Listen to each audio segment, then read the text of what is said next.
Chapter 2075. In any case, apart from Leafia, Riveria's attitude towards Noah had improved a lot. She was no longer as cautious and probing as when they first met. Instead, she began to open her heart to him. From Riveria's attitude, it could be seen that this elven royal really cared about AIC. From the tenderness that Riveria would reveal from time to time when talking about AIC, it could be seen that she had a deep relationship with the golden-haired and golden-eyed girl. Although from the outside, AIC and Riveria seemed to be about the same age, in fact, Riveria gave people the feeling that she was a mother who had always been protecting AIC. Therefore, Noah guided AIC in a good direction, which improved Riveria's impression of Noah a lot. As for Leafia, this elven archmage didn't dislike Noah in the first place. The reason why she was so fierce was because she was jealous of Noah.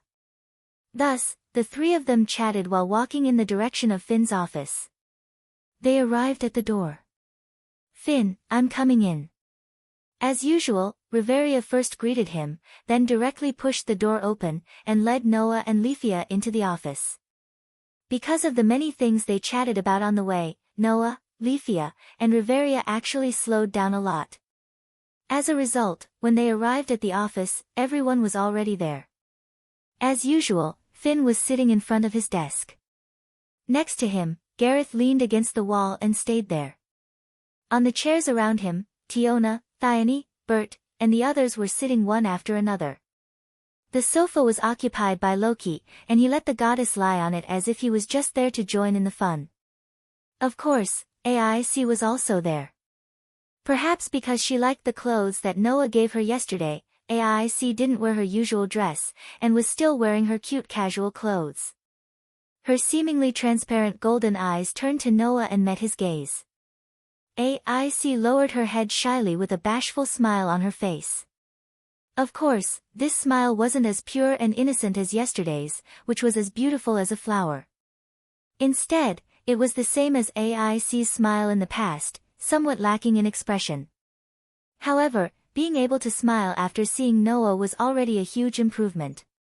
Therefore, Noah smiled back at her, making her feel even more embarrassed. Humph, a few cold snorts sounded at the same time, interrupting the tacit understanding between Noah and AIC. Even if he used his knees to think, Noah could guess who had snorted just now. At that moment, Noah could only pout helplessly. Tiona couldn't help but snicker. "I feel that ever since little brother joined our clan, life has become so interesting at all times. Tiona, I feel that this spawn tribe is very troublesome to begin with, but it's not bad if you can make AIC like that with your help." Tione, the Amazon sisters did not try to hide their words at all, and everyone heard them clearly. This made AIC blush, and at the same time, it also made Loki, Bert, and Leafia feel even more displeased.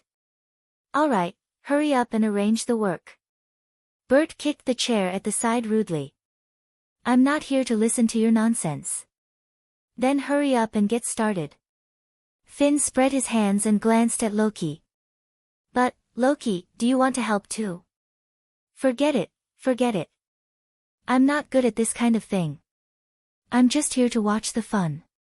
Loki waved his hand and revealed a perverted smile. "Of course, I've thought about it carefully. I must work with AIC today. That way, she can't refuse to go on a date with me." Wahahaha. The willful words of the Overlord made AIC pucker her brows while the others smiled wryly. "Up to you, but don't cause any more trouble," Finn warned. "We've been fined by the guild. If you mess around again this time, the fine will be deducted from your future drinks." "Are you serious?" Rocky was shocked. Finn, however, ignored Loki and turned his gaze to everyone present. "Then, let's start assigning tasks to everyone. Today, everyone will split up to complete their respective tasks. Most of the items to be sold are in Noah's gift card. So, Noah, you'll probably have to run a few more errands. Of course, I'll increase your bonus, so don't complain." Noah nodded indifferently. Finn smiled faintly. Just as Finn was about to assign tasks to everyone, a series of messy footsteps suddenly sounded from outside the door. Not long after, the door to Finn's office was violently opened. A member of the clan tribe rushed in with a panicked expression, causing everyone present to stand up in surprise. But in the next second, the words that came out from the clan tribe member's mouth made everyone's expression freeze. Lord Loki. Leader. Something bad has happened. When Loki led the higher-ups of the clan tribe out of the mansion and came to the front gate, the scene that appeared in front of everyone made most of them gasp. At this moment, in front of the gate of Loki's clan tribe's headquarters, on the road directly opposite, a group of people gathered together, facing the base of Loki's clan tribe. Looking at the group, Finn narrowed his eyes and licked his thumb. Otto, Alan, Higuni, Hai-Chin, and the Gulliver brothers. Are the left and right arms of the beauty goddess all here? The person Finn mentioned was the group of people in the middle of the group that was facing the Loki clan's base camp. Freya's clan tribe, Dark Elf race, LV, 6 level 1 adventurer, Higuni. Freya's clan tribe, White Elf race, LV, 6 level 1 adventurer, Hai-Chin. Freya's family belonged to the dwarfs, and they were 4 LV, 5 level 1 adventurers. They were also brothers, and if they worked together, they could even surpass a LV, 6 level 1 adventurer. They were known as the 4 Golden Warriors, the Gulliver brothers. Freya's clan tribe, Catman race, LV, 6 level 1 adventurer, title, Goddess Chariot, Alan from. And Freya's clan tribe, Orc race, LV, 7 level 1 adventurer, title, Valiant, and Eulalie's ultimate weapon, Otto. The strongest combat power of one of the most powerful clans in the city had all appeared here. Moreover, around them, a group of powerful members were all armed to the teeth, holding weapons in their hands, like an army, exuding an austere atmosphere. Each of those members had reached at least LV 3. In other words, all of Freya's clan tribe's combat power had been deployed here. These people were all surrounding a luxurious carriage parked in the middle of the road, standing in front of the gate of Loki's clan tribe's base camp. They were like an army at the gate, and all of Loki's clan tribe members could not help but clench their weapons. Even the level 1 adventurers had a solemn expression on their faces. Freya's clan tribe. Bert's eyes flashed fiercely. How dare they send such a formation to block our gate? It seems that they really want to fight us. TSK, Loki clicked his tongue and stared at the luxurious carriage. Although I knew that it was only a matter of time before that love-struck fool came, I didn't expect them to go this far. Noah, on the other hand, fixed his gaze on Ren, the cat-human youth and the 4 dwarves from Freya's first-year adventurers who were surrounding the luxurious carriage. Freya's clan tribes LV, 6 Goddess Chariot and LV, 5 Golden Warriors. As one of the most powerful clans in the city, the level 1 adventurers of Freya's clan tribe were as famous as the level 1 adventurers of Loki's clan tribe. In fact, they were even more famous. Therefore, Noah had naturally heard of the Goddess Chariot and the Golden Warriors. However, Noah noticed the Catman youth Alan and the 4 homunculus warriors not because of how famous they were. The corners of Noah's mouth slowly curled up as he recalled the attack he encountered on the first night he came to Eulalia. Chapter 2076. He still remembered that when Noah had just arrived in this world, came to Orly, met Hestia, and joined Hestia's clan, Noah was attacked one night. It was an attack by a group of 5 dressed in black, wearing masks, and completely hiding their true appearance. Of course, even if they hid their true appearance, they could not hide their racial characteristics at all. Therefore, Noah clearly remembered that the ones who attacked him at that time were a catman and 4 homunculi. Moreover, the strength of these 5 people was considered to be very high in this world, definitely at the level of a level 1 adventurer. In addition to some of the information obtained at that time, Noah guessed which clan the people who attacked him were from. There was no doubt that it was the members of Freya's clan. The level 1 adventurers of Freya's clan were the culprits who attacked Noah. Knowing this, and hearing the information of the level 1 adventurers of Freya's clan, how could Noah not guess who attacked him? The Catman at that time was Alan. The 4 homunculi at that time were the Gulliver brothers. Goddess's Chariot. Golden 4 warriors. These 5 level 1 adventurers of Freya's clan were the people who attacked Noah at that time. According to Noah's sense of time, it was already more than a year ago. After more than a year, seeing these level 1 adventurers who were so easily taken away by him again, Noah couldn't help but smile slightly. Finn and the others who didn't know about this just looked at the luxurious carriage surrounded by Freya's clan members. Their eyes were extremely solemn. Only Loki, who pursed his lips and spoke in an extremely displeased tone.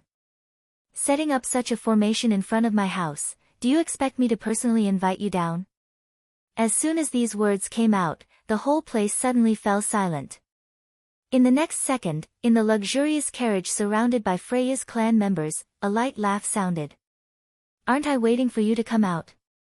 The sound was like an intoxicating wine, making many of the people who heard it feel weak in the bones, and couldn't help but lose their composure. Under such circumstances, beside the luxurious carriage, a burly orc who gave off a heavy and majestic feeling like a mountain stepped forward, lifted the curtain in front of the carriage, and extended a hand into the carriage. In the next moment, a slender hand as white as jade stretched out from the carriage and placed it on Otto's hand. Then, the world's purest beauty made her appearance there. The enchanting devilish figure exuded a fatal charm. Her delicate skin that could be broken by a breath was suffused with blood. Her breathtakingly beautiful face with an intoxicating smile. A pair of beautiful eyes as soft as water, one could not help but be infatuated. The goddess of love and beauty came down from the carriage and appeared under the sunlight in front of everyone's eyes. Looking at the embodiment of the purest beauty in the world, the members of Loki's clan, who were holding their weapons tightly with solemn and vigilant faces, were all stunned. They couldn't help but lower their defenses that could be used at any time. Seeing this scene clearly, Finn, Riveria, and Gareth's expressions became even more solemn. If Freya's clan members launched an attack now, with just a smile from Freya, more than 80% of the members here would lose their ability to fight and be captured by the beauty of the goddess of beauty, and easily be conquered by Freya's clan members.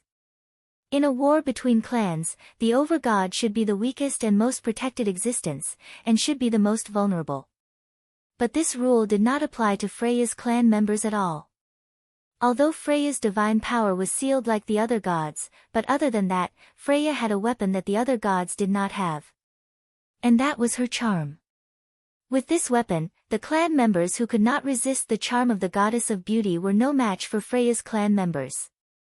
The clan members of Loki's clan, known as the Two Kings of Eulalia, and recognized as the strongest clan, were at an unimaginable disadvantage when they met Freya's clan members. Finn, Riveria, and Gareth weren't the only ones who understood this. Ace, Tiona, Tioni, Bert, and the others understood as well. At that moment, Bert sneered. "Showing off." As soon as he finished speaking. Whoosh! Accompanied by the sound of something breaking through the air, a figure suddenly burst out from Freya's clan members. Like a bolt of lightning, with an unimaginable speed, it scuttled in front of the level 1 adventurers of Loki's clan members. No. More accurately, it should be said that it scuttled in front of Bert. Wah! Finn and the others who did not expect to be ambushed were shocked. At this time, a spear had already turned into a cold light, as if it had pierced through space. It rubbed against the air, and in the sharp sound of something breaking through the air, it stabbed towards Bert. What? Bert's pupils shrunk, and his body suddenly tensed up. Without the slightest hesitation, Bert raised his feet that were equipped with the steel-like silver boots. Clang! With a crisp sound of collision, the spear that had pierced through space heavily stabbed into the silver boots, causing dazzling sparks. An unimaginable impact suddenly shook the silver boots, causing Bert to groan. His whole body seemed to be bounced off, rubbing against the ground for a distance of dozens of meters. At this time, the owner of the spear that was thrusting towards Bert was slowly put away by its owner. Only then did everyone see the appearance of the attacker clearly. It was a young cat man who was not very tall, with black and gray body hair. This is just a small lesson. The catman known as the Goddess Chariot, Alan, looked at Bert who was repelled by his spear, with a cold and disdainful expression on his face. "Remember to clean your mouth, Bert Roga. The extremely disdainful words made the bad-tempered Bert's anger explode. You've got guts. Bert grinned, and his eyes burned with ferocious flames. He patted his feet with the silver boots, and his whole body exuded a frightening murderous aura. You're overestimating yourself. Alan's smile was still disdainful, but he lifted the spear in his hand slightly. Just as the first-level adventurer, the werewolf and the Catman were about to fight, a terrifying aura rose around them one after another. Alan's heart skipped a beat, and he looked around. He saw that with Finn in the lead, Riveria, Gareth, Tiona, and Tyogni were all staring at Alan, and their eyes became extremely cold. As expected of the goddess chariot, Finn said lightly.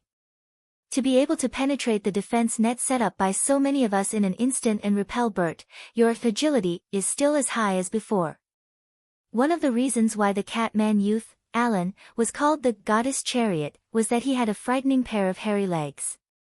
Although Bert was only LV5, his agility was the highest level of S stage, and he also had skills to increase his speed.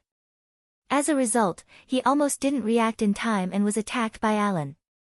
Finn, Riveria, and Gareth were all LV6, but because it was too sudden, they almost didn't react in time. It could be seen that the Catman youth's agility was second to none, even in LV6. However, ignoring the group of first-level adventurers of Loki's clan, breaking into the enemy's camp alone, and even repelling one of them arrogantly, all of a sudden, everyone was enraged. As a result, even AIC couldn't help but hold the rapier at her waist, and stared at Alan with all her attention. The members of Loki's clan also all woke up from the beauty of the goddess, and reflexively raised their weapons. Of course, the behavior of Loki's clan also made all of Freya's clan members tense up, and they all held the weapons in their hands. The atmosphere suddenly became tense. As a result, among all the people present, only 2 people seemed to be out of place, and didn't care about the tense atmosphere at all. One was the goddess, Freya. The other was, of course, Noah. Because when Freya alighted from the car, Noah had already felt it. An extremely hot gaze was fixed on him. The owner of the gaze was, of course, Freya. Meeting Freya's gaze, Noah looked at her. Then, the goddess's intoxicating smile from the bottom of her heart was imprinted in Noah's eyes. Chapter 2077. It had to be said that as a goddess of beauty, Freya's every move did indeed affect everyone's heart. The originally tense atmosphere dissipated in an instant under Freya's intoxicating smile. But this time, Freya really did not do it on purpose. She was simply happy to see her sweetheart. Although Noah's appearance had completely changed and there was nothing familiar about him, in the eyes of Freya who could see through the soul, that appearance did not have any effect at all. Others recognized people by their faces. Freya, on the other hand, looked at the soul. Therefore, Freya, who was staring at Noah, opened her red lips and moved them slightly. "I've found you, my most beloved man," a sentence that could make any man fall head over heels for her, but it could not shake Noah's heart. Looking at Freya, Noah's expression did not change from beginning to end. That unmoved look did not disappoint Freya, but instead made the smile on her face grow wider. It was also at this moment that Loki spoke. "Aren't you going to hurry up and tell your people to leave?" Loki laughed, but there was no smile in his eyes. "Or do you really want to fight me here?" "I don't mind." From this sentence, it could be heard that Loki was actually a little angry in his heart. However, it would be unwise to start a fight here. It was impossible for Freya's clan's strongest fighting force not to be discovered if they came out in full force. Therefore, the surroundings were already crowded with people, even gods. Even the guild staff began to appear one after another, obviously ready to intervene at any time. Of course, other than the guild staff, the rest were just excited by the situation in front of them. Are Loki's clan and Freya's clan finally going to fight it out? The 2 strongest clans in the Maze City are finally going to decide the winner here. This kind of topic continued to spread among the crowd, making the onlookers excited. Especially those gods who loved entertainment, they could only be described as ecstatic. Loki and Freya are finally going to fight. The most exciting battle between clans has finally begun. I bet my goddess Freya will win. I bet Loki will win. I'll bet 100 panaceas. I'll bet a level 1 equipment. I bet 100 million Varus. Yeah. With such a group of gods stirring up trouble, the surrounding crowd became more and more lively, making all the guild staff nervous. Looking at the situation, Loki and Freya tacitly chose to stop at the same time. Alan, Freya ordered. Come back. Humph, Alan snorted as he lifted the spear in his hand and turned around. He ignored Finn and his companions as he walked towards his own camp. Want to leave? Bert's eyes were fierce. He was about to catch up when Loki stopped him. I know you're upset, and I'm upset too. Loki did not look at Bert, but kept looking at Freya as he spoke in a low voice. But we'll have to bear with it for now. We're surrounded by guild members. Who knows if that love-struck fool will use this as an excuse to make a fuss. We'll be at a disadvantage then. Hearing this, Bert gritted his teeth and relaxed his body, but his eyes were fixed on Alan like a wolf staring at its prey. The surrounding members of Loki's clan were a little timid. It was only then that Freya waved away the surrounding clan members and walked towards Loki. Behind him, Otto, Alan, Higuni, Hai-Chin, and the Gulliver brothers followed closely behind him, walking over together. In response, Loki put on an unruly smile and walked forward without the slightest fear. Finn, Riveria, Gareth, Tiona, Bert, and even Ace followed. Thus, the two most powerful overgods of the Labyrinth City orally led the first-tier adventurers of their respective spawns to face off against each other in front of the main gate of the Loki spawn's main camp. It was as if enemies were destined to meet on a narrow road. The scene made the onlookers even more excited. On the other hand, Loki and Freya, two old friends who had known each other since they were in the heavens, looked at each other in public with a joyful smile on their faces. I knew you'd come to me sooner or later. Loki was smiling, but his narrowed eyes flashed with displeasure. I just didn't expect you to put up such a formation and show me who's boss the moment you arrived. That's just a child's ignorance, Loki. Forgive him a little. Freya was also smiling, and her smile made everyone feel infatuated.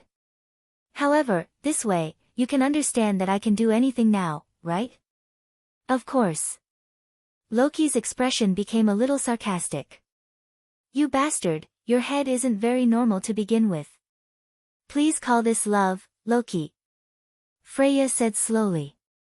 I'm the goddess of love. Isn't it natural for me to go crazy for love? But it's a pity that you've gone crazy on my head. Loki put his hands in his pockets and put his face in front of Freya. A pair of narrowed eyes opened slightly, and a vicious aura that only an evil god could have flashed across them. Do you really think I won't go crazy? Freya raised an eyebrow, but the smile on her face didn't weaken at all. The surrounding atmosphere suddenly became sinister again. An oppressive aura emanated from Loki and Freya's bodies, causing the noisy onlookers to feel a chill run up their spines. One by one, they shut their mouths. Under such circumstances, the surroundings suddenly became quiet. It was so quiet that even the sound of a needle falling to the ground could be heard clearly. Even Finn and Otto's group were looking at each other, and their gazes were as if sparks could fly. It was extremely dangerous. In the end, it was Noah who started to feel bored. If you have anything to say, say it after we go in. Noah's seemingly bored voice suddenly resounded throughout the entire space. I don't want to be treated like a monkey here and be laughed at. With that, Noah turned around and walked into the mansion under the stunned gazes of Loki's people. Originally, because of changing his appearance and suppressing most of the energy in his body, reducing his presence and temperament, Noah was the kind of passerby that no one would notice even if he was thrown into a crowd. So, at this moment, a passerby suddenly made such an arrogant statement in front of the two goddesses and a group of first-level adventurers, which made everyone look at each other. Only Loki and Freya's eyes suddenly softened as they looked at each other, and they smiled bitterly. That kid. Loki smacked his lips. He actually didn't give me face, huh? Freya covered her mouth and laughed. It seems that we can't do anything to that kid, Loki. Loki didn't know whether to agree or not, but he spoke to the members of Loki's clan. All of you stay here. If this infatuated kid dares to do anything, even if you don't kill him, break one of his legs. Yes. The members of Loki's clan answered one after another. Freya also gave the same order leisurely. All of you stay here too. Don't do anything excessive, but if anything happens to me, remember to come and save me, okay? Yes, sir. Freya's family members answered in unison. It seemed like a normal sentence, but the hostility hidden in it could be detected by anyone. Just like that, Loki brought Freya and walked into the clan's headquarters together. Of course, the first-level adventurers of the two clans followed. Only the members of the clan were left standing guard outside the door, confronting each other, and the dangerous atmosphere gradually spread. In the end, everyone moved to the chat room of Loki's clan and was divided into two camps. There were two sofas, and Loki and Freya sat facing each other, with the first-level adventurers of each clan standing behind them. As the leaders, Finn and Otto stayed beside Loki and Freya. Noah, on the other hand, seemed like he didn't want to be involved, and stood by the side of the wall. However, Freya's eyes no longer hid anything as she stared at him, her heart surging with passion. Then, Freya said this. Are you still going to face me like this? Hearing this, Noah glanced at Freya, wiped his face with his hand, and instantly returned to his original appearance. Chapter 2078. When Noah revealed his true appearance, his strong presence that was different from anyone else's also swelled up, easily surpassing everyone present, even gods like Loki and Freya. The first-level adventurers of Freya's clan reacted. Otto stared straight at Noah without saying a word, but a slight pressure emanated from his body. Higuni and Hai-Chin had already heard of Noah's existence from Freya, but they did not know what was so special about this man that their respected god was infatuated with. Now, they somewhat understood and looked at each other. As for Alan and the Gulliver brothers, they had already attacked Noah under Freya's orders. Looking at Noah's face that they had only seen once but was extremely familiar with, feeling the strong sense of presence that was swelling from his body, and recalling the scene where they were easily dealt with and played by Noah the last time they went looking for trouble with him, the Gulliver brothers' expressions became extremely ugly. Alan, who had arrogantly attacked Bert, obviously had a stronger self-esteem than anyone else. When he thought of how pathetic he was at that time, not only did his face turn extremely ugly, even his gaze became extremely unfriendly. In contrast to the first-level adventurers of Freya's clan, Freya, as the over-god, looked at Noah's familiar face, and her eyes became a little blurred. Normally, Freya would never behave so unbearably. But whenever she was face to face with Noah, Freya could not help but feel the rising emotions in her heart. It was too difficult for Freya, who was extremely obsessed with soul radiance, to face Noah directly and still have to suppress her feelings. It was because of this that Freya could not help but use her charm ability on Noah in public last time. After all, at that time, Freya could not hold back her feelings at all, and only thought of how to get Noah. Therefore, even if Freya had imagined all kinds of situations before she came, she still could not hold back her feelings when facing Noah. Under such circumstances, Freya almost uncontrollably stood up from her seat and walked lightly to Noah under everyone's gaze. Then, Freya reached out a hand and caressed Noah's cheek as if she was caressing her most precious treasure. Her expression was one of satisfaction that had never been seen before. Do you know how much I wish I could touch your face like this? The love that came from the goddess's mouth made Finn and the others a little dumbfounded. Although they knew that Freya was obsessed with Noah, Finn and the others did not expect that Freya's feelings for Noah were so strong. The words that were full of love and the unprecedented satisfied expression on her face were telling everyone here how much the fickle goddess in front of them was obsessed with Noah. Seeing Freya like a young girl who longed for contact with her lover, stroking Noah's cheek with a face full of happiness, Finn and the others did not know how to react. In Freya's family, except for the taciturn warrior Ota, the rest of them were trembling when they saw this scene. It was because of jealousy. Every member of Freya's family loved the goddess dearly, and longed to be loved by the goddess. Therefore, except for the honest Ota and the prideful Alan, the first-level adventurers of Freya's family felt as if their beloved goddess had been snatched away by Noah, and all of them bit their trembling lips. In addition, there were two people who had obvious reactions to Freya's actions. One was Loki. That love-struck fool. Loki frowned deeply. Although I already knew that she had a special impression of that little fellow, this persistence is perhaps more terrifying than I thought. The other was Ace. Seeing Freya affectionately caressing Noah's cheek as if she was facing her most beloved lover, Ace's gem-like eyes could not help but waver. When the first-level adventurers of Freya's family saw this scene, they felt as if their goddess had been snatched away by another man. When Ace saw this scene, she felt as if Noah had been snatched away by another woman. This caused Ace's emotionless face to show obvious uneasiness. She wanted to step forward a few times, but she was hesitant. Her conflicted look made Leafia, the only one present who was not a first-level adventurer, feel sorry for her. As for the person in question, Noah's gaze was fixed on Freya's body. He looked at her breathtakingly beautiful face and spoke in an indifferent tone that made people feel a little cruel. If you came here just to touch my face, then you have achieved your goal. Can you leave now? The rejection in her words couldn't be any more obvious. Freya's hand that was caressing Noah's cheek paused involuntarily. The first-level adventurers of Freya's family were all excited. You bastard! Alan gripped the silver spear in his hand tightly and glared at Noah. It is your honor to be loved by the goddess. How dare you boast so shamelessly? Higuni, Hai-Chin, and the Gulliver brothers all had ferocious looks on their faces, their killing intent rising. Unfortunately, Noah only glanced at them and laughed, not knowing whether it was mockery or disdain. It is indeed an honor to be loved by the goddess. Noah grabbed Freya's hand in front of everyone and pressed the goddess' hand down. He looked into the goddess' eyes and said this with a chuckle. Unfortunately, I have already received the favor of the two virgins. The overbearing favor of the goddess should be left to someone else. I admit that I can't bear it. Instantly, the killing intent rising from the first-level adventurers of Freya's family expanded several times.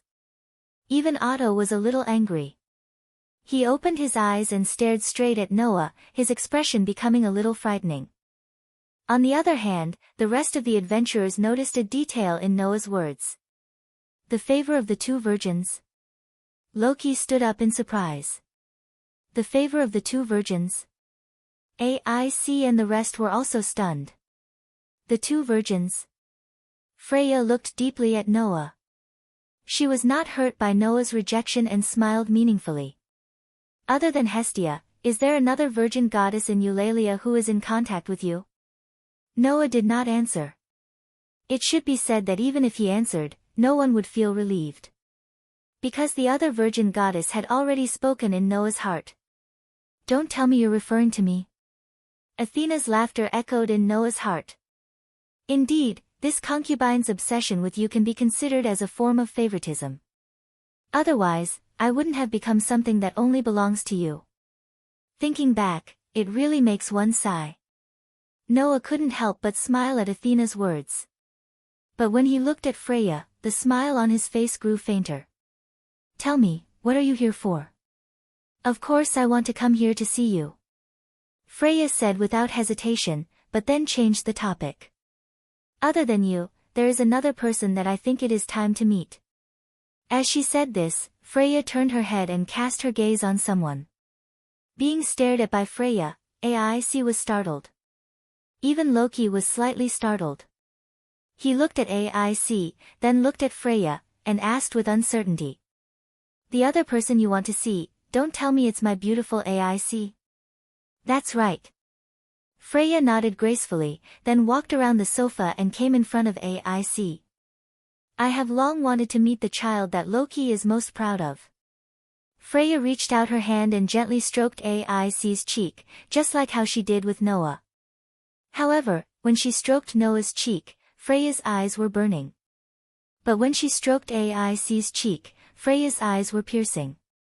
As expected of Loki's favorite child, you are really cute. Freya's hand gently stroked AIC's cheek, and her words were like a knife, piercing Aic's heart.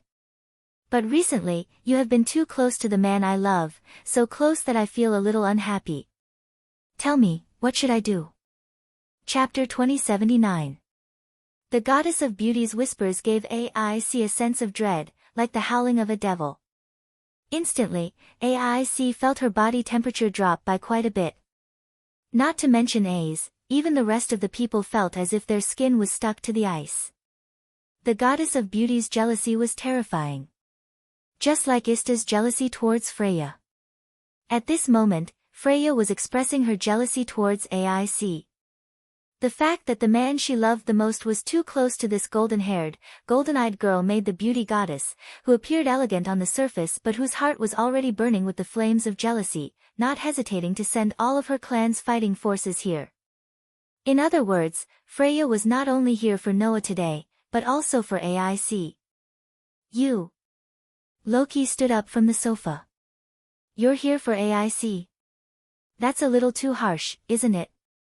Freya retracted her gaze from Aic and retracted her hand that was caressing Aic's cheek.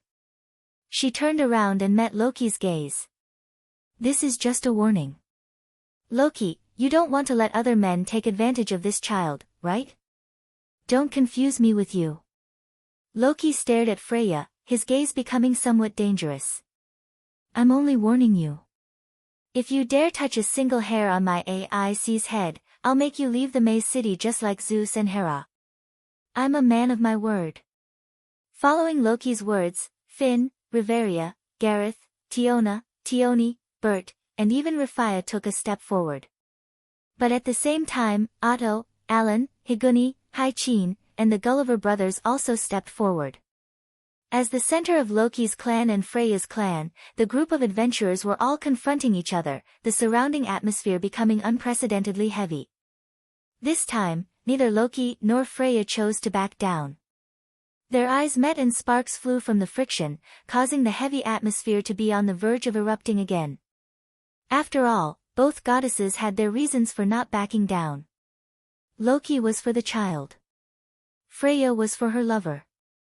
Under each other's stubbornness, it was inevitable that they would meet on the battlefield. There was only one thing holding Loki and Freya back. That was the guild. If even the guild's punishment couldn't shake these two goddesses, then things would get out of hand. At that time, the two most powerful families in the Maze City would not hesitate to kill each other. If there was anyone who could stop all of this, it was only one person. That's enough. Noah's voice resounded clearly. My patience has been very smoothly worn out by you all.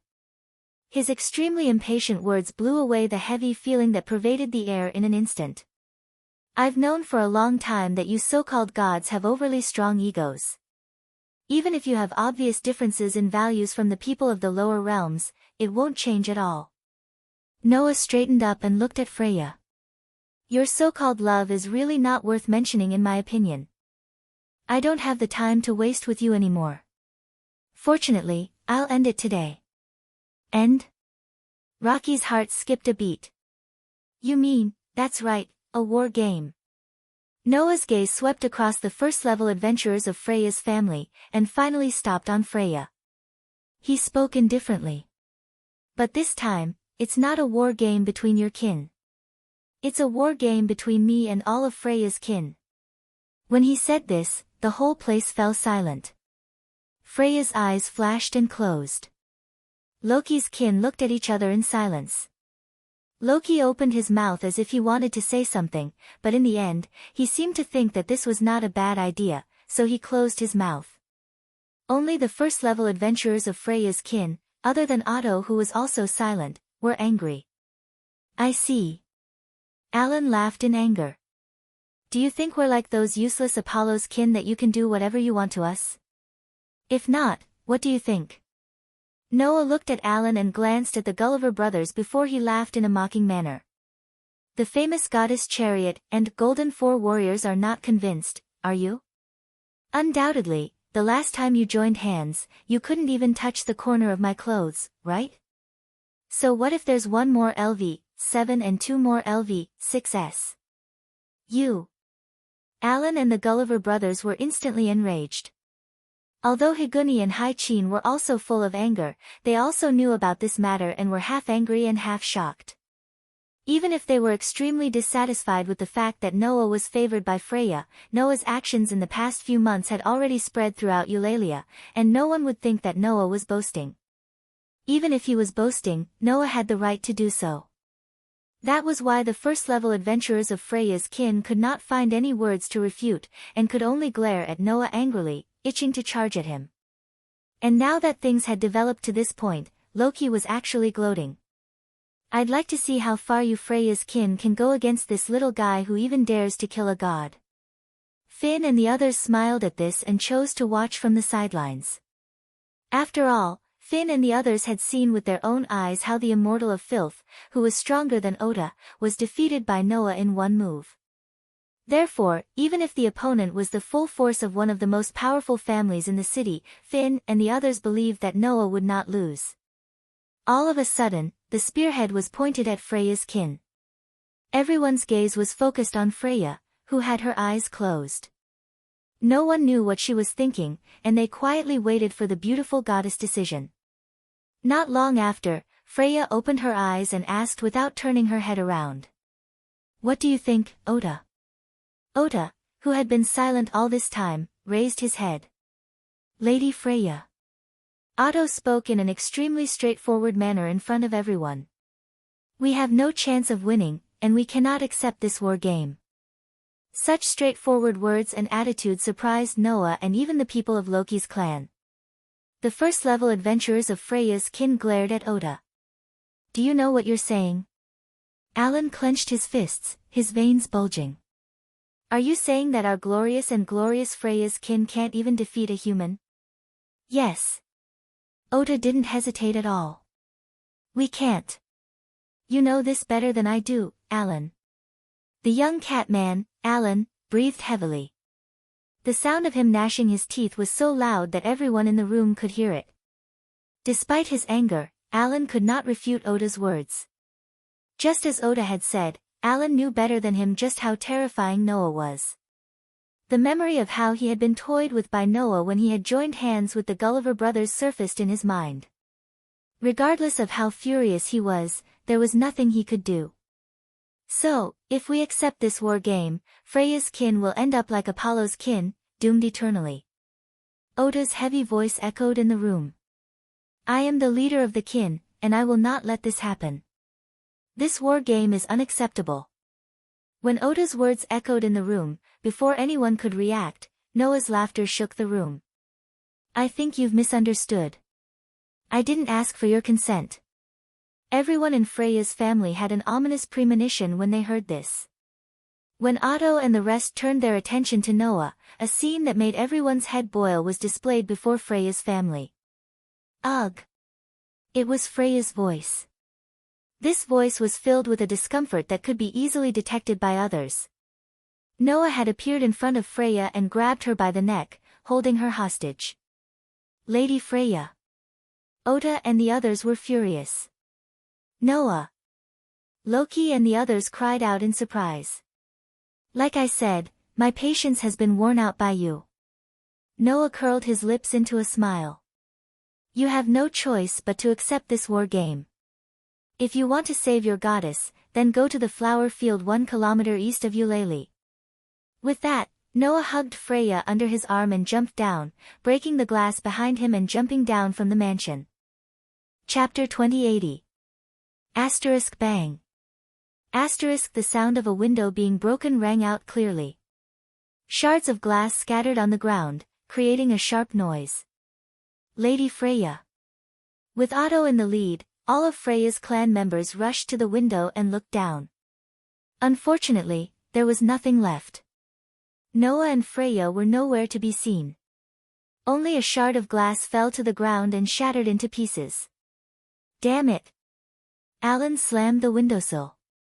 "How dare you!" Higuni, Hai-Chin, and the Gulliver brothers' faces were twisted. Even Otto couldn't help but clench his fists as he stared at the empty mansion below. Only Loki and his men finally recovered from their shock. "That kid." Loki laughed bitterly. Once again, he's done something that no one expected, not to mention Loki. Even Freya would not have thought that she would be held hostage with all the clan tribe's combat power gathered here, and with the strongest of the clan tribe protecting her, right? But that love-struck fool only has herself to blame. Loki smirked. If she really thought that everything would go according to her plan, then the lower realm is not worthy of our god Seal's power to enjoy here. Hearing Loki's sarcastic remarks, Alan, Higuni, Hai-Chin, and the Gulliver brothers couldn't help but turn their heads around in anger. However, before Alan and the rest could make a move, Oda spoke up. Now is not the time to do such things. Otto stared intently at the mansion below Loki's clan members. His voice was so heavy that it seemed to be able to overwhelm everyone. Gather all of our forces, including the LV-1 newbies in the base. Call them all here. So saying, Oda turned and gave the order in a voice so calm it was frightening. The gathering point is at the city gate. Once everyone is gathered, we will depart immediately. Our target is the flower field 1 kilometer east of Eulalie. Hearing this, Alan, Higuni, Hai-Chin, and the Gulliver brothers suppressed the rage in their hearts and nodded heavily. Then, the group of people did not even say a word and directly walked out of the door, disappearing from everyone's sight in an instant. Thus, only Loki's clan members were left in the chat room. Loki. AIC finally spoke. Before AIC could finish her sentence, Loki interrupted her without giving her any chance to explain. You're not allowed to go. His unquestionable words made AIC's delicate body tremble uncontrollably. Before AIC could speak again, Tiona spoke first. Why are we not allowed to go? Tiona asked loudly. We want to help. Isn't this a little unreasonable? Tiona spoke. Even if it's only for the time being, you're still a member of our clan tribe. Are we just going to sit here and watch when one of our clan tribe is in trouble?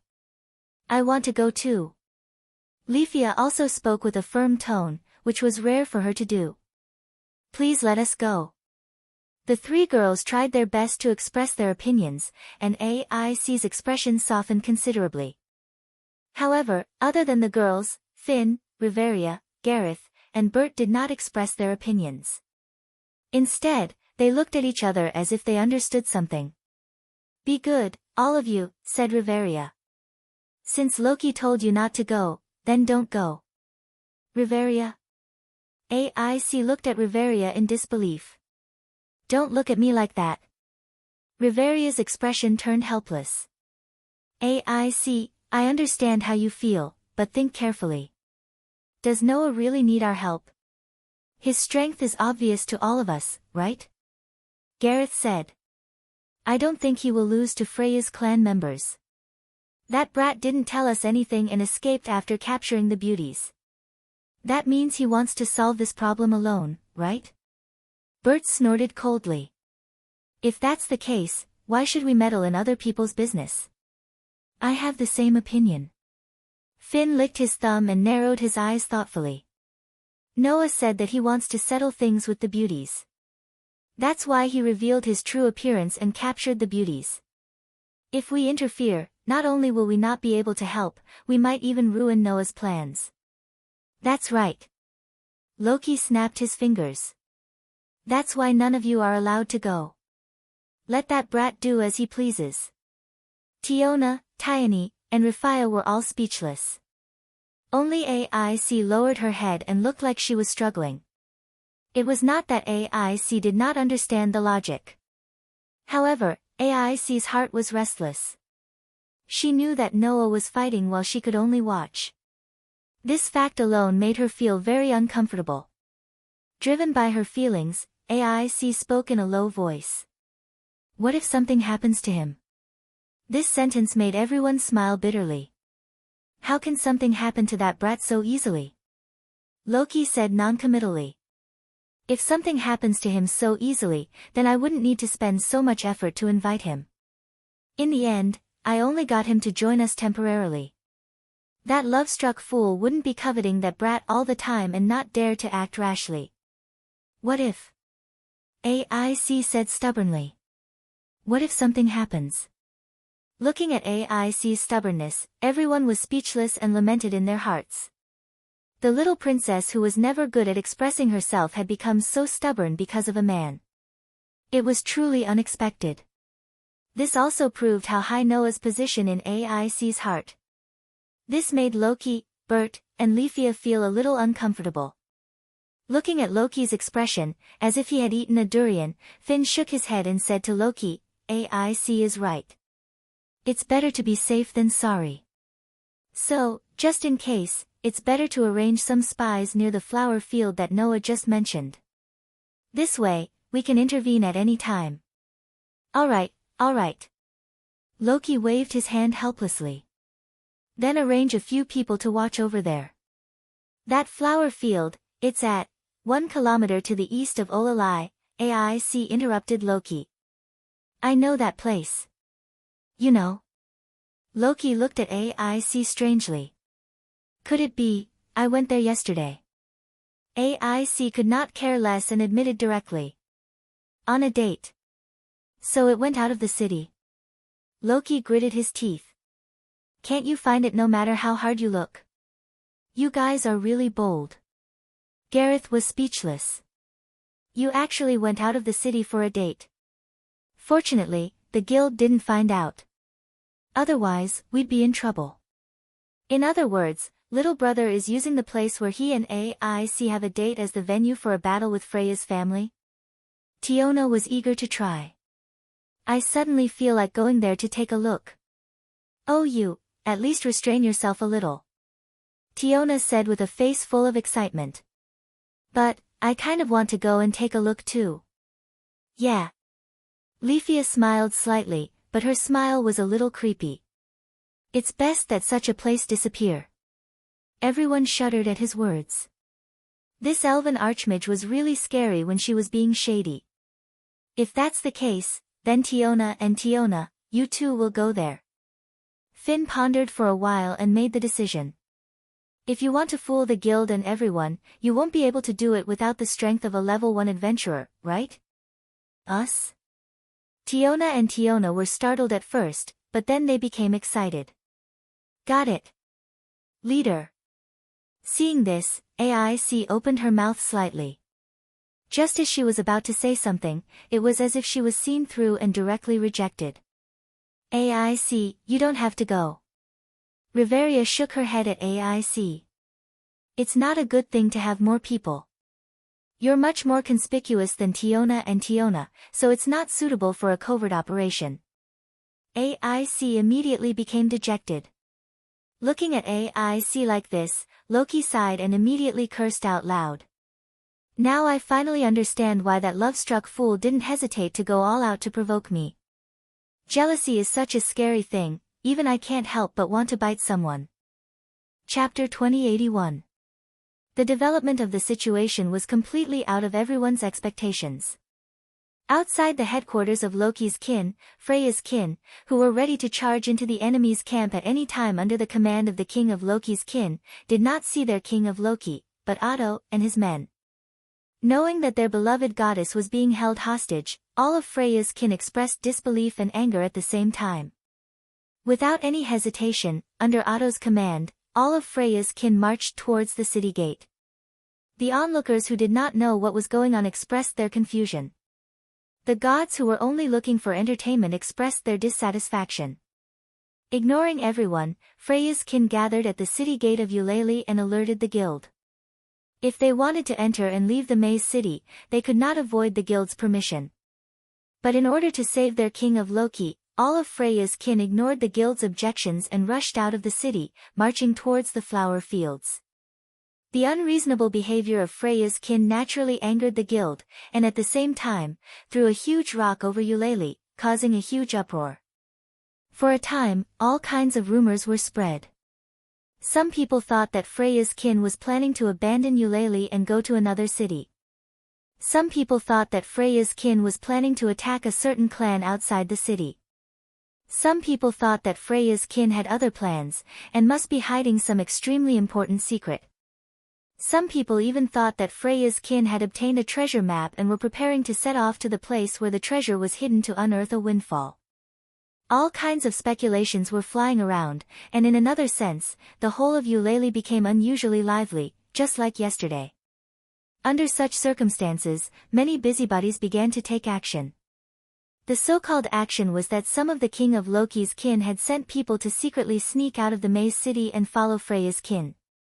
Unfortunately, the guild had already anticipated this situation and set up layers of barriers, causing many of the king of Loki's wishful thinking to die in the womb. Only the two Amazon sisters successfully sneaked up the city wall, avoided all the precautions, and left the city. Just as Finn had expected, without the strength of a level 1 adventurer, it was impossible to fool the guild. And so, Tiona and Tiony snuck out of the labyrinth city, Eulalie, and took a shortcut to the flower fields according to A's description. Who? The early morning breeze carried with it the smell of soil as it blew through the field of sunflowers that were as bright as gold. The sunflowers swayed back and forth in a very pleasant manner. The weather today was not bad. The sun shone down from the sky, illuminating the sunflowers. The sunflowers were full of vitality as they faced the sun in the sky. They looked full of vitality, making people feel relaxed and happy. However, the silence of this beautiful field was soon broken. Phew! With a sharp piercing sound, a stream of light shot out from the other side of the sky like a bright meteor, falling in the direction of the flower field. The whistling wind was getting closer and closer, causing the sunflowers in the flower field to sway even more violently, but none of them were broken. They appeared to be very resilient. Immediately, the stream of light landed in the center of the flower field, revealing the situation inside. Noah, who was holding Freya hostage, slowly descended from the air and stepped on the flower field. Immediately, he released Freya.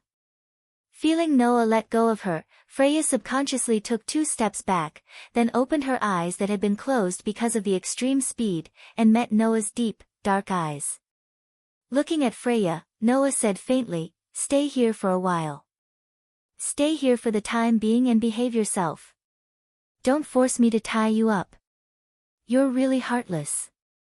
Freya was silent for a moment. Then, as if nothing had happened, she flashed a beautiful smile as usual.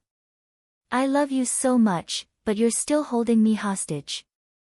You're really breaking my heart. I've said it before, I can't accept your domineering love. You should leave it to someone else." Noah glanced at Freya. "Moreover, your twisted love is only because of your hoarding and possessiveness. Whether it counts as love is still up for debate, goddess." "That's love," Freya said firmly. "If I say it's love, then it's love. Only a goddess like Freya could say such domineering and willful words. After all, the goddess of beauty was the goddess of love, and no one knew more about love than the goddess of beauty. But because of this, the goddess of beauty's love was twisted. Because, whether it was doting, spoiling, favoring, crazy love, stubborn love, or sick love, all the love in the world would be reflected in the goddess of beauty. Therefore, Freya could say with certainty that she did love Noah. Even if it was love because of her hoarding and possessiveness, it was still love. But, this kind of cruel love, just like what Noah said, he couldn't bear it at all. "I really hope that after today, you can still be as stubborn as you are now." Noah curled his lips into a smile, and under Freya's gaze, he raised his hand. A dark gold gift card appeared in Noah's hand, causing a dazzling light to bloom. Within the light, petite girls suddenly appeared one by one. "This is..." Freya was stunned. With eyes that could look directly at the souls of individuals, the goddess of beauty Freya easily recognized them.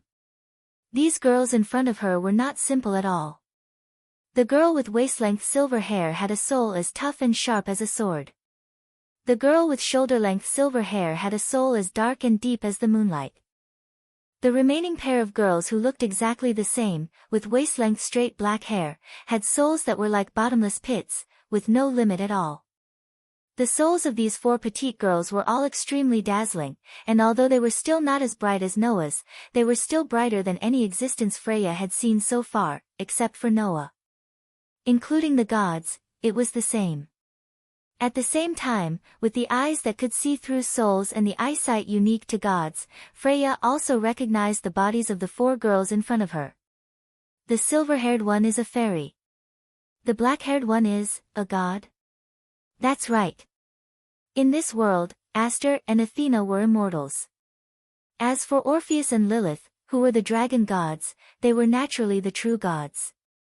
However, it was precisely because of this that Freya was so surprised. Because, if they were gods, Freya would definitely recognize them. But these 2 young goddesses in front of her, Freya had never even heard of them before. What surprised Freya even more was that in Athena's soul, besides seeing the fairy part, Freya also saw a trace of light that only gods could have in the deepest part of her soul. In addition, Aster's soul light was also somewhat abnormal compared to a real fairy. Freya was really surprised. Looking at Freya like this, Athena's snake eyes flashed slightly, and she smiled sweetly. A pair of eyes that can see through souls. It seems that some of this concubine's secrets have been exposed to your eyes as well, stubborn beauty.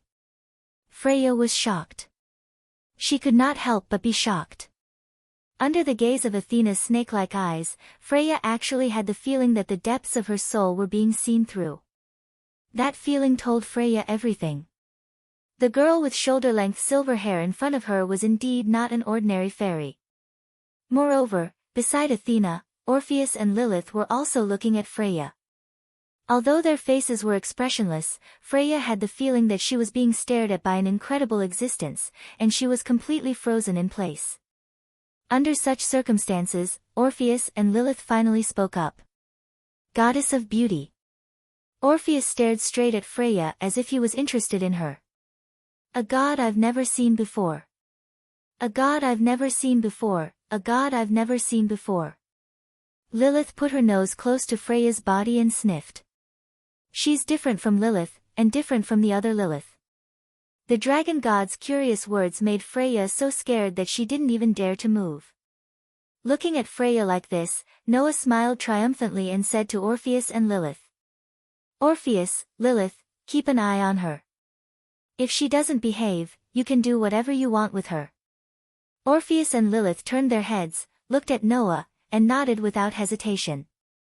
Chapter 2082. For Orpheus and Lilith, as long as it was Noah's order, the 2 girls would carry it out literally. This was because Orpheus and Lilith did not know much about the world at all. Their hearts were purer than a 10-year-old child's, so naturally, they would not beat around the bush. Therefore, after Noah told them to keep an eye on her, Orpheus and Lilith directly occupied Freya's left and right sides, staring straight at her without blinking. However, Orpheus and Lilith did not know that their behavior had brought unimaginable pressure to Freya. In the world of Demon High School, Orpheus and Lilith were absolutely at the top even among the gods. Even Shiva, who was known as the god of destruction, could only admit his inferiority when facing Orpheus and Lilith. With half of the power of the infinite dragon god at his peak, Orpheus and Lilith's power was between 3 and 4 digits, which was much, much stronger than the other gods. In this world, the gods had sealed their divine power, but their eyesight was still there. Therefore, Freya was very clear that the 2 seemingly innocent young girls in front of her were probably at a higher level than her in terms of the gods. Freya felt as if she was being stared at by something incredible. Her usual calmness and elegance vanished without a trace. With a strong sense of uneasiness, she froze in place under Orpheus and Lilith's overly direct gazes. In this regard, Noah kindly reminded her. Don't even think about using your charm on Orpheus and Lilith. These 2 children are too pure and can't understand the feeling of being moved by beauty. So, even if you use your charm, it won't work on these 2 children. After saying this, Noah did not look at Freya's reaction and turned to Orpheus and Lilith. Both of you also remember to restrain yourself and don't use your power casually, okay? Both Orpheus and Lilith nodded, but their gazes did not leave Freya. They continued to follow Noah's instructions and watched Freya closely. This made Noah feel more at ease. After all, Orpheus and Lilith were gods. If they used their powers, it was unknown if they would be like the gods of this world, who would be thought to have used divine power and be sent to heaven. Therefore, Noah had never used his divine power in this world before, and had only transformed some divine power in his body. He also did not summon Orpheus and Lilith from the cart of gifts to prevent this from happening. Of course, even if Orpheus and Lilith didn't use their powers, as dragons, the physical abilities of the two girls were also quite astonishing. With her charm ineffective and her divine power sealed, it was almost impossible for Freya to escape from Orpheus and Lilith. Thus, Noah turned around and walked past the flower field. He came to the edge of the cliff and looked into the distance. The labyrinth city, Eulalia, was like a city of steel under the sunlight, giving off a heavy feeling. Noah seemed to be able to see the chaos that was going on, and the corners of his mouth lifted slightly. At this time, Aster and Athena also came to Noah's left and right. "Master." Aster raised his head and looked at Noah as he spoke. "What are you planning to do? Can't you tell?" Noah smiled slightly. "I'm planning to play a game with Freya's clan." "There's no need for that, right?" Athena said so. "If you just want to get rid of that paranoid beauty, can't you just send her back to heaven?" "But Freya and Ista are different." Noah shook his head. "Ista's rule of terror among her clan is that of a reign of terror. Those who are obedient are left alone, and those who are disobedient are all captured by charm. No one wants to avenge her at all. Even if they are sent back to heaven, no one in Ista's clan will want to avenge her. But Freya is different." Noah narrowed his eyes. "Among Freya's clan, this beauty has an unusual prestige. All of the clan members respect and love this goddess from the bottom of their hearts.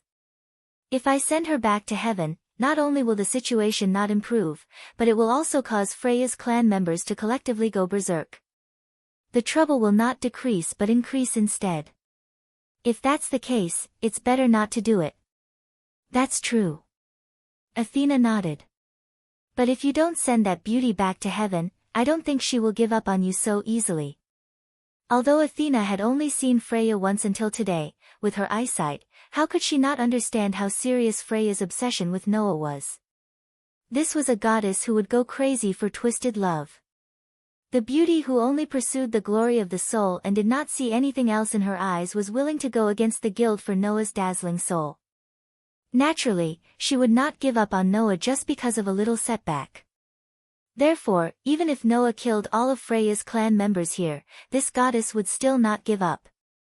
Of course, Freya would not pester Noah relentlessly. Pestering was a method that belonged to the lowest of the low. This beauty goddess would never do such a thing. However, this beauty would hide, secretly develop her forces, and look for an opportunity to pursue Noah. After all, as an immortal god, Freya lacked nothing but time. Since that was the case, waiting for this beauty was also a kind of enjoyment, right? It was impossible that Noah did not understand this. But it was also because of this that Noah smiled. That's right, for a goddess, the one thing she does not lack the most is time. That love-struck fool did not make a move on me previously because she was not in a hurry. It was only when the distance between me and AIC became a little closer that she came to provoke me out of jealousy. I wanted to take advantage of this to set a trap." "A trap?" Athena was suddenly curious. "What kind of trap?" "The most difficult thing in the world to obtain is not the thing that is the furthest away from you, but the thing that is undoubtedly right in front of you, but you can't touch it no matter what." Noah suddenly smiled. "Since that beauty wants me so much, I might as well give her a chance to have me, but she will never be able to realize it." "A chance to have you, but she will never be able to realize it?" Athena raised her eyebrows, as if she suddenly thought of something, and laughed. "So that's how it is. You're not targeting the beauty goddess Freya, but the beauty goddess Kin." "That's it." Noah shrugged and patted Aster's head, who was quietly listening to him. "In order to achieve my goal, I might have to be a little more serious today. When the time comes, I'll have to ask you to make an appearance, okay?" "Yes." Aster answered without hesitation. I am Master's sword, everything will be as Master wishes. Then let me enjoy a little. Athena, on the other hand, revealed a cheerful smile. It was a smile that only the goddess of war would have. After all, this is a rare opportunity. Noah smiled and nodded. He raised his eyes and continued to look in the direction of Eulalie. The preparations for a good show are ready, only the important actors are left. The curtain of night slowly began to descend. Tonight, there were no stars in the sky, only a crescent moon that sat in the center, emitting a gentle moonlight. Under the illumination of the moonlight, the magic stone lamps in the labyrinth city of Eulalie were like stars, embellishing the land of the city and brightening Eulalie. The lights from the city and the moonlight in the sky merged together, making this place not lack of light. And at the end of the moonlight and the lights, an army was marching towards the east of the city. The army called the clan members were fully armed, and each of them held a weapon in their hands. They had a terrifying expression that could scare away ghosts as they marched towards their destination.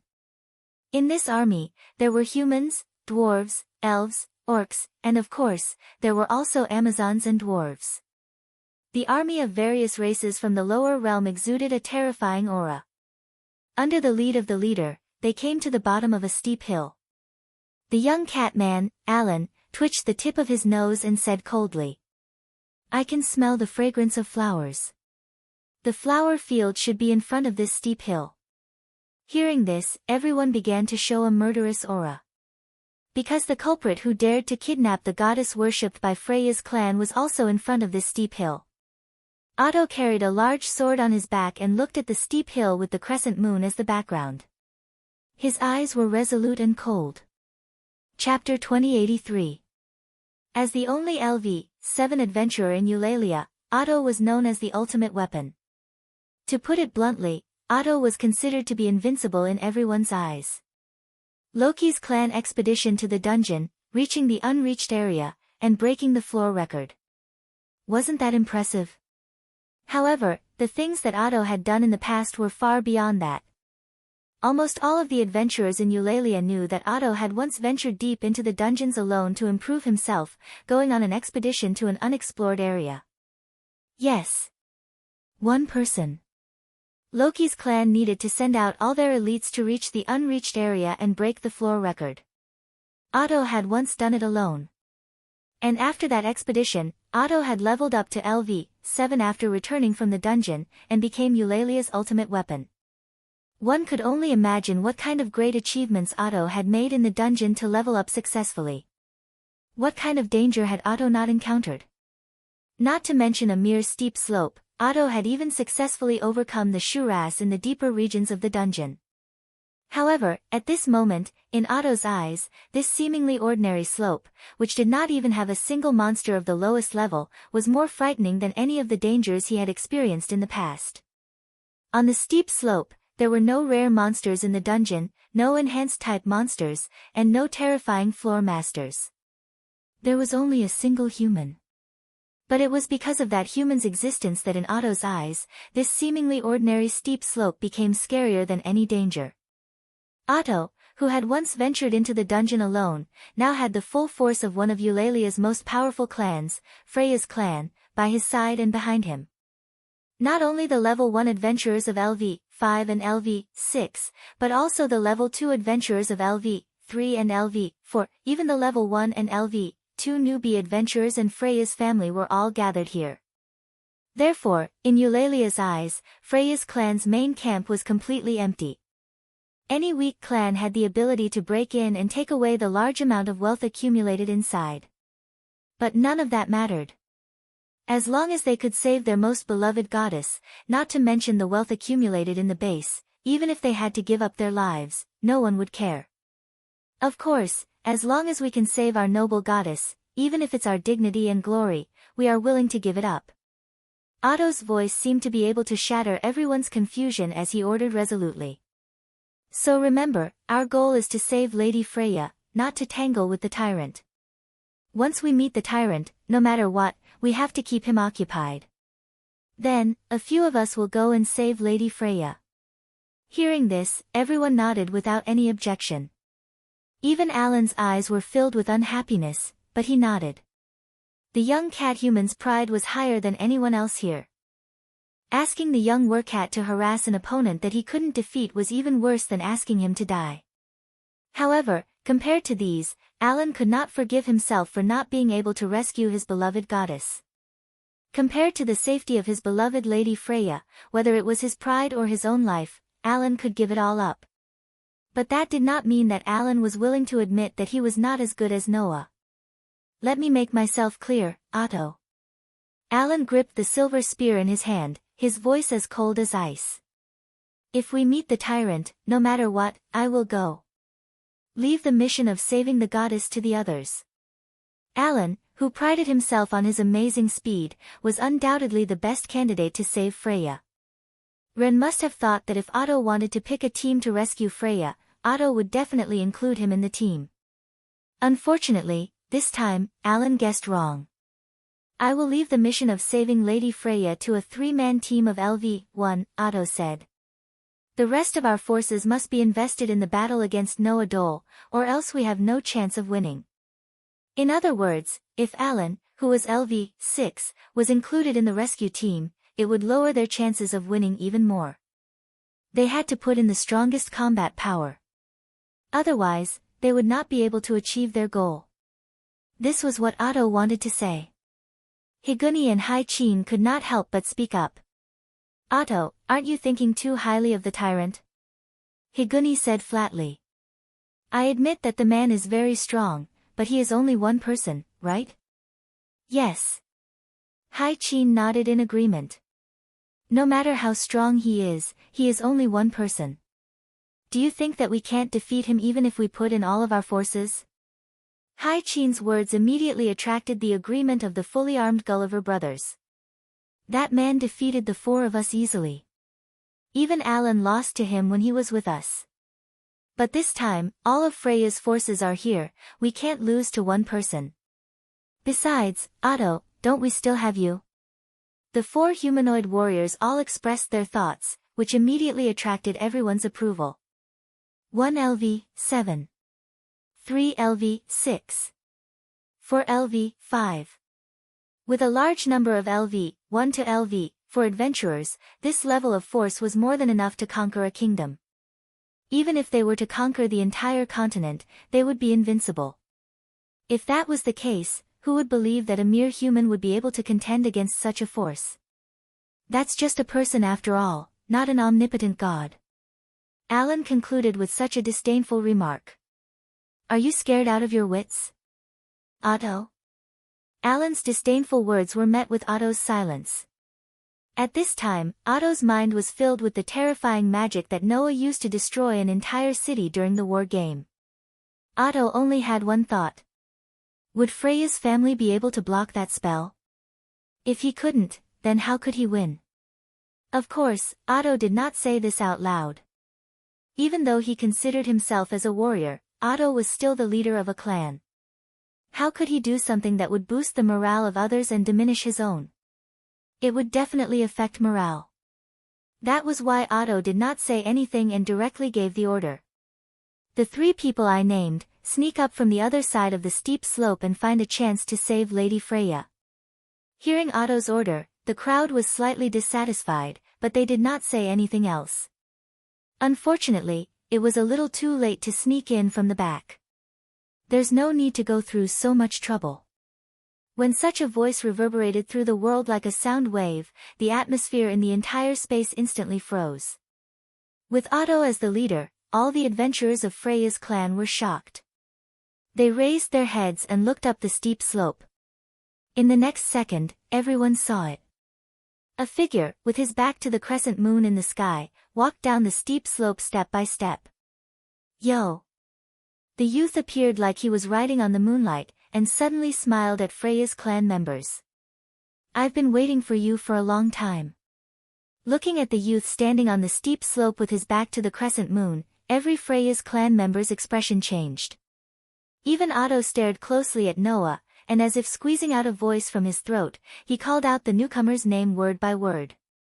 Noah Doria, the voice dissipated in the wind after a while.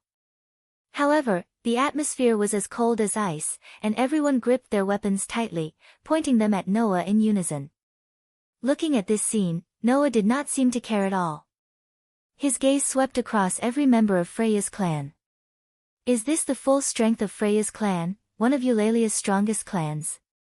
Noah's gaze swept across everyone, and finally stopped on Otto and smiled. Looks like we're going to have fun today. This one sentence stunned all the members of Freya's clan who were intimidated by Noah's sudden appearance, and then they all became angry. Fun. In other words, the full strength of Freya's clan members was just a game to Noah. Unforgivable. Chapter 2084. As if they had been provoked, Freya's clan members were all enraged at this moment.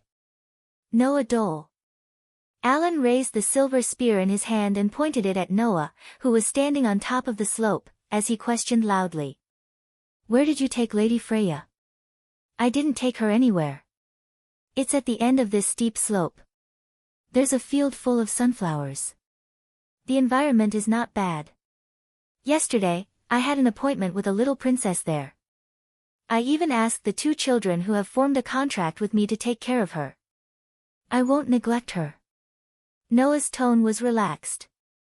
All you have to do is follow this path and you'll see your beloved goddess. What do you think? Simple, isn't it? Yes, it is. Higuni laughed coldly. But will you obediently make way for us? Who knows? Noah said with a half-smile. I'm not asking you to defeat me. As long as you can pass through here, I won't chase after you. Can I take it that way? Hai Chin looked straight at Noah. In your opinion, there are so many of us here, but none of us can pass through. Are you trying to hint at us like that? Do you think I'm looking down on you? Noah's lips curled up. Then why don't you come and prove it? Noah's insufferably arrogant words and attitude infuriated Freya's clan members one after another. As one of the 2 strongest clans in Eurali's clan, they had never been looked down upon like this before. Did this man really think he could defeat all of Freya's clan by himself? Alan was so irritated that even his hair stood on end, and his voice was full of anger. Do you think we're as useless as Apollo's clan? Didn't I tell you? Noah shook his head with a smile. He raised his hand and made a provocative gesture. Why don't you come and prove it? In an instant, the fuse in the hearts of Freya's clan members was ignited. How arrogant! Do you really think you have nothing to fear in this world after committing the taboo of killing a god? You'll pay the price. Let's see how long you can keep your mouth shut. The Gulliver brothers shouted one by one. Everyone was provoked to the point where they almost lost their minds. Only Otto was able to maintain his composure. Looking at Noah, who had a half-smile on his face, Oda raised his hand. Following Oda's action, all of Freya's family members shut their mouths and stopped talking. They glared at Noah with eyes burning with rage. Under such circumstances, Oda spoke in a deep voice. Noah Dole, return our noble goddess to us. The entire place fell silent. The relaxed smile on Noah's face faded bit by bit, replaced by an extremely calm expression. However, in the next moment, Noah's words were like a bomb thrown into the calm space, exploding a taut string. Do you think I want to keep that idiot? Are you the only ones who would treat a goddess who only has a superficial appearance as a treasure? Idiot. As soon as he finished speaking, Otto's calm expression twisted. Oh! A thunderous roar suddenly rang out. A terrifying killing intent surged from Otto's body. Just like the calm before the storm, all of Otto's previous calmness was annihilated. All that was left was the impact of emotions, and his heart was in a frenzy. Otto could tolerate anything, but there was one thing he could not tolerate. That was an insult to the goddess of beauty. Once upon a time, when he first met Freya, Otto had attacked Noah because of his disrespect to the beauty. Now, Otto had once again abandoned his rationality. Bang! In the midst of an explosive sound, the adventurer who had been given the title of Fierce One crushed the ground under his feet, creating a shockwave. Under the vibration of the strong wind, he fiercely rushed in the direction of Noah. Clang! Otto pulled out a large and sharp blade from his back and gripped it tightly in his hand. Whoosh! A sharp sound pierced through the air, causing his towering body to shoot out like a cannonball. In the next instant, Otto had rushed in front of Noah. His eyes were crimson red, and his right hand was raised high. His muscles bulged to the point that even his veins were bulging. He aimed his weapon at the human youth in front of him without hesitation. In an instant, a cold arc of light and a sharp sword aura scraped against Noah's face, illuminating his deep, pitch-black eyes. Noah's expression didn't change as he stared at the furious Otto swinging his blade at him. Instead, his voice rang out clearly. "That's why I said you're an idiot." A phosphorescent energy suddenly surged from Noah's body. Cold Queen of Steel, the holy sword that slays demons and demons, become a sword of steel, and bestow upon me divine power. A mysterious and unfamiliar elven incantation spilled out from Noah's mouth, causing the elven mark on the back of Noah's hand to emit a dazzling light. In response to the call of the contract, a young elven girl with waist-length straight silver hair appeared out of thin air. She raised a pair of purplish eyes, and raised a small hand towards the large blade that was swinging down. Then, something unbelievable happened. Clang! Amidst the sound of steel being ravaged by force, the razor-sharp broadsword in Otto's hands suddenly twisted without any apparent reason. It was as though an invisible hand had forcefully crushed it into a ball, turning the blade into an unbearable sight. Otto's expression abruptly changed. At this time, Noah was still chanting the incantation. Divine starlight, lightning of salvation, wisdom of the goddess, indestructible steel, sword, appear in my hand. The elven mark on the back of Noah's hand shone brightly. Thus, the young girl with shoulder-length silver hair similarly burst forth from within the radiance. Her bewitching snake-like eyes immediately focused on Otto's body. Just like the former, she raised a hand, but this time, it was aimed towards Otto's chest. Beep, beep, beep, a streak of lightning flashed. Not even giving Oda a chance to react, a bolt of lightning of salvation erupted and exploded on Oda's chest. Bang! Amidst the explosion, resplendent lightning flashed in all directions, causing Otto to groan as if he was struck by lightning and was sent flying. Otto! The Level 1 adventurers of Freya's family all stood up in shock. A few of them quickly rushed forward and caught Otto, who was sent flying backwards, preventing him from ending up like a rolling gourd. However, when everyone saw the scene on Oda's chest, everyone's pupils shrank. The armor on Otto's chest had long been shattered, and even the clothes in front of his body had been blasted apart, revealing his burly physique. However, Otto's chest, which was as hard as a rock, was now festering as if the skin on it had been burnt away. Cough, cough. Otto could not help but cough a few times, blood dripping from the corner of his mouth. Seeing this scene, everyone's heart trembled. On the other hand, Noah's side raised their eyebrows and began a discussion. Only this degree of injury? Alice questioned her companion with an expressionless face. You have been too merciful, divine sword elf. I have indeed been merciful. The power of the lightning of salvation had been suppressed to its limit. Athena replied calmly. But even if the power was adjusted, the lightning of salvation would still be enough to cause any human in this world to faint. I did not expect it to only cause such a degree of injury. It's not your fault. It should be related to Otto's own ability. Noah shook his head. Every person who receives a favor has a basic ability that they specialize in. Judging from Otto's appearance, this ultimate weapon of Eulalia's should be either strength or durability, right? This orc's durability attribute isn't low, huh? Seeing Noah making sarcastic remarks, Alan and the others felt their blood rush to their heads. Didn't you say you were alone? Alan roared angrily. Admit it if you hid reinforcements. Despicable scum. Despicable scum. Noah mocked. You can't win, so you're using this as an excuse? Where are you from? You. Alan's face was ferocious. Noah acted as if he did not see it and spoke indifferently. Also, Aster and Athena are not reinforcements. They are my swords. Chapter 2085. Sword.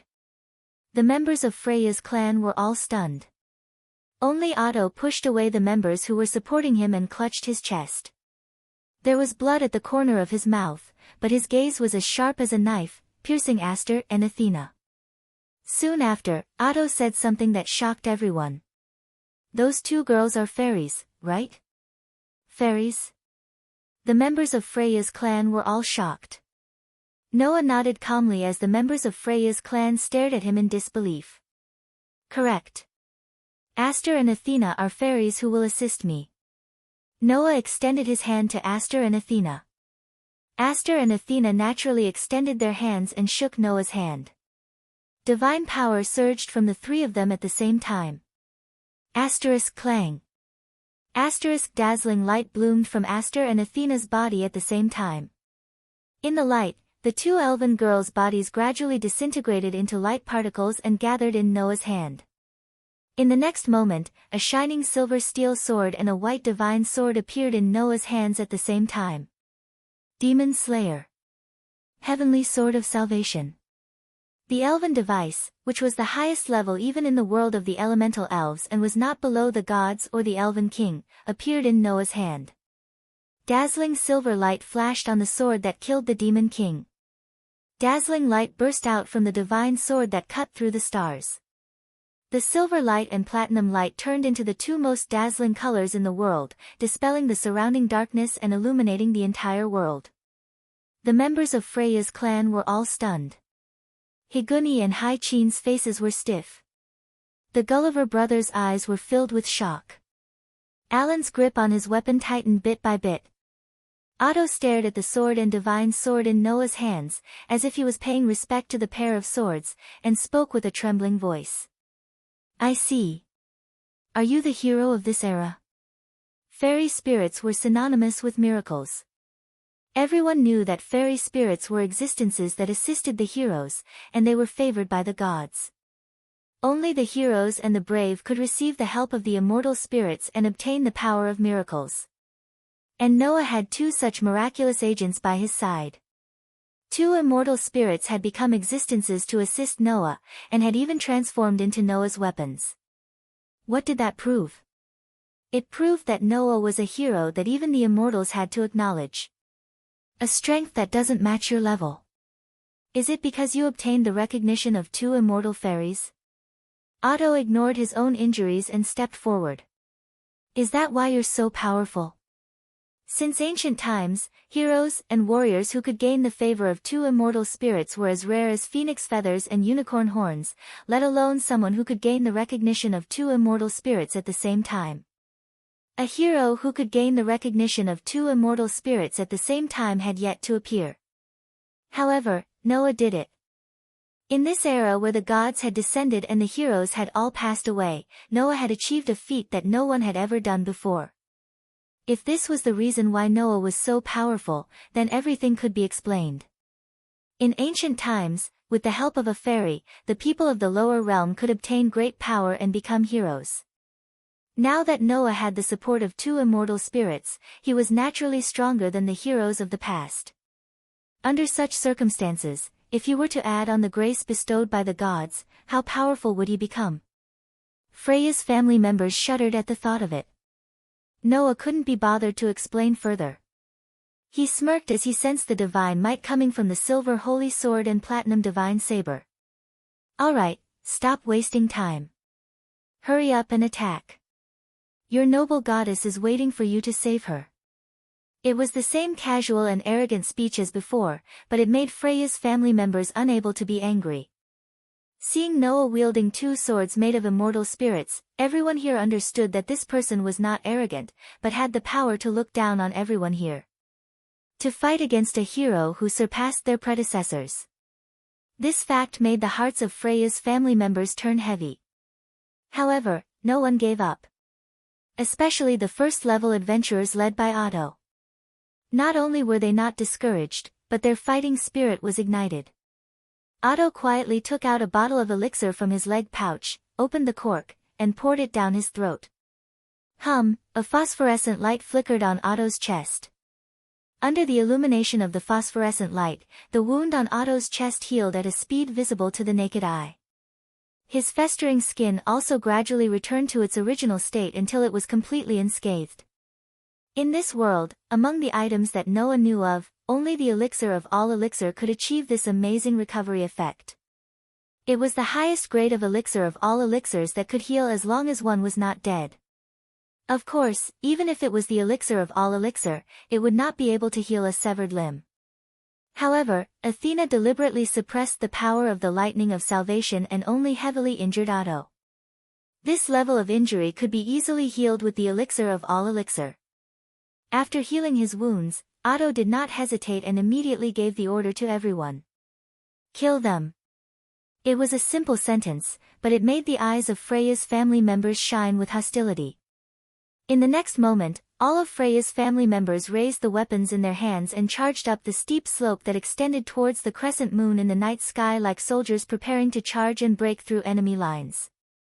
Eulalie was the most powerful adventurer in the family, and to be chosen by Freya, her soul radiance was much stronger than the average person's.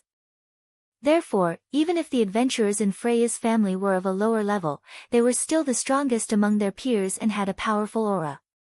However, to Noah, who had once faced millions of gods and primordial dragons head-on, it was really not enough. So, the small fries will leave here for now. With that, Noah suddenly raised the heavenly sword of salvation. O lightning of salvation, bloom here. The platinum divine saber, which was shining brightly, immediately stirred up strong lightning. The lightning was like an explosion. It turned into bolts of lightning that fell toward the bottom of the steep slope. They were like meteors falling from the sky, falling like raindrops. Boom, boom, boom, boom, boom. A series of explosions rang out in the air. Ah! Screams and sorrowful cries followed. Bolts of lightning fell from the sky and landed on the steep slope one after another, exploding the ground and setting off a shockwave. Freya's family adventurers who were charging forward were blown away like large pieces of trash. Suddenly, Freya's family adventurers screamed in sorrowful cries one after another as they were blown away by the terrifying lightning. The scene was like an army that had stepped on a landmine, and it became chaotic all of a sudden. The low-level adventurers who had only reached LV-1 and LV-2 were almost all defeated by the lightning. They either fell to the ground or hit the rocks, groaning in pain. Only the high-level adventurers who were LV-3 and LV-4 rushed through the lightning attack and continued to charge forward without fear of death. Unfortunately, these adventurers did not know that if Noah really wanted to, not to mention the continuous lightning attack, all it would take was a full-powered lightning of salvation and this mountain would completely disappear from the map. What was even more unfortunate was that these adventurers did not know that even if they survived the lightning, what awaited them was only an even more terrifying attack. O light of salvation, shine here. After a very short chant, the heavenly sword that was raised high by Noah no longer released lightning. Instead, it suddenly lit up. Immediately, a flash of light appeared from the platinum heavenly sword and turned into a beam of light that suddenly shot out. The beam of light seemed to intend to raise the slope to the ground. It rubbed against the ground, kept level with the slope, and swept down as far as it could. Seeing this scene, Freya's family members' faces changed drastically. Chapter 2086. BZZZ. The light beam kept rubbing against the ground under the vibrations of the air. It tore through the soil, separated the atmosphere, and swept across space, leaving a huge gully on the steep slope. At the same time, it also shot toward Freya's family members who were charging at the front lines. The light it emitted not only illuminated the space, but also the faces of Freya's family members. Everyone's frightened expression was clearly illuminated. At this moment, every member of Freya's family felt a sharp sense of crisis in their hearts. That sense of crisis, as if they had encountered death, clearly told every member of Freya's family how terrifying this light beam that was shooting at them at an astonishing speed was. Under such circumstances, the group of Freya's family members could not even move a muscle. All of them were frozen in place. Just like that, the fatal danger approached Freya's family members step by step. At this critical moment, four short figures darted over Freya's family members and landed heavily in front of everyone like boulders. They were the Gulliver brothers. The 4 level 1 adventurers of the dwarfs stood at the forefront of Freya's family members with an unstoppable momentum. They faced the terrifying light beam with a thick tower shield in their hands. Bam! The 4 thick tower shields were heavily smashed to the ground by the 4 level 1 adventurers. They were tightly pressed together to form a shield wall, protecting all of Freya's family members within. The light beam, like a comet falling from the sky, instantly landed on the shield wall. Bam! A thunderous roar rang out. The light beam, carrying a terrifying force, viciously struck the thick shield wall. In an instant, the force turned into a strong platinum light that burned everyone's eyes. Ugh! Under the unbelievably terrifying impact, the Gulliver brothers let out a low groan of anguish. The veins on their hands holding the shields bulged as they held on to the tower shields in their hands with all their might. The 4 tower shields were not only heavy, but also astonishingly tough. The material used was the hardest steel to break, and the hardest metal required to forge equipment with the indestructible attribute had even been added inside. The defensive power and sturdiness of the materials were frighteningly high, and even the full force of the floor master in the deeper regions could not leave a single mark on the materials. Based on their level, the 4 tower shields were all level 1 weapons, and each tower shield was worth more than 100 million Varus. With this kind of tower shield, coupled with the buff from the 4 Golden Flame Warriors, that could even surpass LV6, there had never been an existence that could break through this defense. Today, such an existence had finally appeared. Although Noah had reduced the power of the divine sword to avoid flattening the entire mountain and causing Freya, Orpheus, and Lilith who were in the flower field on the mountain to be caught in it, it was still a strike from the divine sword. The light of salvation could even sever a star. Even if most of its power was suppressed, the amount of divine power provided by Noah was not much. But how could a few shields defend against it? Thus, in the next second, a strange sound clearly sounded from the surface of the 4 tower shields. Pa-gee, the clear cracking sound made the 4 Gulliver brothers widen their eyes. Piak, piak, piak, piak. Following that, cracks began to appear on the surface of the 4 tower shields along with cracking sounds. In the blink of an eye, the cracks began to spread. The faces of the 4 Gulliver brothers were flushed red from exerting too much strength. Ignoring the tower shield that was gradually cracking under the impact of the platinum flashes, they roared in unison. Oh! Relying on their intimidating aura, the warriors of the hominid clan did not retreat. Instead, they charged forward with their tower shields. Boom! The light of salvation immediately seemed to have been detonated. It completely exploded, stirring up shocking flames and shockwaves. Oh!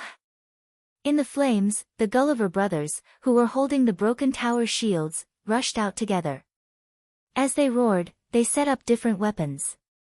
Sword, hammer, spear, and axe, 4 different weapons suddenly appeared in the hands of the 4 Gulliver brothers. The 4 hominid warriors swung the weapons like 4 meat grinders and rushed toward Noah.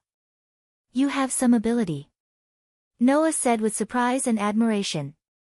He slightly raised the holy sword and divine saber in his hands. However, just as Noah was about to attack the Gulliver brothers, 2 figures suddenly appeared behind the broken tower shield that the Gulliver brothers had set up. They were like 2 afterimages as they rushed towards Noah from the left and right of the Gulliver brothers. Die! The young cat man, Alan, was proud of his swift legs. His figure almost turned into a phantom. In the blink of an eye, he rushed to the left side of Noah. The silver spear in his hand was like a viper, suddenly stabbing out violently. Me too. The dark elf, Higu, dashed to Noah's right side with a speed that was only slightly slower than Alan's. At some point in time, he was holding a pitch-black sword in his hand. He turned into a streak of black light and stabbed at Noah's throat.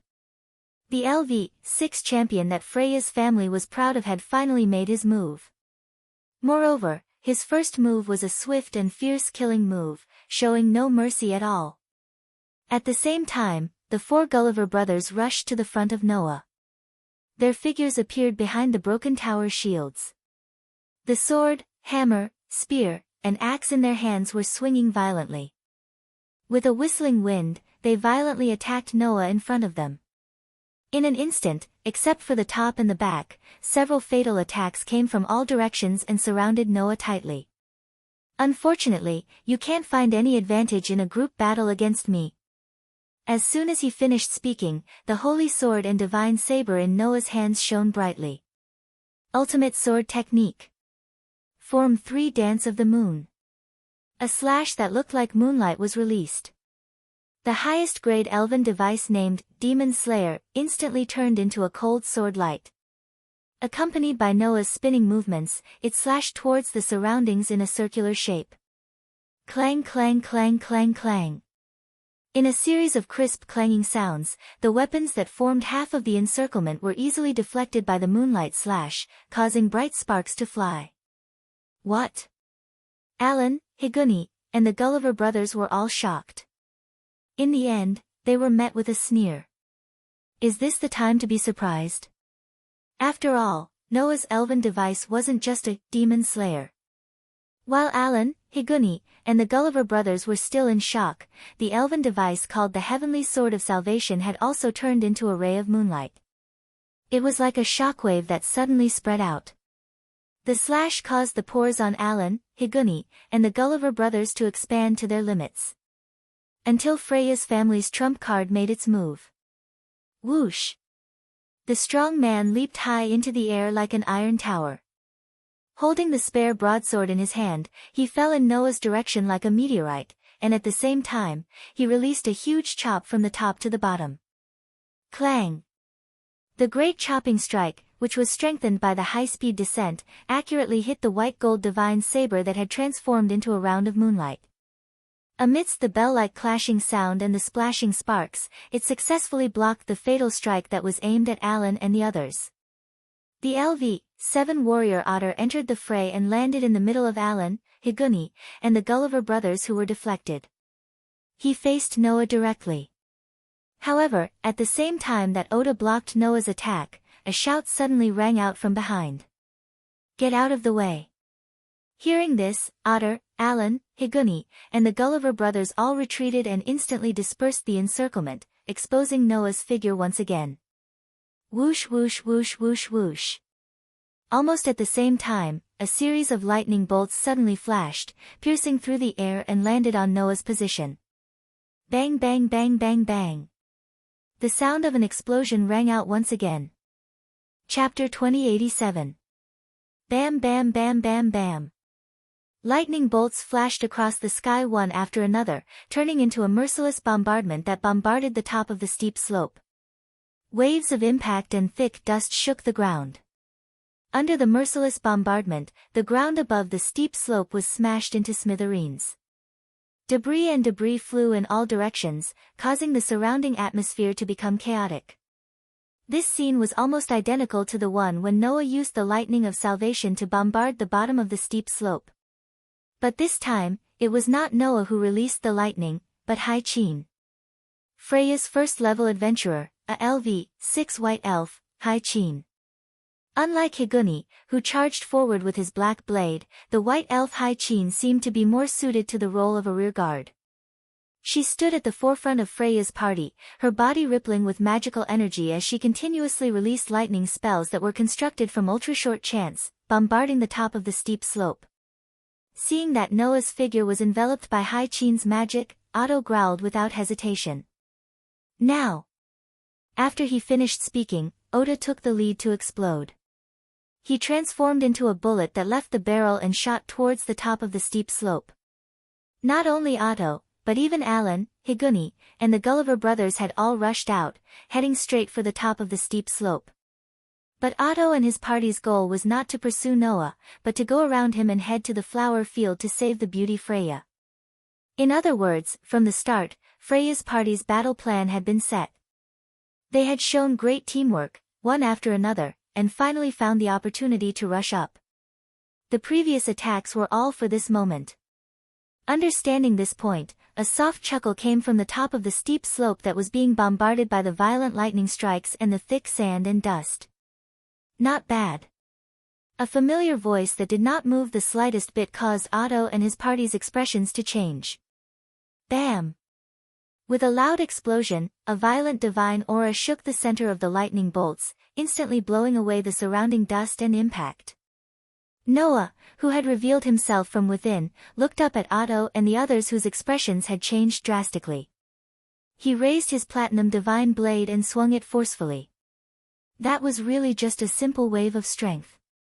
But this time, Noah was slightly more serious. After eternal strengthening, his physical strength alone had reached 5 digits. The strong wind caused by the powerful strike of a top-tier deity turned into a formless shockwave that spread out.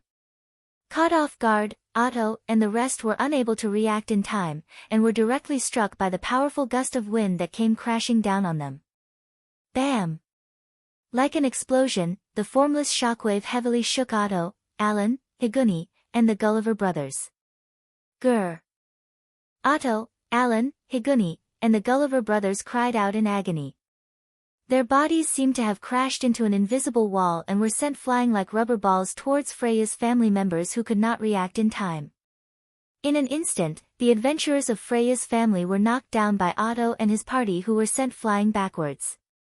Cries of surprise rang through the night sky. Damn it! Hai Qin could not help but grit her teeth and hurriedly chanted an incantation. A few bolts of lightning suddenly formed and shot towards Noah's direction. Facing the bolts of lightning that were shooting towards him, Noah's expression did not change at all. He merely raised the silver holy sword in his other hand and waved it at the bolts of lightning. Poof! The silver sacred sword flashed at high speed and cut off the bolts of lightning. They turned into sparks and dissipated into the air. What? Hai Qin stood up in shock. He cut off the magic. What? Didn't I tell you? Noah looked at Hai Qin and laughed mockingly. No matter what kind of magic it is useless in front of my Aster. Also. Noah raised the platinum divine sword high into the sky again, and surging divine might continuously poured into it. Your lightning magic is not bad, but it is still not enough in front of my Athena. As soon as he finished speaking, the elven equipment named Heavenly Sword of Salvation started to glow with a brilliant light. As if in response to that resplendent light, dark clouds suddenly appeared in the boundless night sky above without any warning, instantly covering the entire night sky. The dark clouds entangled with each other like a black mass in the sky. Not only did they emit a terrifying pressure, but they also suddenly spun and formed a vortex. In the center of the vortex, bolts of lightning began to appear and converge. In an instant, the sky changed color. All the members of Freya's clan were stunned, and their minds were blank. Impossible. Hai Qin muttered as if she had lost her soul. Impossible. Impossible. Feeling the terrifying pressure from the black mass in the sky, Hai Qin was almost in despair. How can there be such a terrifying power in this world? Hai Qin's desperate roar was instantly drowned out by a thunderclap. Descend. Under the command of this terrifyingly calm voice, the center of the vortex-like clouds converged into a thunderbolt so thick that it seemed to be able to pierce through the earth and struck down. Kaboom! A deafening roar resounded. Under the bombardment of the terrifyingly thick thunderbolt, the steep slope gradually collapsed and disintegrated. It was like stepping on building blocks, scattering little by little. At the edge of the steep slope, the dazzling thunderbolt suddenly appeared in the air, causing the entire mountain to tremble violently as if it had been swallowed whole. This horrifying scene was clearly witnessed by the people in the labyrinth city, Eulalia, who were a kilometer away. Of course, in the flower field at the top of the mountain, Freya, who was being guarded by Orpheus and Lilith, witnessed this scene from a close distance. Her breathtakingly beautiful face was illuminated by the dazzling light of the thunderbolt that fell from the sky. Witnessing it at such a close distance, just the deafening thunderclap and earth-shattering roar alone were enough to frighten many people. However, Beauty looked at this scene in silence, listening to the terrifying sound for a long time before she quietly closed her eyes. Just now, In Beauty's eyes, the radiance of the souls of all Freya's clan members had dimmed, becoming as fragile as a flame that was about to be extinguished. That was why Freya knew. Her children had all fallen. In other words, this rescue operation had completely ended in failure. Moreover, Freya's clan might even suffer an unimaginable blow, completely declining, and step down from their position as the most powerful clan in Eulalia. Originally, I just wanted to give Loki a little warning, and at the same time warn the swordswoman, but I didn't expect things to turn out like this. Freya did not know whether it was a self-deprecating laugh or a joyful one. That child is indeed different from the others so far. But then again, if he could act according to my wishes, he wouldn't have that kind of radiance that drives me, God, crazy. While Freya was lamenting, Orpheus and Lilith's hearts skipped a beat, as if they had received some kind of message, and looked at Freya. What's wrong? Freya smiled sweetly. Is there anything you need? Strangers of the same clan. Just now, Noah gave us an order through the contract. Orpheus looked straight at Freya. You can go now. I can go now. Freya raised an eyebrow and said slowly. Is this okay? That's what Noah said. Lilith tilted her head, expressionless but with a hint of joy. That's what he said, that's what he said. All right then. Freya shrugged her slender shoulders. I'll go take a look at my poor children. With that, Freya walked towards the place where the lightning flashed and thunder rumbled, only leaving behind a sentence before disappearing into the air. Whether it's destruction or not, let me, the King of Gods, witness your path to the end. Chapter 2088. Rumble. In the aftermath of the thunder, the dark clouds that covered the entire sky finally began to dissipate, and the originally clear night sky was once again exposed to the moonlight. The lightning that flashed on the side of the mountain also dimmed after an unknown amount of time.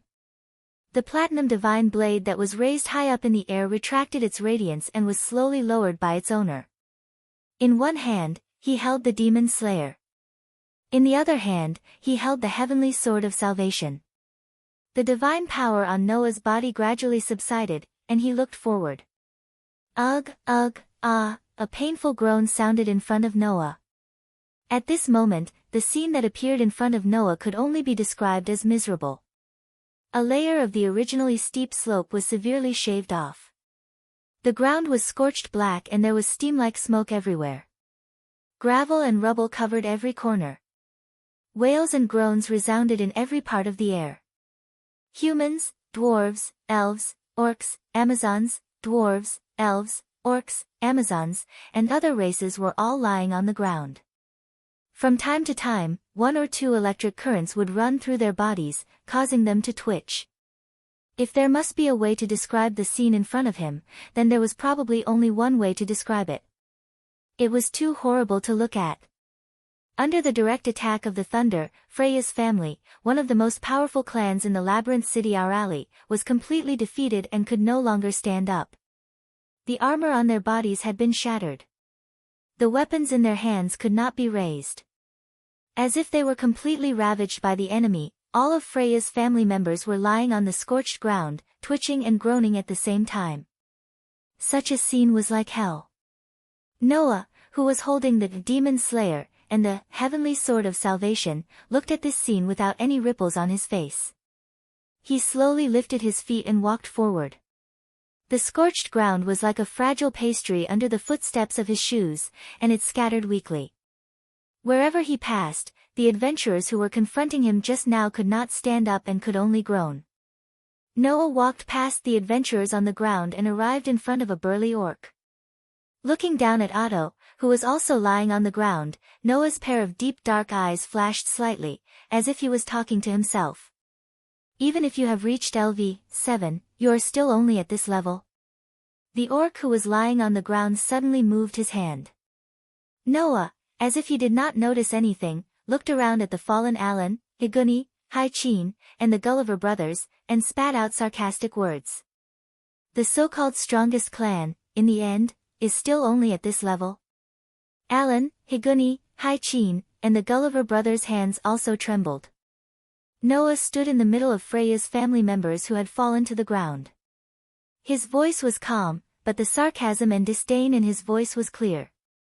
There are so many people, and there is 1 LV, 7, 3 LV, 6, and 4 LV, 5 first-level adventurers, plus a bunch of LV, 1 to LV, 4 adventurers, and they can't even get past me.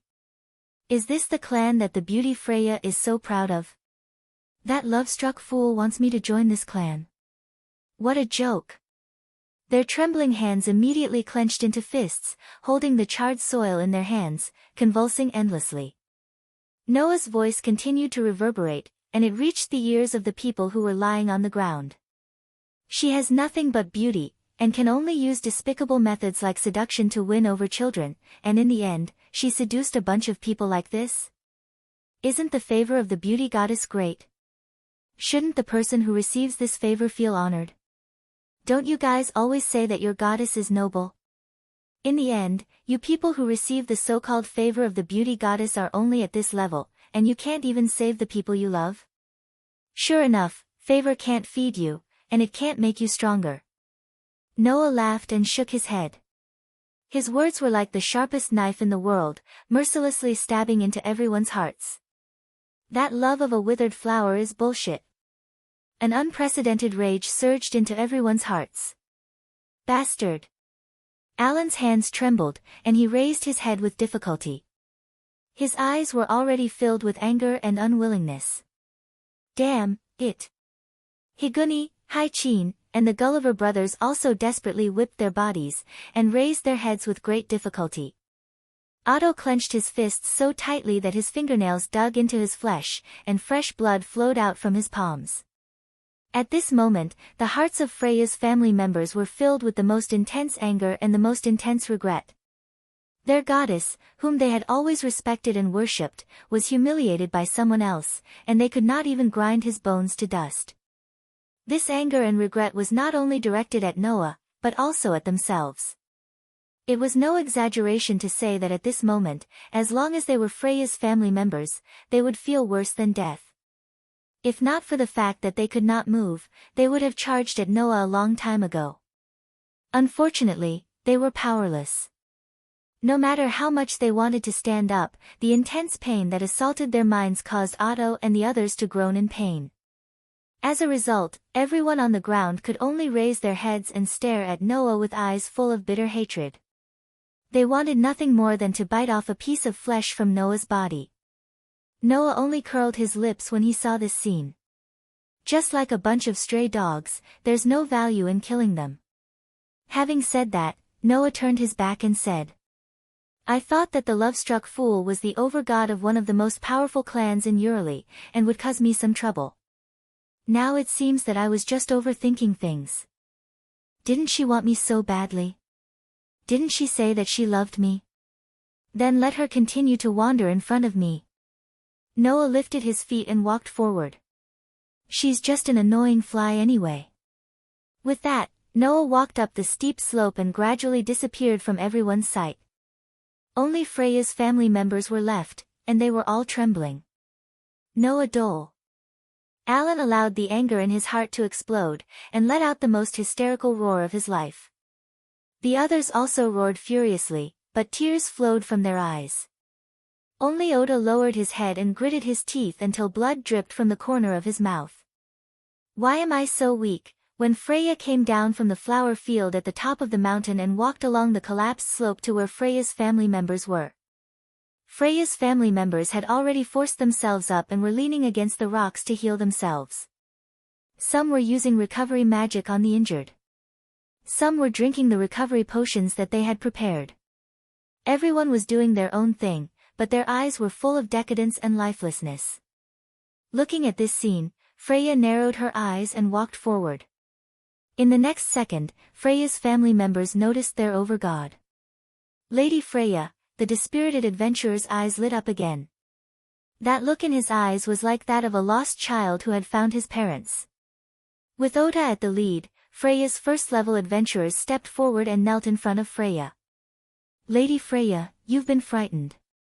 Indeed, I've encountered many surprising things. Freya crouched down and caressed Ota's face. She looked into his eyes and spoke softly. However, you all seem to have suffered even more than me. Everyone was silent. Lady Freya, Ota said in a low voice. Where's Noah Dole? He left, Freya said flatly. I was spared. It seems that in their eyes, I'm not even worth being sent back to the heavens. Her words reminded Ota and the others of Noah's scornful and sarcastic words. They all bit their lips. The helplessness of not being able to save their over-god with their own hands filled everyone's hearts. Ota was silent for a moment before he raised his head and looked directly at Freya. Do you still love that man?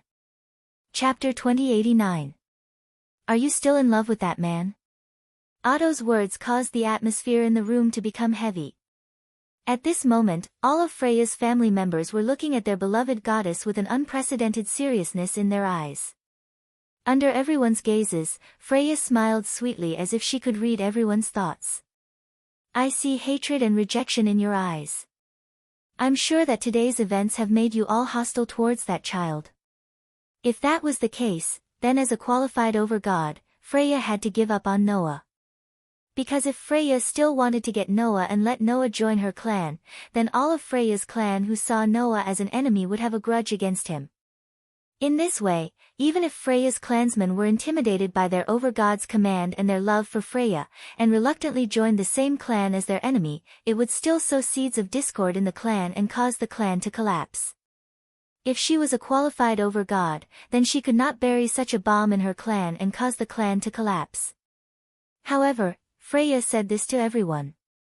I love that child, and if I have to add weight to this love, then even if all of you added together, you still wouldn't be as heavy as him. The cruel words made the hearts of Freya's clansmen tremble. However, even though that was the case, Mei Shin's excessively gentle voice still reverberated in the air. It's impossible to give up on that child. Pursuing the radiance of that child's soul is the thing that I desire the most to do. There is nothing that can surpass this desire, he said. Even if it's a clan. Even if it's all of you. Her resolute words made everyone in Freya's clan fall into silence. For these clan members who loved Freya deeply, Freya's words were even more painful than Noah's. But even so, none of Freya's clan members were disappointed in their beloved goddess. Because no matter how uncomfortable they felt, it still could not overshadow the love and loyalty of Freya's clan members to their overgod. But at the same time, everyone in Freya's clan remembered Noah's words. Anyway, it's just an annoying fly. Yes. An annoying fly. For Noah, who was so powerful that he could ignore all of Freya's clan members, if Freya, who had no means of threatening him, continued to pester him, what was she if not an annoying fly? At this thought, everyone clenched their fists, their emotions burning in their hearts. For Freya, even if Noah looked down on her, or even treated her as a fly, it was nothing, right? There was nothing else in the eyes of this beautiful goddess. She could only see Noah's sparkling soul. As long as he could pursue that glory, it didn't matter what Noah thought of him or what he did to the children of his clan. This was the distortion of Freya's emotions. In order to pursue the radiance of the soul, nothing else mattered. If Noah did not have the radiance of his soul, then Freya would not be so attached to the man she once loved, right? Therefore, Freya did not love Noah, but the radiance in Noah's soul. But even if Freya did not care about how Noah looked at her, it did not mean that the people here would tolerate Noah treating Freya like a fly. Thus, everyone had the same thought. Stop it. They must stop their goddess from pestering Noah. He couldn't allow his beloved goddess to be insulted by Noah again. Apart from that, everyone's heart was also burning with the desire to fight against Noah. Their beloved goddess must not be humiliated, and they must not be looked down upon by that man. With this thought in mind, Otto was the first to raise his head and look at Freya. I understand, Lady Freya. Otto said. If that is the case, please leave this matter to us. Leave it to you. Freya raised an eyebrow and looked at Otto. What do you mean?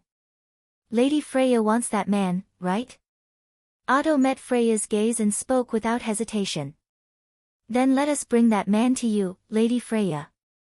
You don't have to worry about this anymore. That's right. That was Otto's idea. Since their beloved goddess wanted Noah, then they would bring that man to Freya. This way, not only would he be able to clear his name, but he would also be able to prevent Freya from being humiliated.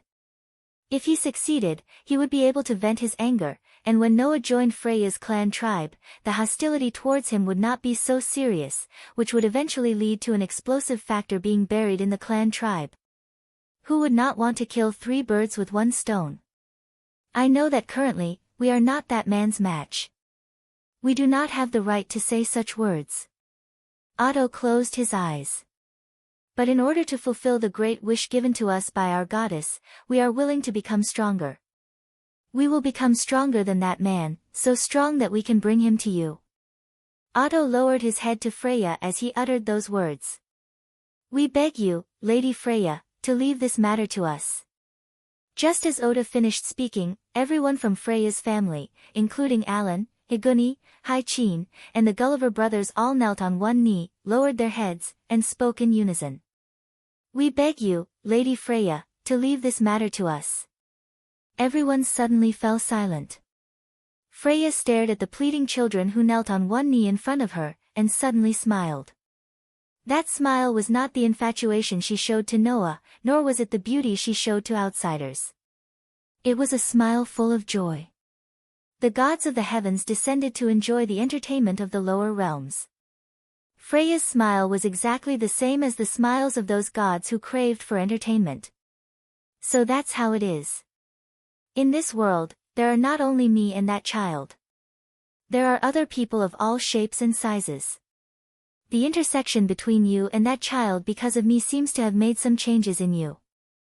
This kind of change, for us eternal gods, is the most happy to see. If that is the case, I agree. Freya smiled happily. The man I once doted on, and the man I love now. What kind of changes will the sparks between you two create? What kind of radiance will your souls shine? Let me wait and see. Yes, sir. Ota and the others answered happily. Things are getting interesting. Let me wait and see for now. Freya raised her head and looked at the bright moon in the sky with a smile. It's fine. We don't lack time anyway. We don't lack time anyway. On the way back to the labyrinth city of Eulalia, Noah spoke to Athena who was beside him. No matter how infatuated that beautiful goddess is, she's still a goddess in the end. That goddess should be happy to observe the changes that have occurred in all of the spawns under my guidance. It doesn't matter whether the children of the spawns succeed or fail, that goddess shouldn't care, right? It would be great if she succeeds. If she fails, then we can just continue to pursue her. Noah spoke Beauty's mind in a single sentence. We don't lack time anyway, do we? That's the thought of a god who pursues entertainment. Athena said calmly.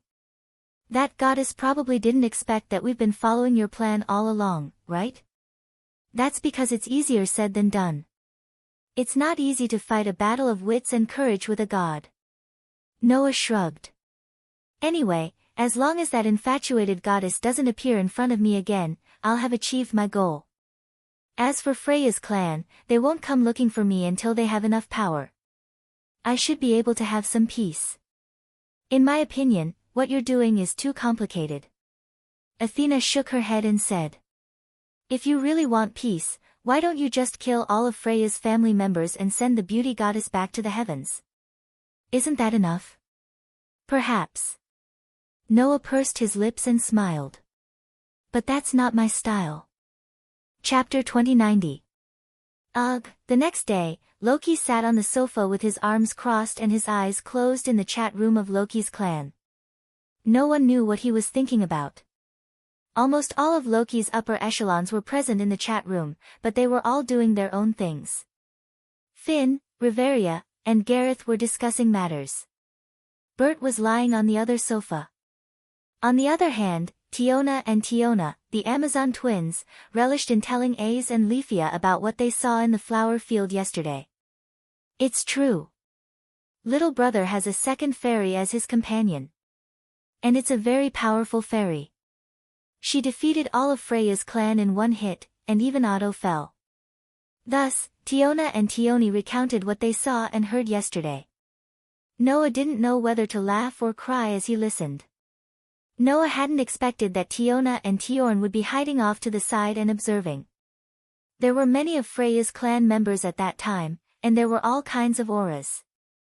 Although Tiona and Tiona were hiding, their auras were mixed with the auras of Freya's clan members, and Noah did not notice them. Therefore, Tiona and Tiona told Noah's story of bravery as if it was just a story. And they had told it several times already. But Aze and Leafia still seemed to be a little surprised. Noah actually had two fairies to assist him at the same time. This was something unheard of even in stories. Finn, Riveria, and Gareth were talking about this matter. Bert was lying there, but his expression was rather unpleasant. He was obviously thinking about this matter as well. As for Loki, after a long time, he could not help but sigh and say this. That's why I was wondering why that nymphomaniac child would suddenly take the wrong medicine. She actually still has the mood to enter the buried city at this juncture, and there are so many people. Otto and the other first-level adventurers even planned to go on an expedition. So it turns out that they were all provoked. Yesterday, Freya's clan members ignored the guild's warning and all rushed out of the city. Naturally, this matter could not be left unresolved. When Freya returned with the members of her clan from Eulalie, the guild was relieved, but at the same time, they began to question her severely. They even invited Freya to the guild headquarters to interrogate her. Freya did not make any superfluous excuses. She only told the guild that something had happened to her, and that the clan members were so impulsive because they wanted to save her. She hoped that the guild would punish them lightly. Since Freya did not leave the city, but returned with Freya's family, the guild believed Freya's story, but they still punished her. Needless to say, the fine, but there were other punishments.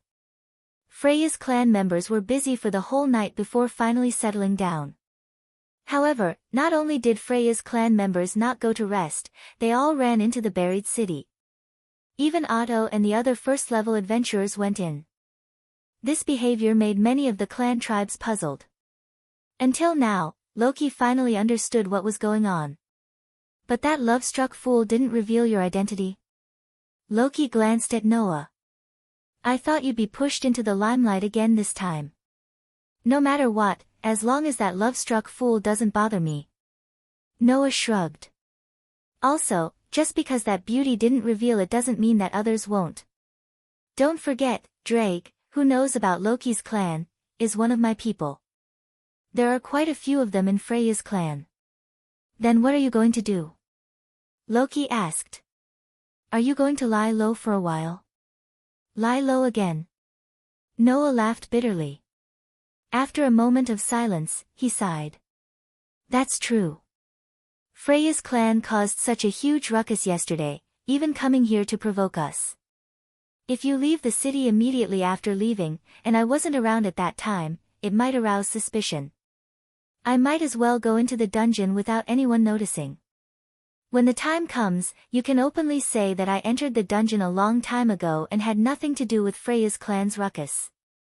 Is that so? Loki pondered for a moment and nodded. That's good too. How long do you plan to be gone? A month. Noah said indifferently.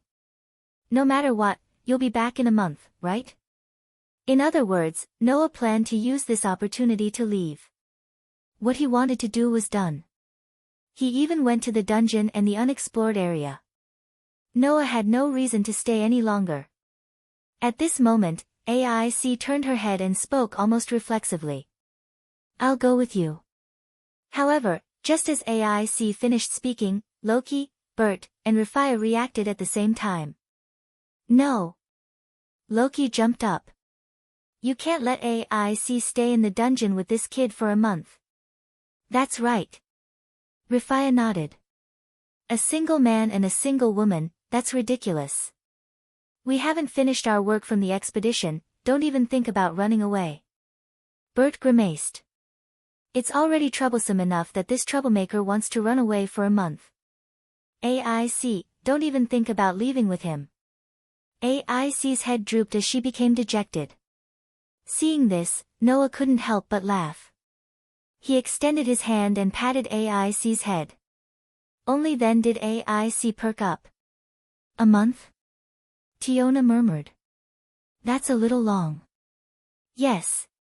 Tiona nodded. It's longer than the time you've spent in the clan. But, for an adventurer, a month of exploring the dungeon is nothing. Gareth stroked his beard. So, it's not like we can't accept it. And we don't have to worry about his safety, Riveria said. Even if we enter the 60th floor, Noah will be fine, right? I just hope we don't meet anyone from Freya's clan to avoid conflict. Finn turned his gaze to Noah. When do you plan to leave? Let's leave now, Noah said without hesitation. There's no time like the present. Everyone nodded one after another. AIC was the only one who kept staring at Noah with a hint of reluctance in her eyes. In response, Noah only patted AIC's head to calm her down. Then, Noah seemed to have thought of something as he looked out of the window. Let's go take a look before we leave, Lord Bale. Lord Chun-Ji. Lily, who was carrying a huge backpack, urged outside Hestia's clan camp. Please hurry up. I'm coming. Bale jogged out of the mansion, putting on his gauntlets as he ran. I'm sorry, I asked the great goddess to help me upgrade my ability. My daughter too. Chun-Ji also ran out of Hestia's clan camp and apologized to Lily. Although my power is weak, Lord Bale said that we plan to go to a new floor today. So, even if it's just a little bit, I hope that I can improve the magic ability and use my magic to help everyone. Well, that's a good idea. Lily handed a backpack to Chun-Ji. Then Lily will look forward to Lord Chun-Ji's performance. Yes. Chun-Ji took the backpack with a nervous look. At this time, Hestia came out of the mansion and looked at Bale, Lily, and Chun-Ji with a smile on her young face. She waved her small hand as if to greet them. Anyway, remember to go early and come back early. It's a little lonely when I'm alone at home. Yes. Bale, Lily, and Chun-Ji said in unison. Then, let's go. Okay. Hestia nodded proudly. Be careful. Bale, Lily, and Chun-Ji laughed and talked with each other as they walked towards the Tower of Babel. Hestia watched her children leave and then smiled. Go back and read your book. After saying that, Hestia turned around and walked into the mansion. Hestia did not notice. In the alley in front of the mansion, a person had been looking at them and had a panoramic view of the interaction between Hestia and her family. Seeing Hestia walk into the mansion, Noah suddenly smiled. Well, I'm going out too. See you in a month, Hestia. After saying that, Noah turned around and walked into the shadows. On this day, Noah left Eulalie and this world. Finally, Between the Worlds. Chapter 2091. This was an extremely vast and luxurious office. There was a chandelier that was bigger than a bed hanging from the ceiling. The floor was covered with a bright red carpet. The surrounding walls were hung with gorgeous hanging curtains. However, there was no wall on the side facing the door. Instead, there was a side of tempered glass that could directly see the scenery outside the building. Therefore, the lighting in this office was very good, allowing the warm sunlight to project into the interior, bringing a warm feeling. Of course, there was furniture in the office. There was a sofa and table cabinet sitting on the side. There was a bookshelf close to the wall. There were carts for brewing tea. Of course, there was also a luxurious desk. However, in this office, the most conspicuous thing was not the furniture, nor the huge glass wall and gorgeous chandelier decoration that replaced the wall, but a plaque hanging on the left wall. On the plaque, there were such words. Fairy Tale. A guild name that was more resounding than anything else in this world. At this moment, the guild's acting president was sitting at the luxurious desk, wearing glasses on her face, flipping through a document. She was a young girl in her prime. She should be around 20 years old. She had a head of beautiful black waist-length hair. She was wearing a standard office lady's formal dress that only a strong woman would wear. Her thighs that were exposed outside the skirt were covered with black stockings, and her feet were wearing high heels. She was very charming. It was believed that no matter who it was, if any man saw such a young girl who was obviously in a high position and was very charming, they would more or less have some feelings of being moved. However, if one looked carefully, they would find that this acting president was not just a strong woman with appearance and working ability, but no strength to truss a chicken. That was because a sheathed long saber was leaning against the wall beside him. The young girl had been working seriously like this, flipping through the documents on the desk one after another, and her spirit was quite concentrated. Under such circumstances, the entire office was filled with an atmosphere of silence, without the slightest sound. Katja, after an unknown amount of time, the sound of the door opening could be heard. Then, another young girl walked in from outside the door. The newcomer was not as charming as the former. It was not that this young girl was not good-looking, but the young girl's age had not reached the mature charm of the former. Her figure was petite and tender. Judging from her appearance, she should be a young girl less than 14 years old. However, this young girl who was not even 14 years old had a calmness and intelligence that a normal child should not have. She gave people a feeling that she could not be underestimated. The young lady, who was carrying a pile of documents, had just entered the office when she saw the acting president sitting there, concentrating on flipping through the documents. She immediately let out a soft sigh. "Miss Muggeng, have you not rested yet?" Hearing someone call her, the acting leader of a guild called Fairy Tale, Celestial Child finally raised her head from the documents in her hands, revealing an incomparably exquisite face. Looking at the petite girl who walked into the office, she faintly smiled. "You're here, Xiashi." "Yes, I'm here, but I'm here according to the normal working hours," Xiashi said coldly. "As for Miss Muggeng, if I'm not wrong, you've been in the office since yesterday and didn't go back to rest at all, right?" "It can't be helped." Muggeng took off her glasses, rubbed her eyebrows, and said, "There have been too many things targeting us recently. If we don't grasp more information about the countries around the world now, when we confront them, we will definitely be suppressed." What Muggeng had been reading since yesterday was not an ordinary document, but the latest information from all over the world that had recently been collected. Xia Shi seemed to understand Muggeng's thoughts and frowned slightly. "The countries around the world still haven't given up on their complaints against us." "It's not that easy." Muggeng smiled coldly. "After all, we have all the initiators in the world, and even all the cursed children in the world. Children infected with the protozoan virus, cursed from birth, and possessed power beyond that of humans. That was the cursed child." The so-called initiators referred to the cursed child who formed a partnership with a human as a facilitator, became a police officer, and was responsible for the work related to the protozoan virus. Someone said that they were the last hope of the world. However, the treatment that these children suffered in this world was worse than that of dogs. After all, the source of power that gave these children power was the same blood as the protozoan virus that threatened the survival of humans. Therefore, people regarded these children as monsters. Therefore, people unilaterally hated these children. This kind of discrimination and hatred had not been erased until now. However, the fate of the cursed children was no longer as miserable as before. If there was a reason, there was only one reason. That was Fairy Tale. A shelter called Monsters by the World, providing a place for the cursed children, had now become a civil organization that could not be ignored by the major countries in the world. After 3 years of development, our guild has taken in almost all the cursed children in the world, including the children who formed a police team 3 years ago and became the initiators.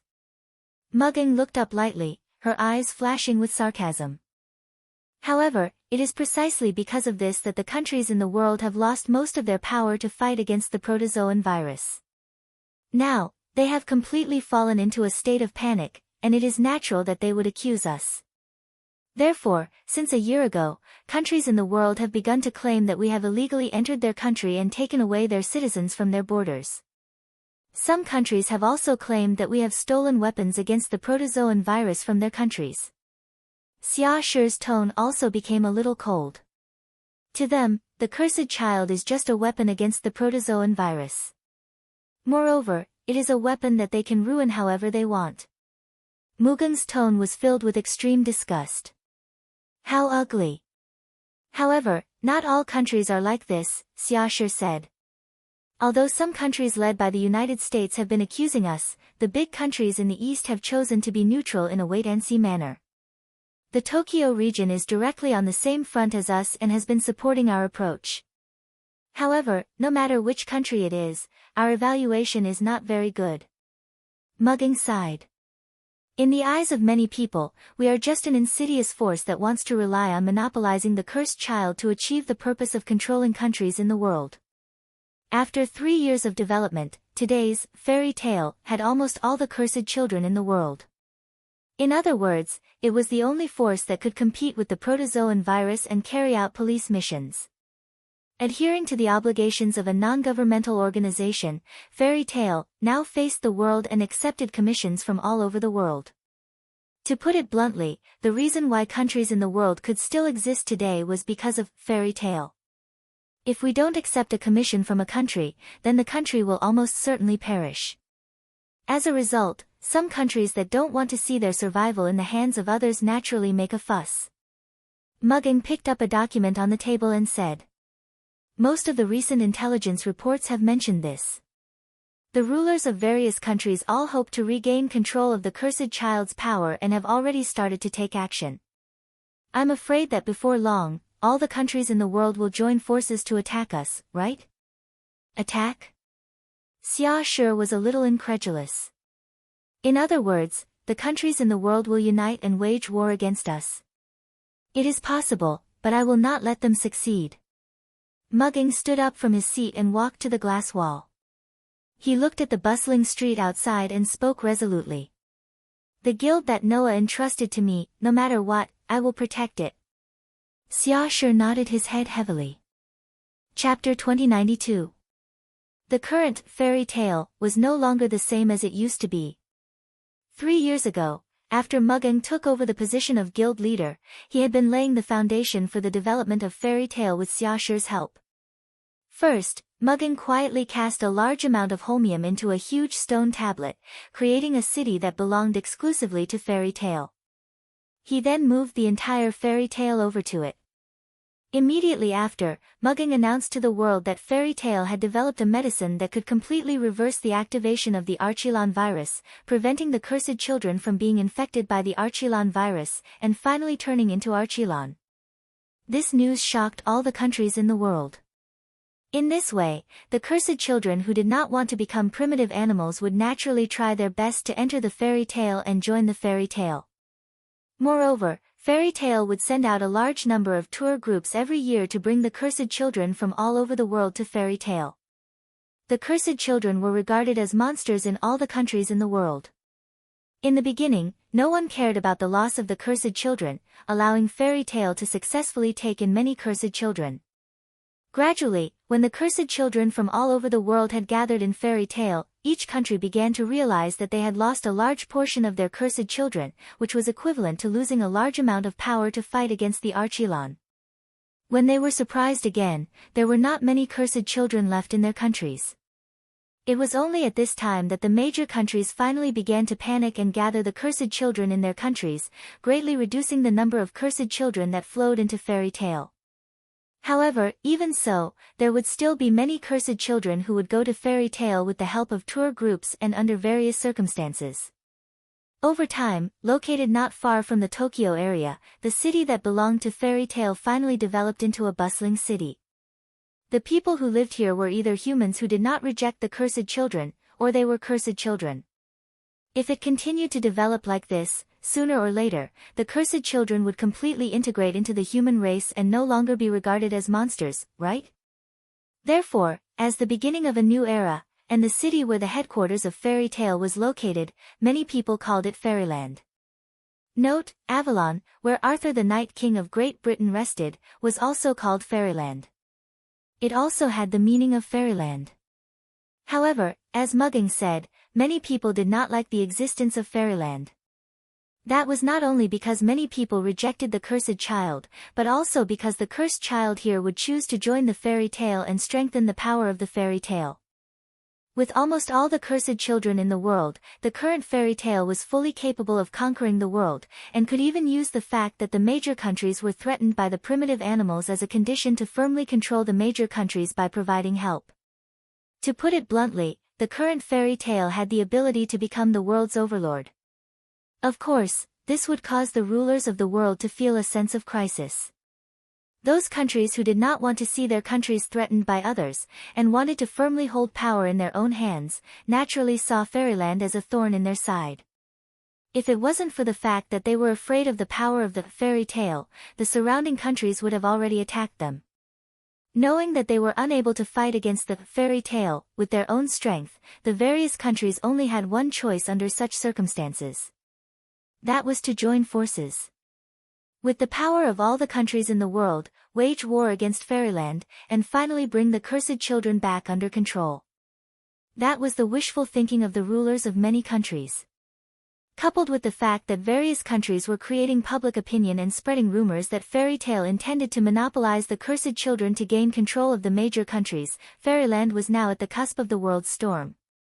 Mugging, who had sharply sensed the recent movements of various countries in the world that had led the situation to the direction of war, worked through the night to gather information from various countries and prepare. Therefore, as the residents of fairyland began their daily lives, the border where the giant stone monument stood was heavily guarded to a frightening degree.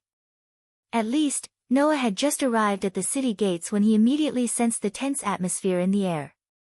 Does this count as me coming back at the right time? As he said that, Noah stood outside the city gates of fairyland and looked up at the city before him.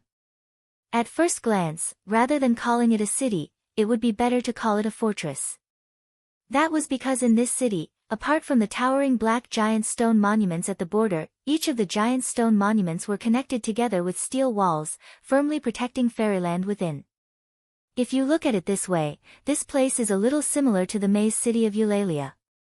Even as he said that, Noah found patrolling personnel on the city walls and the giant stone monuments. Of course, those people were not soldiers, but police officers belonging to fairy tale. Among them, there were promoters of humanity, and initiators of combat forces. Pairs of police officers were all wearing standard uniforms, and like the National Defense Forces, they were heavily guarded. Although I don't know what happened, but if I just go in like this, they won't let me in so easily, right? Noah fell into deep thought. Finally, in order to avoid trouble, he made a decision. Let's just sneak in. With that, Noah leaped, and his figure rushed straight into the clouds, and then turned into a blur, and swept into fairyland. Cars came and went. People flowed continuously. Skyscrapers were everywhere. Roads extended in all directions. The bustling scene, no matter how one looked at it, looked like a bustling city. Noah walked on the crowded street, but his eyes were always looking around. Come on, come chase me, don't run. On the sidewalk, a group of children were smiling innocently, happily running past Noah. Noah could clearly see that the pupils of the children were as red as blood. Without a doubt, those children were the cursed children. However, these children were beaming with smiles of their age, laughing from the bottom of their hearts as they chased after each other. On the side, the pedestrians seemed to have gotten used to this scene, and continued with their own business. At the position of the red street lamps, some kind-looking old people were even laughing and chatting with a group of cursed children. The cursed children, who were hated by most people, blended into the city as if it was a matter of course.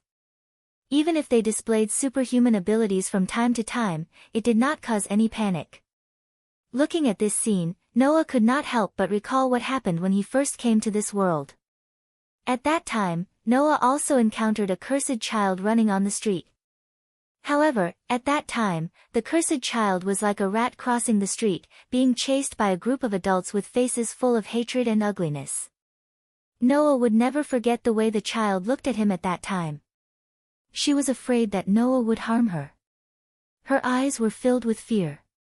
It was because of that incident that Noah finally made the decision to protect the cursed child.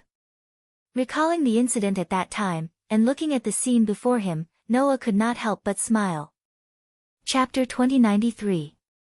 At this moment, there was only one thought in Noah's mind.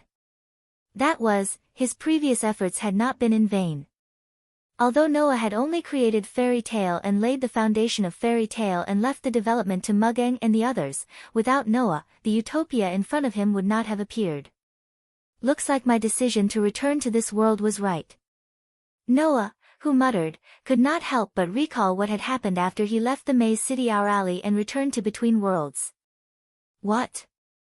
In the pure white world, Noah looked at Gaia and Alea in shock. There is only one world left to go to. Yes. There was only one world left to go to. Just now, after Noah returned to Between Worlds, Gaia and Alea announced this news to Noah. Why? Noah asked out of reflex. Why is there only one world left to go to? It was natural for Noah to be so anxious. This was because Noah still had a few worlds that he had not returned to. If possible, Noah also wanted to return to those worlds to see the friends he had made before the final battle.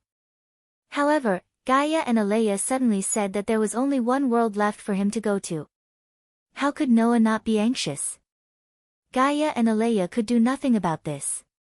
It's not that we don't want you to continue to relax, little Noah, Gaia sighed. It's just that there isn't enough time. Not enough time. Noah froze. Looking at the stunned Noah, Alea pointed in a direction. Look there. Hearing this, Noah looked in the direction Alea was pointing and cast his gaze over. In the next moment, Noah saw it. There was a stone plate suspended in midair. Its outline was connected to 10 patterns, with a sun carved in the center. The sacred text surrounding the stone plate was no longer like before, absorbing the white mist called imaginative power. Its color was also completely different from before.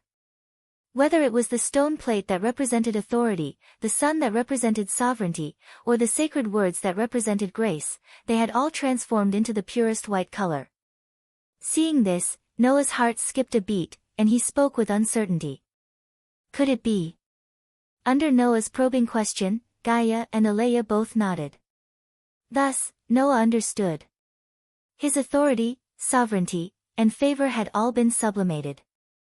As long as they returned to his body, all the possibilities in his body would be opened up, and he would have invincible power that could rival the world.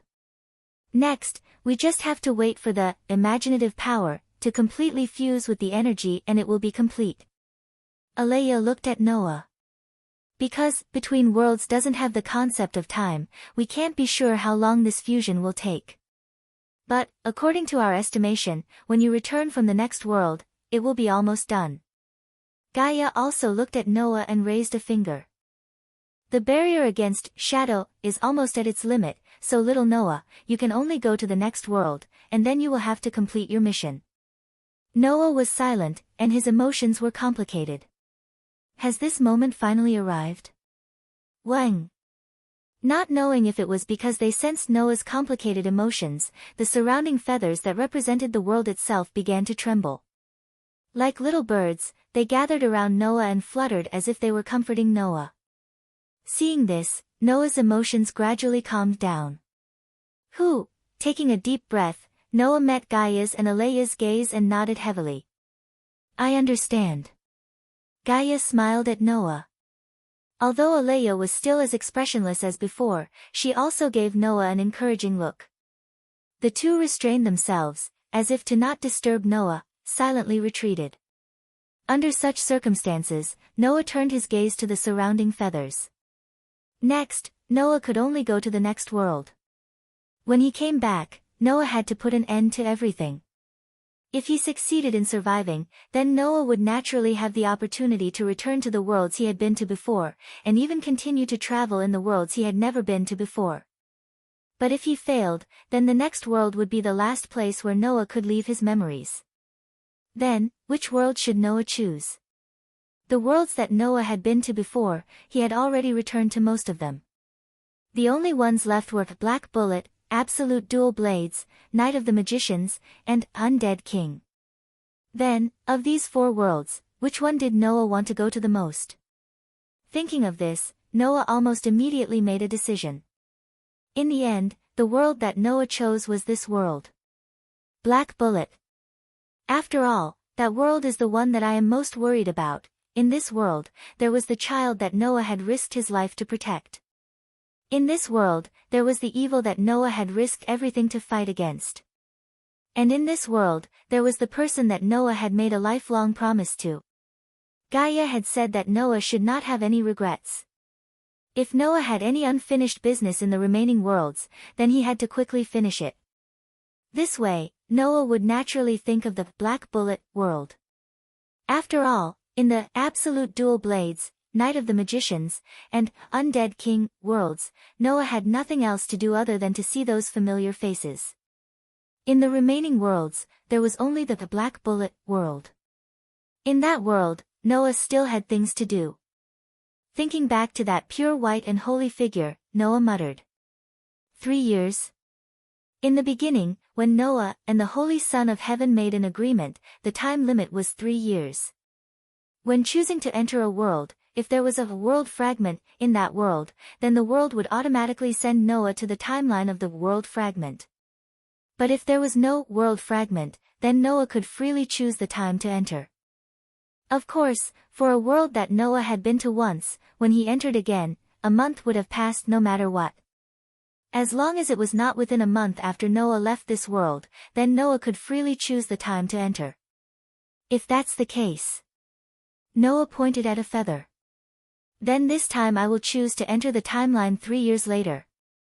Thinking back to the decision at that time, Noah really felt that he did the right thing. Otherwise, Noah would not have been able to see the city in front of him that had realized his original idea. Fairyland, huh? Noah, who had a general understanding of the city's situation from the conversations of the passers-by, could not help but smile again. Quite a good name. With that, Noah continued to walk forward. At this time, Noah noticed some commotion on the street. A group of pedestrians gathered in front of a building, discussing animatedly while looking at a huge screen on the front of the building. On the screen, there was a live broadcast. It was a live broadcast of a press conference. Noah raised his head, looked at the screen, and then raised an eyebrow. Because, the person being interviewed in front of the screen was Noah's acquaintance. Is that Mugang? On the screen, the person being interviewed was Mugang. Compared to 3 years ago, Mugang had lost all of her childishness. She was no longer wearing the high school uniform of a female high school student like before. Instead, she was wearing the formal office wear of a strong woman. However, her figure was better than before. I wonder what kind of expression this girl will have when she sees me. Noah, who could not help but chuckle, immediately lifted his feet and walked forward. But just as Noah was about to find someone to inquire about the location of the Fairy Tale Guild headquarters, in the live broadcast, a reporter suddenly asked such a question. President Tian Tong, it is said that Fairy Tale plans to control the world by monopolizing the cursed children, or even rule the world. May I ask if this is true? Noah's footsteps suddenly stopped. Chapter 2094. Rule the world? Noah frowned slightly, stopped in his tracks, turned his head, and returned his gaze to the screen. Like Noah, the pedestrians on the road all stopped in their tracks and looked at the screen, causing a large group of people to gather in front of the building. The noise grew louder and louder. However, on the live broadcast of the press conference, Mugang's expression remained unchanged as he responded to the reporters who asked sharp questions. Everyone has said that it's just a rumor. Don't make such baseless remarks. But the fairy tale, led by President Tian Tong, now has the strength to do so, right? Another reporter raised his hand. Today's fairy tale has taken in almost all the cursed children in the world and accepts commissions from all over the world. Whether it's in terms of strength or reality, if the fairy tale wants to rule the world today, isn't it the most likely thing to do?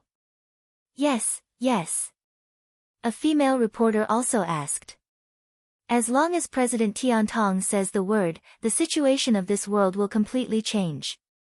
It's not impossible to rule the world, right? Moreover, it's said that Fairy Tail still has the powerful secret weapon that killed the Scorpio of the Zodiac Stage V 3 years ago and the army of Protozoa during the Third Battle of Tokyo, isn't it? The third reporter began to ask. Although it's a bit inappropriate to say this, doesn't President Tiantong want to rule the world? The extremely sharp questions caused the pedestrians in front of the screen in the building to begin to clamor. However, Mugen's expression remained unchanged as he answered the reporter's questions with an upright attitude. If you must ask if I want to rule the world, then I will tell everyone that I don't want to at all. His resolute and decisive words stunned the reporters who had asked sharp questions. First of all, I must correct everyone's statement that one word from me can change the situation of the world. Mugen looked around at all the reporters. Everyone may have forgotten that I'm only the acting president of Fairy Tail. The real president is only on a business trip because of an important mission. If he really gives orders, then it may change the situation of the world. I'm only his agent, and I don't have the final say in Fairyland. Therefore, my right to speak is not as important as everyone thinks. Secondly, even if I do have the right to speak to a certain extent, then I won't let Fairy Tail go to the battlefield to rule the world. Mugen said righteously. Fairy Tail's purpose from the beginning to the end, and that is to protect the cursed children who are discriminated against by the world. It was in the past, is now, and will be in the future. What we want to create is a world where the cursed children can live freely and let those children grow up happily. Under this premise, sending those children to the battlefield to face the danger of their lives is something we will never do. Mugen changed the topic. Of course, we are not the kind of people who will not fight back after being beaten. We will not initiate a war, but if someone intends to harm Fairyland, then Fairy Tail will not be afraid of any battle. Mugen's words made the passers-by in front of the screen cry out loudly. Great! Well said. As expected of President Tiantong, well said. Compared to the residents of Fairyland, the reporters at the press conference were stunned, looking at each other in dismay. Only a portion of the foreign reporters continued to question Mugen. President Tiantong's speech seems to be a little contradictory, isn't it? A foreign reporter said with a sarcastic tone. Undoubtedly, President Tiantong said that he wants all the cursed children to grow up happily, but let the cursed children be the initiators and form a police force with the facilitators to fight the protozoa. Compared to going to the battlefield, that doesn't seem to be any different, does it? Regarding this, I personally feel that it is very problematic. This kind of heavy responsibility should not be handed over to those young children. Mugen glanced at the reporter and smiled back. It's just that we adults are too useless. We have no way to deal with the protozoa that harm humans, so we can only leave it to the children. That's fine, but when the children are fighting the protozoa with all their might, we adults are still wasting our time on boring things like ruling the world, scheming against each other all day long. In comparison, don't you think that we are really much worse than those children? With that, all the reporters showed an awkward and speechless expression. Meanwhile, Mugen was still speaking. If it's possible, I personally hope that one day, we adults can be so powerful that we don't need to rely on the children's strength to protect ourselves. Instead, we can protect those children. That's what adults should do, Mugen said faintly. It's just that the current hope is too slim. Those cursed children are indeed born with power that surpasses humans. In the face of the powerful protozoa, we can only rely on them. Therefore, even if we don't have the ability, we have to know our own limitations, Mugen said earnestly. I hope everyone can remember that we are now being protected by those children. It's because of those children that we can continue to survive. It's because of those children that the protozoa can be defeated. It's because of those children that humans will not go extinct. Those children are our hope, not to be used as a scale to measure who the world belongs to. In front of all the reporters, Mugen raised one of his hands. On that hand, there was the guild emblem, Fairy Tail. I swear to the emblem on my hand that I will never use the cursed children as weapons and throw them into meaningless wars. Mugen made the most solemn declaration so far. However, if someone intends to use those children to achieve selfish goals, or use those children as sacrifices for power, then I will represent the entire fairy tale to raise the weapon in my hand and fight to protect the children, to protect fairyland. We, fairy tale, will never fight for the sake of invading. We will only fight to protect our family and companions. Mugging said, emphasizing each word. Even if the enemy is the whole world. With that, Mugging bowed his head to the camera and thanked it. The press conference ended there. Clap, clap, clap, clap. On the street, the pedestrians all clapped and praised Mugging loudly. Even a group of cursed children who had gathered together clenched their fists and made the declaration. If someone really intends to destroy fairyland, then when the time comes, I'll go too. That's right. Although it's a little scary on the battlefield, to protect everyone, I'll go too. Everyone, study hard together, train hard, and become stronger as soon as possible, then join fairy tale together.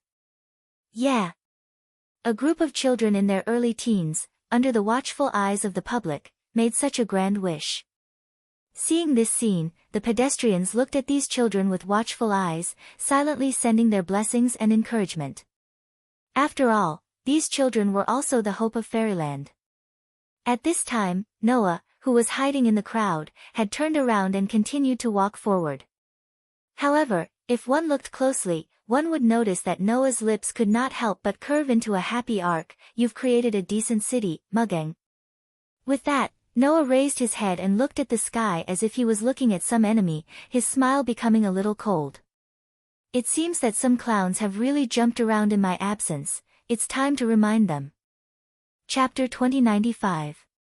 Fairy Tale. The headquarters of the guild that created fairyland and accommodated almost all the cursed children in the world was at the center of fairyland. However, it was different from the fairy tale in the other world where Noah grew up. At least, as the headquarters of the guild, the fairy tale in this world was not a castle-like building, but a skyscraper of astonishing height. Seeing this skyscraper, Noah's first thought was absurd. The structure of the city is the same as Eulalia, but I didn't expect there to be such a skyscraper in the center of the city. I almost thought I saw the Tower of Babel. In the center of the maze city Eulalia, the Tower of Babel was mainly used as the cover of the underground city, followed by the residence of the gods and the shop of the spawns. At the heart of fairyland, the skyscraper named Fairy Tale was not as tall as the Tower of Babel, but it was almost as tall as the Great Stone Monument, and definitely not shorter than the Great Stone Monument. The astonishing height really gave Noah a sense of déjà vu of the Tower of Babel. Although the two looked completely different. I really wonder if 3 years is enough to make fairyland so prosperous, let alone build such a skyscraper. With such a thought, Noah walked toward the skyscraper's door. The door seemed to be an automatic door, and it opened automatically when Noah came forward. Then, a vast office hall came into Noah's sight. In this office hall, there were lively people everywhere. Some were clients who came to handle commissions. Some were guild police officers who came to accept commissions. Noah could see clearly. On the huge bulletin boards on both sides of the office hall, commissions were posted all over, and there were at least tens of thousands of them. A large number of police officers were walking back and forth around these bulletin boards. Some were worrying about what commission to accept. Some were discussing the commission. Some directly tore the commission and went to a counter to handle it. Walking in this office hall, Noah looked back and forth curiously. Welcome. At this time, a young lady standing behind the counter immediately bowed to Noah, who was passing by, with a very friendly smile on her face. This is Fairy Tale. May I ask if you're here to issue a commission? Although Fairy Tale was now open to the entire world, as the largest hub of fairyland, it was only natural that it would be commissioned by Ren Metropolis. Our commissions are mainly divided into 5 grades, A, B, C, D, and E. If you're here to issue a commission, please fill in the commission content on the commission form here. Then, we'll classify your commission according to the difficulty of the commission content. The young lady at the counter introduced it to Noah very fluently. Of course. The higher the difficulty, the higher the level of the commission, and the higher the remuneration. We will give you a rough range of remuneration based on the level of the commission you issue.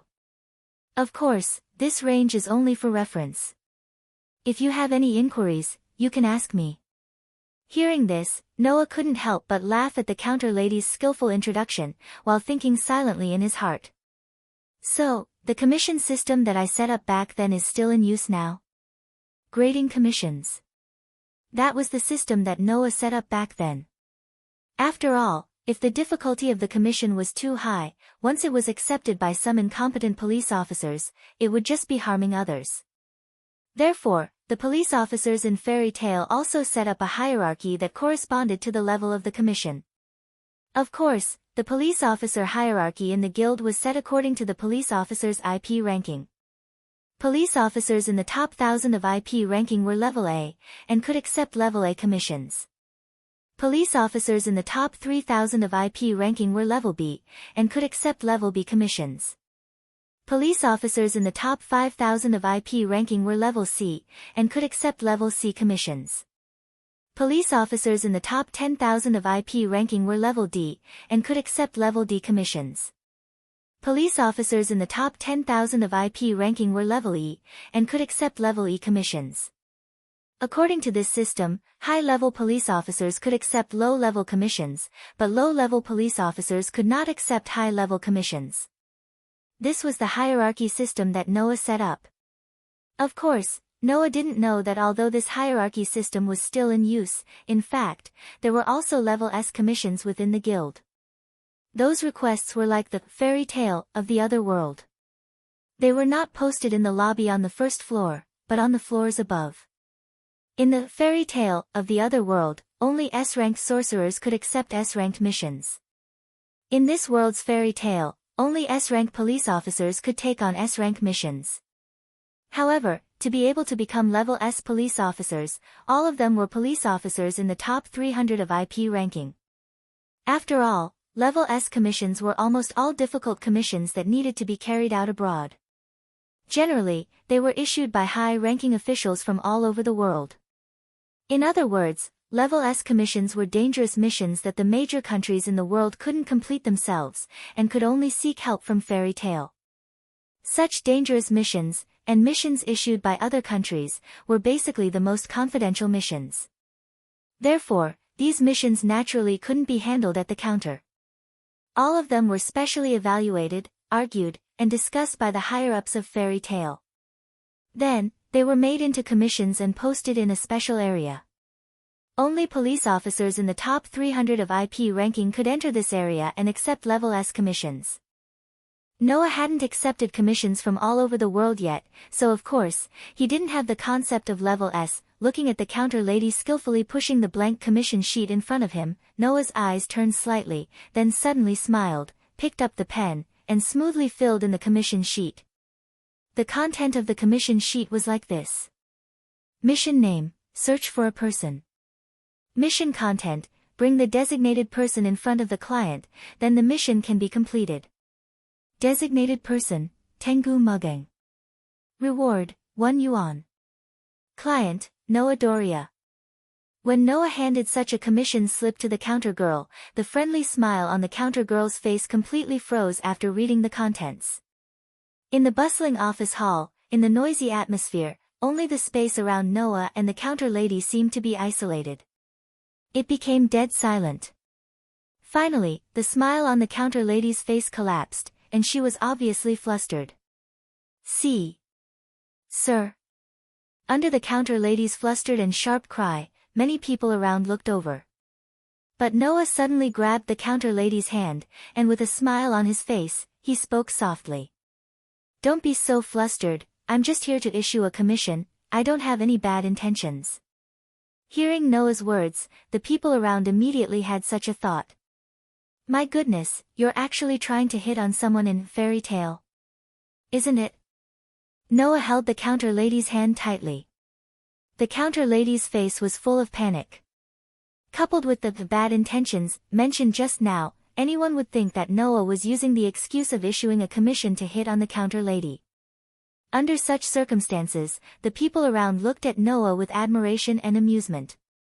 This kid, he didn't even look at where he was. There were so many police teams belonging to Fairy Tale around, and this kid actually flirted with the counter lady in the guild. Wasn't he looking for trouble? Thus, many people secretly rejoiced in his misfortune. At the same time, as most people thought, many police officers walked towards Noah with an unfriendly face. Only the counter lady understood. She wasn't being flirted with, but she was in big trouble. Suddenly, the counter lady became more and more flustered. Chapter 2096. There was no doubt that Noah was here to cause trouble. If he wasn't here to cause trouble, why would he issue such a commission?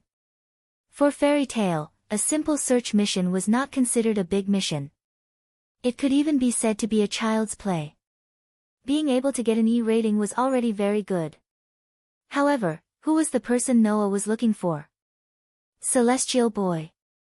Who was that? The current acting president of Fairy Tale, who single-handedly built the entire fairyland. In today's situation where Fairy Tale had the ability to dominate the world, Celestial Boy was definitely several levels higher than any country's head of state. In the end, Noah issued a commission, and the commission content was to bring such a big shot to him. Regardless of whether it could be done or not, even if it could be done, it couldn't be a commission that could be solved with a reward of 1 yen. Not to mention, Noah actually issued a commission to meet the acting president in Fairy Tale's territory, and the reward was 1 yen. What was this person doing here if not to cause trouble? The poor counter lady looked like she was only 17 or 18 years old, and she had obviously never encountered such an unreasonable commission. She was so flustered that she didn't know what to do. In response, Noah just smiled in response. What? Is there no way to complete this commission? No. No. No. No. No, no, no, no. The counter lady was suddenly confused. Although she had never encountered such an unreasonable commission, which made the counter lady completely flustered, it didn't mean that the counter lady didn't know what this meant. If the counter lady really claimed that there was no way to complete a simple task to find someone, then Fairy Tale's reputation would be damaged. Therefore, the counter lady squeezed out a somewhat forced smile. Please. Please wait here for a moment. This commission is a bit special. I have to ask my superiors. It's just a commission to find someone. There's no need to ask your superiors, right? Noah touched the counter lady's hand as if to comfort her, the smile on his face getting wider. How about this, you tell me where the designated person is, and I'll go find her myself. Is that okay? The receptionist's smile became more and more forced. I really have to ask my superiors. There's really no other way. Noah shrugged, but the corners of his mouth slowly curled up. However, I want to see the designated person by today. If I can't, then I will make a request every day and post it on the bulletin board. Then, I will tell others that this is the request you made for me. The receptionist almost cried. Do you have to bully me like this? However, the lady at the counter didn't know that her tearful appearance made her look like she was being molested by a pervert. The onlookers could not bear to watch any longer. Just as the surrounding policemen were about to teach this ungrateful lecher a lesson, a dignified voice sounded. Why are you making so much noise? Along with this voice, a policeman wearing samurai-like armor and a samurai sword at his waist walked over. It was a man who was obviously very old. He was at least in his 50s. Beside the man in his later years, there was a child who was also dressed like a samurai, but was only around 12 or 13 years old. He gave off a rigid feeling, like a follower. Even his young face had a serious expression. It was obvious that the samurai man and the samurai girl were a pair of policemen. Moreover, behind this pair of partners, there was a small group of police officers who were on a completely different level from the people around them. They formed a small group and walked over to this side. Looking at the group formed by the pairs of policemen, the surrounding policemen were pleasantly surprised. Mr. Tang. It's actually Mr. Tang. Ha, Mr. Tang is here. That kid is dead meat. The person who came was none other than Mr. Tang. 3 years ago, when the giant stone tablet collapsed in the Tokyo area and the Protogut animal army attacked, it was this person who acted as the leader and led the policemen in the Tokyo area to fight against the Protogut animal army. After the fiasco, in order to get Noah to help, he went to Mr. Tang from Fairy Tale. The cursed child by his side is the founder of my Hall Changzheng, Rensheng Chaoxia. This pair of policemen's IP ranking 3 years ago was as high as 275, occupying a place in the top 300 IP ranking. Now that 3 years had passed, they were ranked 188th in the IP ranking and belonged to the S-level policemen in Fairy Tale. Under the watchful eyes of the crowd, Mr. Tang led Rensheng Chaoxia and a pair of policemen who were obviously not low-ranked. They separated the crowd and walked over. Sensing the movement from behind, Noah also turned his head and looked over. Mr. Tang had just separated the crowd and came in front of Noah. When he saw the appearance of Noah who turned his head, his footsteps suddenly stopped, and his pair of eyes suddenly widened to the maximum. On the side, the serious expression on Rensheng Chaoxia's face instantly collapsed and was replaced by an unprecedented shock. Among the pairs of policemen behind Mr. Tang, many of them also widened their eyes in shock. After they rubbed their eyes in disbelief and confirmed that they did not see wrongly, their faces suddenly became distorted. Those police officers were all old members of Fairy Tale who had joined 3 years ago. Looking at Noah's face, which was once so familiar to them, all of them blushed. What happened? When the policemen around saw this scene, they were directly at a loss. The receptionist who was taken advantage of by Noah also had a confused look and was stunned there. The entire office suddenly became extremely quiet, there was no sound at all. Under such circumstances, Noah was first surprised that my hall master Zhang Jiang was actually here. When he realized that my hall master Zhang Jiang in Rising Dawn's armor had the guild emblem of Fairy Tale, he immediately understood. So, you guys have also joined Fairy Tale? Noah suddenly smiled. Long time no see. Don't you recognize me? Noah's words directly ignited the surrounding silence. Oh. The old members, whose faces had turned red from holding their breaths, shouted excitedly, giving everyone a fright.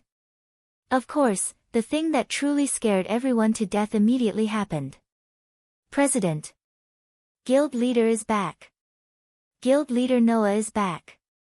Accompanied by the old members' extremely excited shouts, the policemen around were first shocked, but when they realized that the name, Noah, seemed to be familiar, they were all stunned one after another. Especially the receptionist, she glanced at Noah, then looked at the client's name written on the commission in her hand, her eyes couldn't be any wider. Noah Dole. This name was not unfamiliar to the members of Fairy Tale at all. This was because after joining Fairy Tale, someone would definitely tell the new members something. You have to remember, the president who founded our guild is called Noah Dole. Yes. At this moment, the man standing in the office, bathed in the cheers of all the old members of the guild, was Noah Dole. The legendary person who founded this guild, who once killed a stage V protozoan, and who saved the entire Tokyo area. After understanding this, the people around, who just wanted to see Noah get beaten up by the policemen of the guild, were all dumbfounded. Only the police officers belonging to Fairy Tale reacted, one by one, their faces flushed red. Oh. The next moment, cheers completely resounded throughout the skyscraper. Chapter 2097. The headquarters building of Fairy Tale was the tallest skyscraper in the world. Its height reached more than 1,000 meters. There were as many as 200 floors. In order to build this building, Mugging not only allowed some of the cursed children who had the ability to help with the construction to participate in the work, he even invested tens of billions of dollars. In the end, it only took 2 years to complete. A year ago, it became the tallest skyscraper in the world and a representative of Fairyland. And among the 200 floors, other than the office hall on the first floor, there were also commissions posted on the other floors. The higher the level of the commission, the more it was posted on the higher floors, allowing the high-level police officers who were allowed to enter the higher floors to select them. Therefore, if the police officer's level reached the highest level, S, then the area of activity was mainly above the 180th floor. Because of this, when the IP ranking reached the 188th place and was classified as an S-level police officer, Officer Mugging entered the office building on the first floor, the low-level police officers were so surprised. Under Officer Mugging's guidance, Noah was brought to the 180th floor, to the floor where only S-level police officers were allowed to move. Originally, on the 180th floor and above, if it was not an S-level police officer, staff, and VIPs who were allowed to enter, then they were not allowed to enter. However, Noah was the true owner of Fairy Tale, so he naturally did not need to follow these rules. Therefore, Officer Mugging brought Noah to a designated lounge on the 180th floor. As long as the police officers of Fairy Tale reached a level, they would be assigned to a lounge. Therefore, this was Officer Mugging's personal lounge. In the lounge that was decorated like a harmony room, Noah and Officer Mugging were sitting on cushions around a small wooden table. On the side, Renxing Chao Xia poured hot tea into the cylindrical porcelain cups in front of the two, then sat next to Officer Mugging, her eyes staring at Noah's face. Under Renxing Chao Xia's gaze, Noah bitterly smiled. "What's wrong? Did I offend you in any way?" "No, no." Renxing Chao Xia quickly shook her head, but she seemed to be in a dilemma.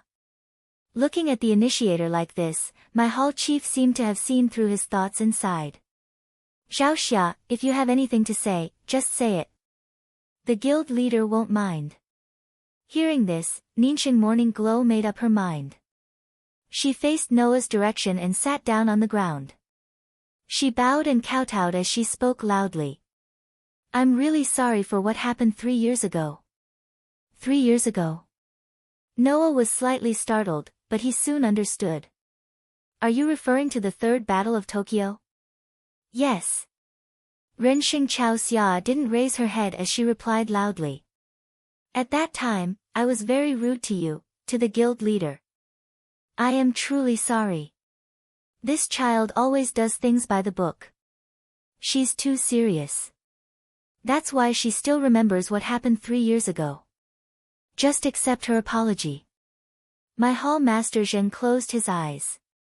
"Of course, at that time, I also did a lot of rude things to you, but I don't think those were wrong, so I won't apologize to you."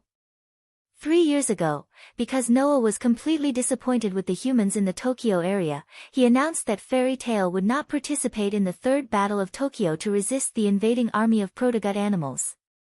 It should be known that at that time, most of the outstanding police officers were in Fairy Tale. Of course, Noah's decision caused the Tokyo area to lose most of the power to resist the protogut animals, causing the remaining police force to be defeated. Facing the army of protogut animals that was about to invade the Tokyo area, at that time, as the head of the police force, my hall chief had no choice but to go to Fairy Tale to persuade Noah to participate in the battle.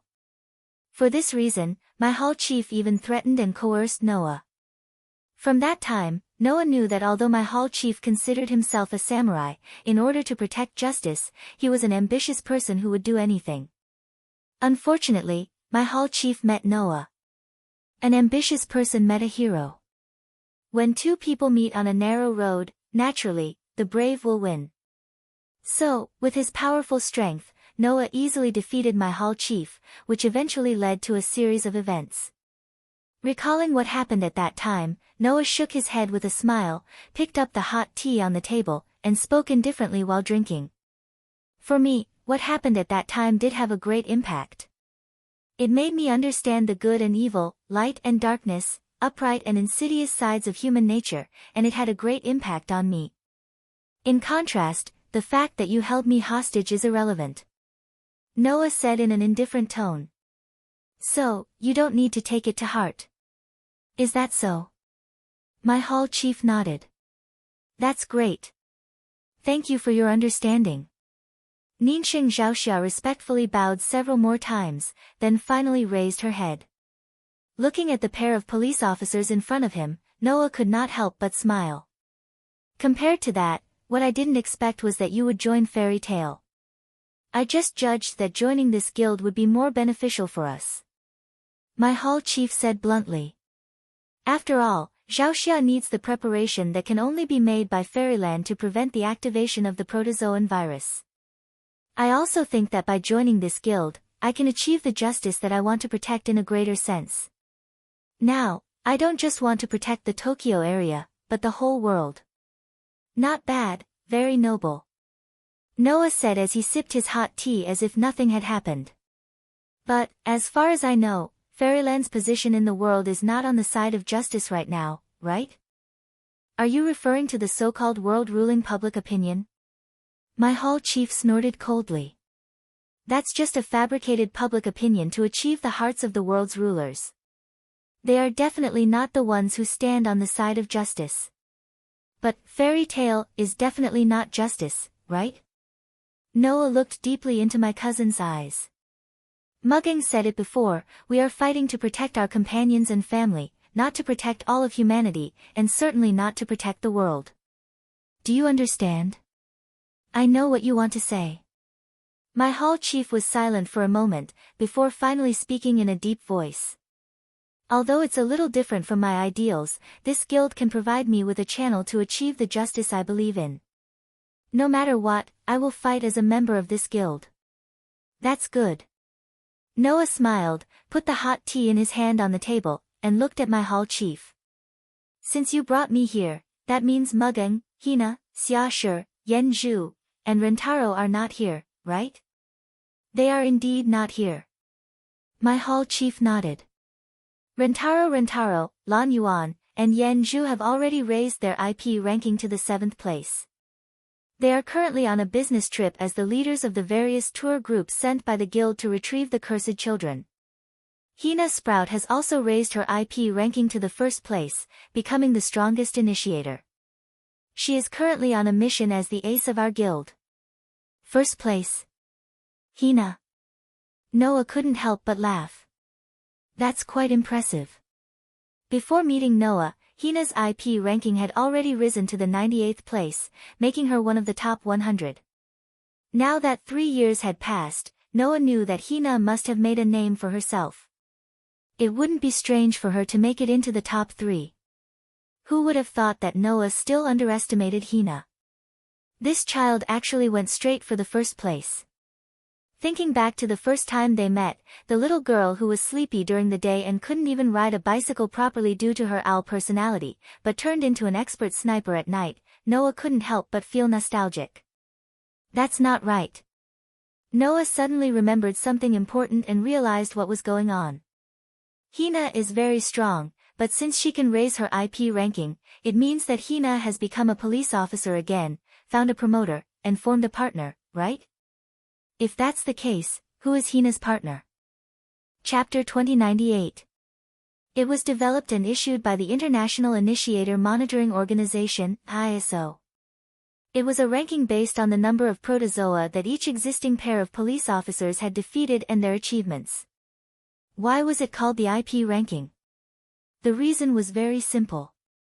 It was because the police officers were partners of the initiator of the cursed child and the facilitator of humanity. Initiator. Facilitator. Taking the first letter of the two, that would be I and P, therefore, the so-called IP ranking must be a ranking that was registered by the initiator and facilitator of the partner who became a police officer. In the past, Tina's partner facilitator was the professor who transformed himself into a mechanical soldier for the new human creation project. Of course, that professor did not have any combat ability. Generally, he was only giving orders to Tina and letting her complete the mission. The reason why Tina was able to enter the top 100 at that time was entirely due to her personal strength. After joining the Fairy Tale, Tina had lost her facilitator and even her IP ranking was frozen. It was not impossible to start over. But without a partner facilitator, Tina would not be able to increase her IP ranking at all, right? While Noah was thinking about this, Hall Master Zheng was stunned and said, "That's right, Hall Master Zheng. Don't you know that you're Tina Sprinter's facilitator?" Me? Noah was stunned. When did he become Tina's facilitator? It seems that you really don't know about this. Officer Zheng frowned and said.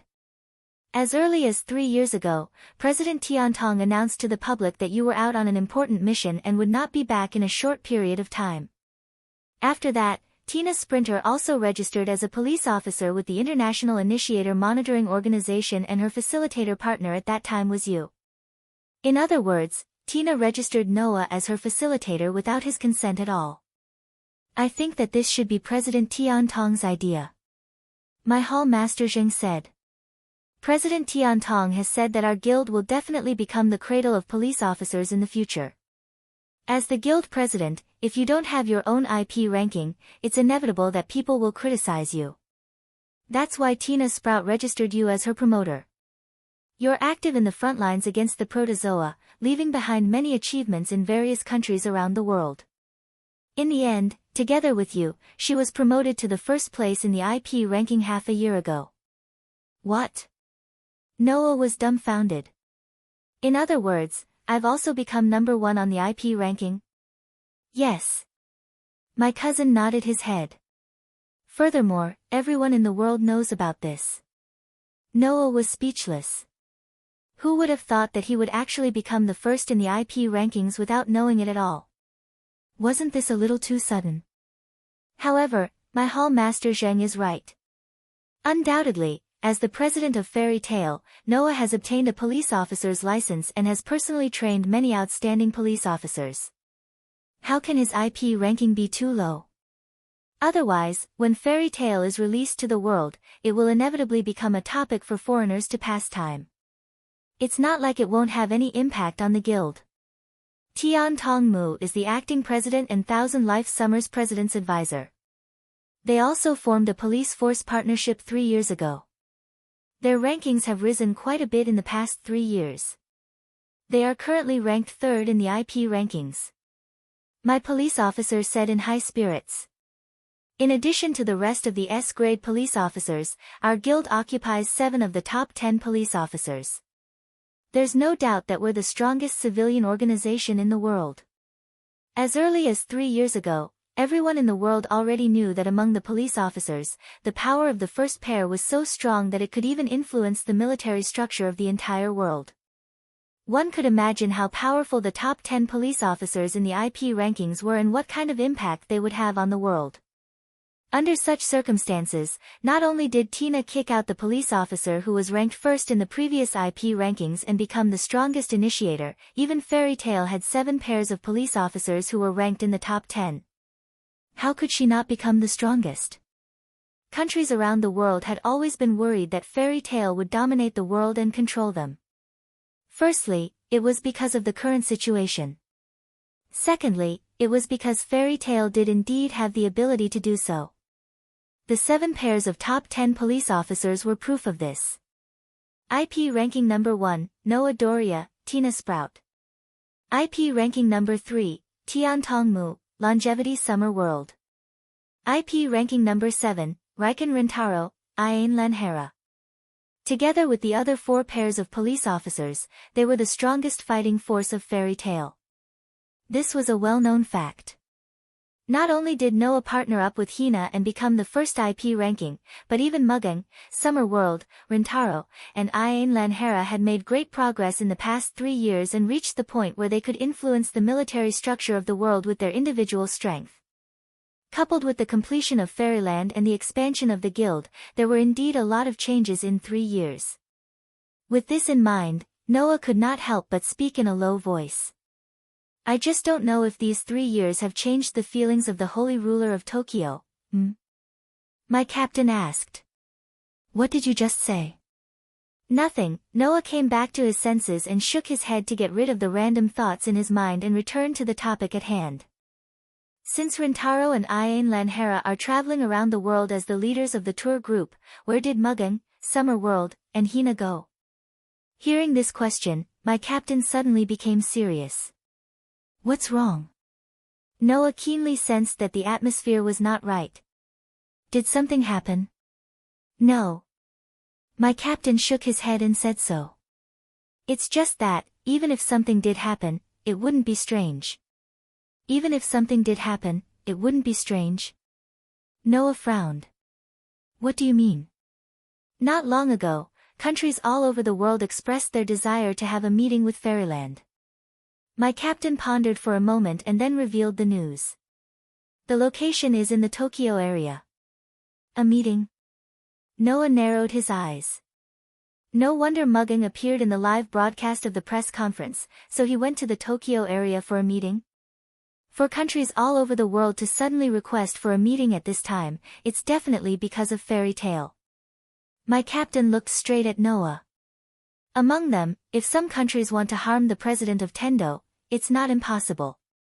Just like 3 years ago, Chiwu Xuanzong of the Daiban area proposed a meeting with the ruler of Tokyo, but repeatedly sent assassins to assassinate the emperor. Those who came did not come with good intentions, and those with good intentions would not come. In such a tense situation, representatives of various countries issued a request for a meeting, and the location was the only Tokyo area that had made their stance clear, that they were definitely on the side of fairy tale. Therefore, it was normal for someone to want to play some dirty tricks. After all, Noah, the real president, was not in Fairyland, and Mugging, the acting president, was the only pillar of support in Fairyland. Once Mugging fell, there would be no leader, and Fairyland would definitely be in chaos, and others would take advantage of the situation. Therefore, although nothing had happened at the moment, it would not be strange if something suddenly happened. That was what my captain wanted to express. Although Tina Sprout went to the Tokyo area as a guard, and the president of Tendo and consultant Qianshou are also the top 3 powerhouses in the IP ranking, it's better to be safe than sorry. My captain said. Under the targeting of countries all over the world, the president of Tendo cannot guarantee her safety. Noah immediately fell silent. My captain also fell silent and did not say anything more. In the lounge, a somewhat oppressive atmosphere spread, and Ninsei Asakaya could not help but hold her breath. After a while, Noah stood up. It seems that I have to go to the Tokyo area earlier than expected. Chapter 2099. The sky gradually darkened. Nighttime in this world is very scary. That was because at night, in the dead of the night, the low growls and roars of the protozoa would pass through the giant stone monument from time to time and reverberate around the edge of the city. The timid people couldn't even fall asleep, afraid that they would never wake up again if they fell asleep. Of course, in the noisy city center, such a sound is impossible to reach. Whether it is Fairyland or Tokyo, it is the same. Compared to the rapidly developing Fairyland, Tokyo has not changed much compared to 3 years ago. The holy residence where the ruler of Tokyo lived was the same. It had been there for 10 years without any changes. At this moment, in a living room of the holy residence, 2 young girls in their prime of life are sitting opposite each other, as if they are having a tea party. It's been a long time since I leisurely drank tea with Lord Holy Sun like this. The girl who said such a sentence is Tenko Mugino. Behind Mugino, Xia Shi stood there quietly like a secretary. On the opposite side of Mugging was a pure and holy young lady. That is a girl as white and pure as snow. The girl is wearing a white wedding dress, white lace gloves on her hands, and a luxurious top hat on her head, with a stunning sense of sacredness. It is believed that as long as it is a person in Tokyo, then no one will not recognize this girl in her prime of life. The ruler of Tokyo, Holy Sun. If, after 3 years, Mugino has become much more mature than before, and all the childishness has faded away, the change is not small, then, Holy Sun is just the opposite. Time does not seem to have left any trace on this holy girl, making this young head of state still as holy and beautiful as 3 years ago. However, those in the know are sure to know that the change of Holy Sun is not on the surface, but in the heart. At least, until 3 years ago, no matter what kind of important occasion she attends, she needs to be accompanied by an assistant like Tenko Kikuchi or the like. Compared to 3 years ago, this girl has become extremely independent and wise, no longer the young head of state who is mocked by others as a vase and looked down upon after losing her assistant. Thus, the Elysian Emperor nodded at Mugung with a dignified and polite smile. After all, Tenko Kikuchi and I both need to manage a region. If not for this period of official business, then we would not have the chance to meet. I'm fine, at least I have Xiaoshi to help me, and there is also a group of smart and capable people in the guild. Otherwise, for a student like me who just graduated a year ago and didn't even go to university, I really can't torment such a big fairyland, Mugino replied with a smile. Compared to the Holy Son of Heaven who has been dealing with official business alone since 3 years ago, I am still far behind. Don't be so humble, Guild Master Tiantong. You're someone who built Fairyland single-handedly. No one would think that you're inferior to me. The Elysian child gently shook his head. Moreover, I can only handle official business, unlike Tenko Kikuchi who has great power. To be honest, being at the same table as you, I feel very safe. Lord Holy Son, you feel safe, but that's not all because of me, is it? Mugino laughed. Lord Holy Son must have guessed that Tina is nearby, am I right? That's one of the reasons. Holy Son nodded. Although it's already an honor to have Sword Ghost and Think Tank at the same table, but with the rumored Black Wind keeping watch around, then nothing will go wrong. In the IP ranking, as long as it was a police officer ranked in the top 100, they would be given a nickname. 3 years ago, Tina, who ranked 98th in the IP ranking, already had a nickname, Black Wind. Today, Tina still used the nickname from that time, making the name, Black Wind, widely known around the world. Of course, Mugino, who ranked 3rd in the IP ranking, also had a nickname like Xiaoshi. Mugino was famous for his swift and ruthless Tenko-style sword-drawing technique. His combat power was even stronger than most of the cursed children, so he was given the nickname, Sword Ghost. Xiaoshi, on the other hand, was a cursed child with dolphin genes. Among the cursed children, he was one of the rare brainiacs. Usually, he was a supporting character. Although his combat power was not outstanding, he could clearly analyze the weakness of any enemy. Thus, he was given the nickname, Think Tank. By the way, Rentaro and Yen Zhu's nicknames were Chariot and Tornado respectively. The former's identity as a mechanical soldier of the New Humans Creation Project was already known. Once the super holmium metal prosthesis was used like a rain of bullets, the battle was like a large chariot, extremely terrifying, so he was given the nickname, Chariot. The latter was a cursed child with rabbit-like genes. Among the current cursed children, his speed was definitely one of the best. On the battlefield, once he charged, not even his shadow could be seen. He was like a tornado passing through the battlefield. Thus, he was given the nickname, Tornado. As for Noah, as the world's strongest initiator, the promoter of Tina Sprinter, ranked first in the IP ranking, it was naturally impossible for him not to be given a nickname. However, for the past 3 years, Noah had not appeared in people's sight. The intelligence agencies of some countries could not even investigate the most basic information such as his birthplace. It was as if this person had appeared out of thin air. He had been active for a year and a half, and then suddenly disappeared. He was as mysterious as a supernatural existence, which made people shudder in fear. Therefore, until Tina broke into the top 10 of the IP ranking, Noah finally received a nickname. The Hermit. This was Noah's current nickname. Thinking of this, Sheng Tianzi lowered his head, his pair of eyes began to ripple. Then, Sheng Tianzi asked in a low voice, as if he was looking forward to it, but also as if he was uneasy. He hasn't come back yet? No. Mu Gung could not help but sigh. Since he left 3 years ago, he hasn't come back. And, in any case, our guild's intelligence department has no way to collect information about his whereabouts. Xiaoshi interrupted and said softly. It's as if the president disappeared into thin air. As the words fell, the entire meeting room was filled with a somewhat heavy atmosphere. Is that so? Sheng Tianzi's eyes flashed with a flash of disappointment. He turned his head, looked at the night view outside the window, and muttered. It's been 3 years. Yes. Mu Gung also looked at the night view outside the window and said so. Time really flies. For me, it's a bit long.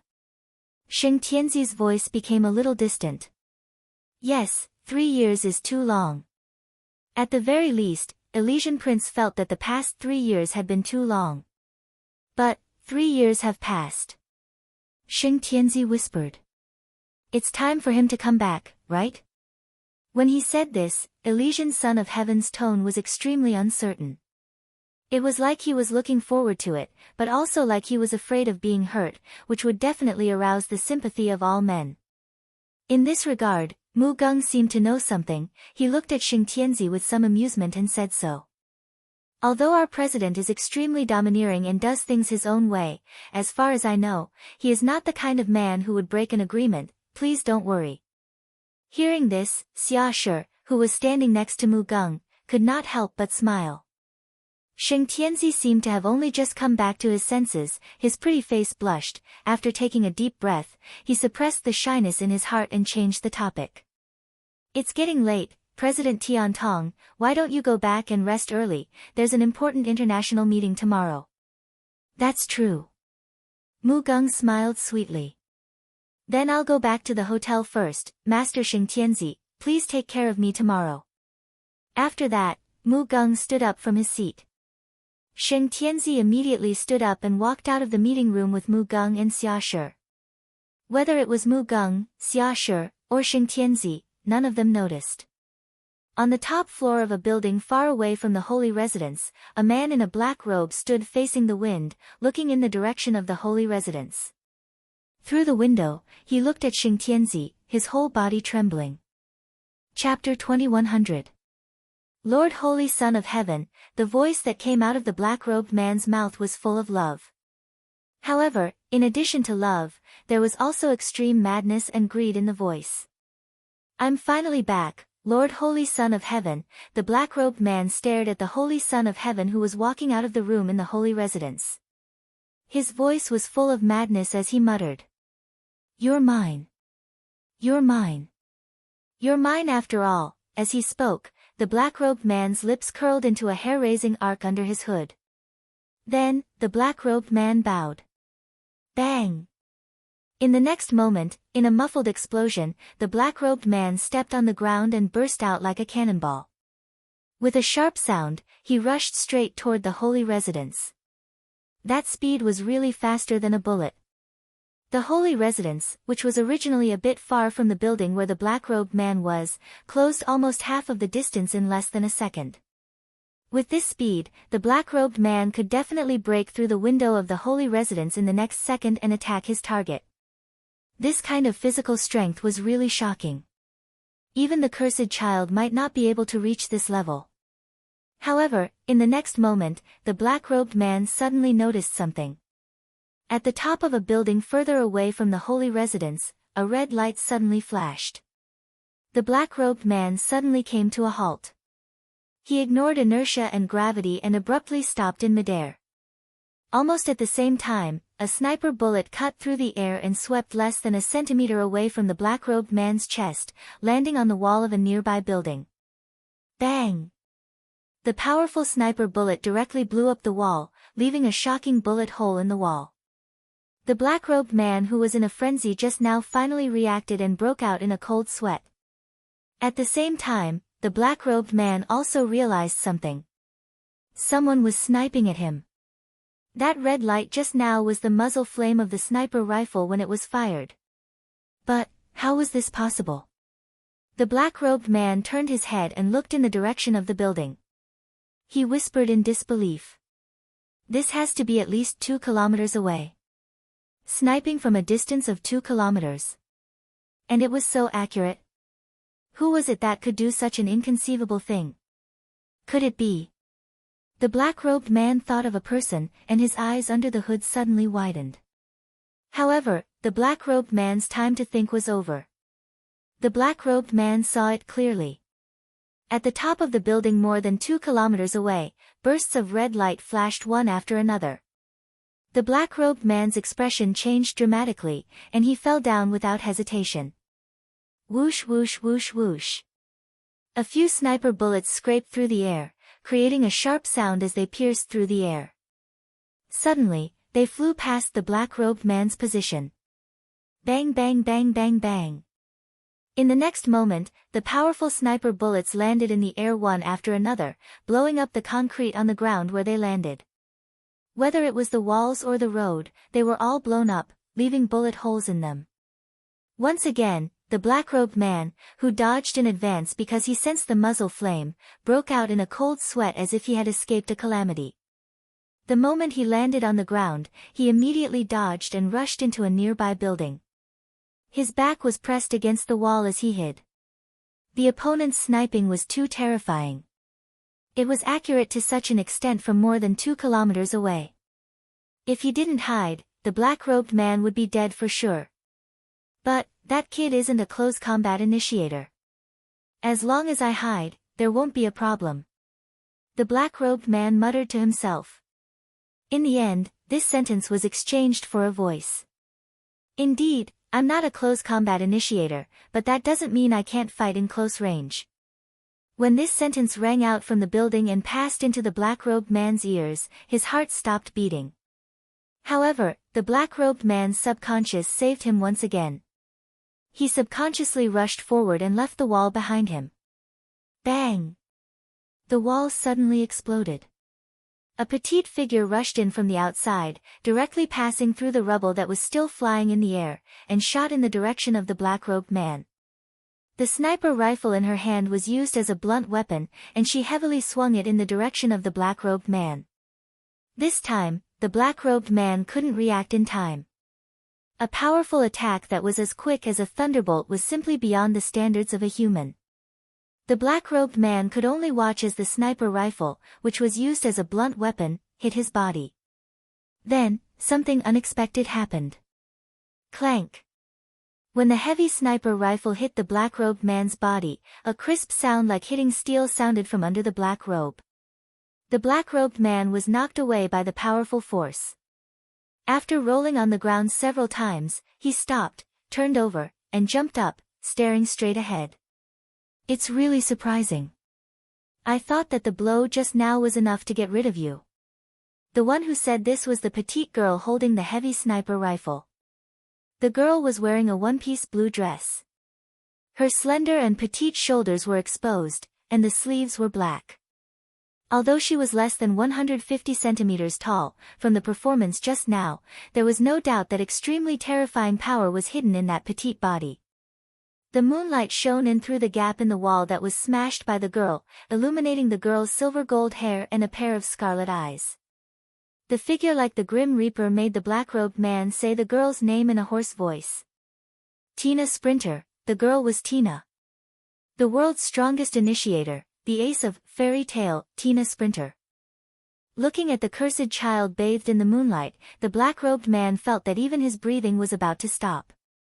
At the moment when the pair of blood-red eyes stared at him, the black-robed man only felt the hair all over his body stand up, and even his scalp was a little numb. 3 years ago, Tina was already one of the top 100 cursed children in the IP ranking, and her profession was an assassin. At that time, Tina already had an illustrious reputation, and the name, Black Wind, resounded throughout the world. Even if she wasn't known by everyone, but those who knew her knew that up until now, no one had ever survived from the person she wanted to kill. The only exception was the Son of Heaven 3 years ago. Because at that time, Noah was protecting Tina's target, which was why Tina failed. Since then, Tina joined Fairy Tale. That failure seemed to have made the Grim Reaper of this inner world even scarier. In just 2 years, he had risen to the top of the IP rankings and slaughtered countless protogut animals. Even the number of Stage 4 protogut animals he had killed was unknown. Under such circumstances, the cold aura that came from a long period of killing was enough to make anyone who looked into Tina's eyes feel their body temperature plummeting. Although the black-robed man was very confident in his own strength, only at this moment did he understand one thing. That is, even if he was very special, compared to the girl in front of him, he was still not on the same level. Damn brat, being forced to realize this, the black-robed man's face under the hood began to distort. However, Tina just coldly looked at the black-robed man. After a while, she turned her head, looked to the side, and said so. Okay, all of you, come out. As soon as the words fell, the entire place suddenly fell silent. However, very soon, a pretentious voice rang out. Aya, I was discovered so easily, as expected of the legendary Black Wind. Accompanied by such a voice, two figures rushed out from the shadows where Tina was looking and landed next to the black-robed man. Looking at the two people, Tina frowned slightly. Allow me to introduce myself, Honorable Strongest. A tall and slender man in a crimson tuxedo with a clown mask on his face took off his hat and bowed toward Tina in a pretentious manner. My name is Leeching Yin. Beside me is my daughter, Leech Little Benet. Let's say that 3 years ago, I was acquainted with that mysterious president of your family, right? Yes. Leeching Yin. 3 years ago, he attracted the stage V Scorpio, and almost brought disaster to the entire Tokyo area, the madman who attempted to destroy the world. Chapter 2101. Leeching Yin. Tina's furrowed brows slowly relaxed. Her scarlet eyes shot straight at Leeching Yin, then turned to Benet Leech Jr. Leech Benet held a pair of odachi in his hands, his eyes also becoming incomparably scarlet, but with an innocent expression, he said these words. Tina Sprinter, I know you. Dad told me that you're the strongest one among us. Saying this, Benet Leech Jr.'s murderous aura and blood energy rose. So, I want to chop you up.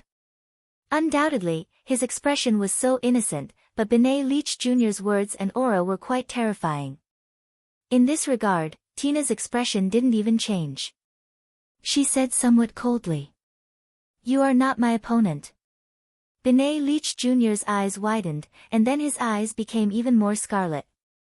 Without a doubt, this cold-blooded cursed child was angry. Dad. Benet Leech Jr. said without turning his head.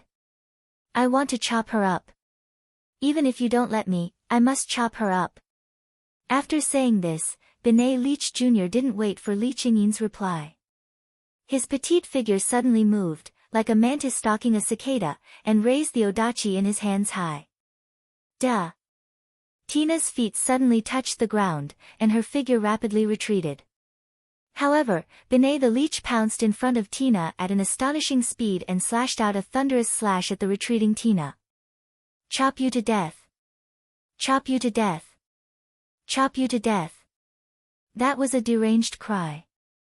The cursed child named Benet Leech Jr. chased fiercely, and mercilessly slashed like a storm, causing streaks of cold light to appear in the air. Like a real blade, he slashed in Tina's direction like a storm. That terrifying continuous slash. If it was Tina 3 years ago, she would have been cut into pieces. After all, 3 years ago, Leeching Yin and Benet Leech Jr.'s IP ranking was already 134, and this ranking had been frozen for a long time, and there was no update. 3 years had passed, and Leech Little Benet's strength had increased by leaps and bounds. At the very least, Tina was certain that even the top 20 initiators in the IP rankings were only at this level. Hina, on the other hand, was not a melee-type cursed child. Her IP ranking 3 years ago was only 98, so she was naturally no match for the current Benet the Leech. However, after 3 years, Benet the Leech had changed a lot, but Tina had changed even more. In the face of this terrifying storm of sword strikes that could have easily killed her 3 years ago, Tina looked on calmly. Her slender body was like a leaf as she dodged back and forth, evading all of the sword strikes with brute force. Immediately after, Tina suddenly spun around, and the sniper rifle in her hand transformed into a blunt weapon once again. Then, she flicked upwards from the bottom to the top. Bang! Benet Leech didn't even have the chance to dodge. He was smashed in the chin by the butt of the sniper rifle. He flew out like a bullet, brushing past Leeching Yin's side and smashing into the wall. Guha! Benet Leech spat out the air in his lungs. His body slid down from the wall, and he knelt on the ground. The initiator, whose strength was enough to rank in the top 20 IP rankings, was knocked down by Tina in one hit. The black-robed man sucked in a breath of cold air. Leeching Yin's pupils slowly contracted under his mask. After a while, he pressed down on his hat and said, So that's how it is. Is this domain? Domain. It wasn't an ability, but a realm. A realm that only the cursed child could reach. When the cursed child broke through the limits of their growth, a phenomenon called domain would appear on their body. Those who reached domain had extremely powerful strength. Those who hadn't reached domain would never be able to defeat those who reached domain. Of course, this realm wasn't something that just anyone could reach. Only a very small number of initiators with extremely high IP rankings had the possibility of reaching domain. Then, how high was it? This was something that hadn't been calculated yet. However, from the fact that even Tina, who was ranked 98th in the IP rankings 3 years ago, was unable to reach this realm, it could be seen that those who could reach the beginning of the domain would have to be at least in the top 20 or even the top 10 of the IP rankings. Tina had only reached domain realm 2 years ago. After that, her strength greatly increased, and she had won many battles. Finally, 1 year ago, she had reached first in IP rankings, becoming the strongest initiator. In other words, the current Tina's strength was also incomparable to before. It was because of the existence of this domain that the cursed child's strength was strong enough to influence the military situation of the world. Tina, who had already become the strongest initiator, now even if she was to face off against a stage V primitive animal that could destroy the world, she would still have the ability to win. This was the difference between those who had reached domain and those who hadn't. The reason why the Holy Son of Heaven said that with Tina there would be no mistakes was because he knew that Tina had already reached domain realm. Although Xiaoshi's IP was ranked 3rd, logically speaking, he should have also reached domain realm. Otherwise, it would be impossible for him to have such a ranking. Unfortunately, Xiaoshi was the brainiac initiator, and the real combat strength was Mu Geng, who had the terrifying sword-drawing technique. In terms of combat strength, 3 years ago, Mu Geng was even stronger than Tina. It could be imagined that Mu Geng's strength was also terrifyingly strong. However, not long after Tina reached domain, Mu Geng's growth limit was broken, and Tina, who had rapidly grown, left him behind. Otherwise, Tina wouldn't have been able to become the strongest initiator, and raise her IP ranking to the highest by herself. Unfortunately, after reaching domain, the rate of the primitive animal virus in the cursed child's body would greatly increase. If it wasn't for the fairy tale, which had an agent that completely suppressed the invasion of the primitive animal virus, Tina would have very likely become a primitive animal. He. Li Qingyin let out a frightening laugh under his mask. No wonder you could become that man's initiator. Tui. The black-robed man spat in disdain, and his voice became filled with disgust. As expected, the initiator of monsters is also a monster. Hearing this, Tina's expression didn't change. She lowered the sniper rifle in her hand, and didn't even aim, as if she was really planning to use the sniper rifle as a blunt weapon. Her gaze fell on Li Qingyin and the black-robed man. Who sent you here? Is that important? Li Qingyin let out a low laugh. You only need to know that someone wants the life of the celestial child, and that is enough. Not only the celestial child, but the Holy Son of Heaven is also our target. The black-robed man's laughter was the kind of laughter that only despicable people would have. Of course, the celestial child can die, but the Holy Son of Heaven can't die. I still want to properly dote on her. The vulgarity in his words caused Tina's expression to become cold again. It seems that no matter how much I ask, you won't tell me. Tina stared intently at Li Qingyin and the black-robed man. First, I'll make you lose the ability to fight. Leave the interrogation to our companions in the guild. In the air, an astonishing pressure suddenly filled the air. The most powerful initiator who had reached the realm of domain was finally serious. The first to react was Li Qingyin. Li Qingyin suddenly pulled out 2 very strange-looking guns from his waist, and without hesitation, he pulled the triggers one after another at Tina. Bang bang bang bang bang. Following the continuous firing of the guns, bullets pierced through the air, and enveloped Tina's direction. However, before that could happen, Tina had already disappeared. With a flash, she dodged the incoming shots like a ghost. Ignoring the bullets that fell near her feet, she suddenly charged forward.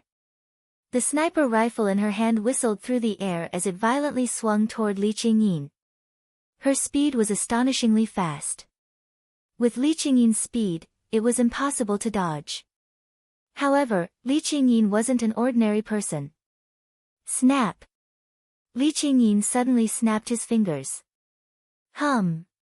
In the next instant, an invisible repulsive force suddenly expanded from Li Qingyin's body, and it met Tina's sniper rifle. Dong! The sound of a heavy impact resounded. Chapter 2102. Boom! The powerful sniper rifle and the invisible repulsive field collided with each other. Not only was there a heavy muffled sound, but there was also a strong gust of wind that attacked the surroundings. Hina was surprised by the result. While Hina was still in shock, an ugly voice came from behind her. Did you forget about me? Stinky brat. Following this sentence, a black-robed figure whose entire body was shrouded in black robes sprang out from behind Tina and raised his fist before abruptly swinging it down. Boom! The moment the muffled explosion sounded, the entire ground was smashed into pieces by the heavy punch. Like glass, the ground cracked and collapsed. Rubble and debris shot out in all directions like bullets. Li Qingyin, who was closest to Hina, snapped his fingers again, and a repulsive force spread out, deflecting the rubble and debris. As for the black-robed man, he didn't even have time to react. He just let the rubble and debris fall on his body, causing a series of ding-ding-dang-dang sounds. Then, the two turned their heads at the same time and looked in the same direction. There, Hina just happened to fall from the sky. Obviously, when the black-robed man's shocking punch came, Hina had already jumped and dodged in advance. After standing still, Hina looked up and stared at Li Qingyin and the black-robed man. Her eyes began to change. So that's how it is? Hina whispered. Are you also the product of the new human creation project? If that wasn't the case, then there was no way to explain the repulsive force that Li Qingyin used and the black-robed man's strength and defense. It was obvious that it wasn't a power that an ordinary human could have. Li Qingyin had an imaginary device implanted in his body that could create a repulsive force field within a certain range. The black-robed man's body must have been modified as well. He probably had a mechanical body like Rentaro. Both of them were mechanical soldiers created by the new human creation project.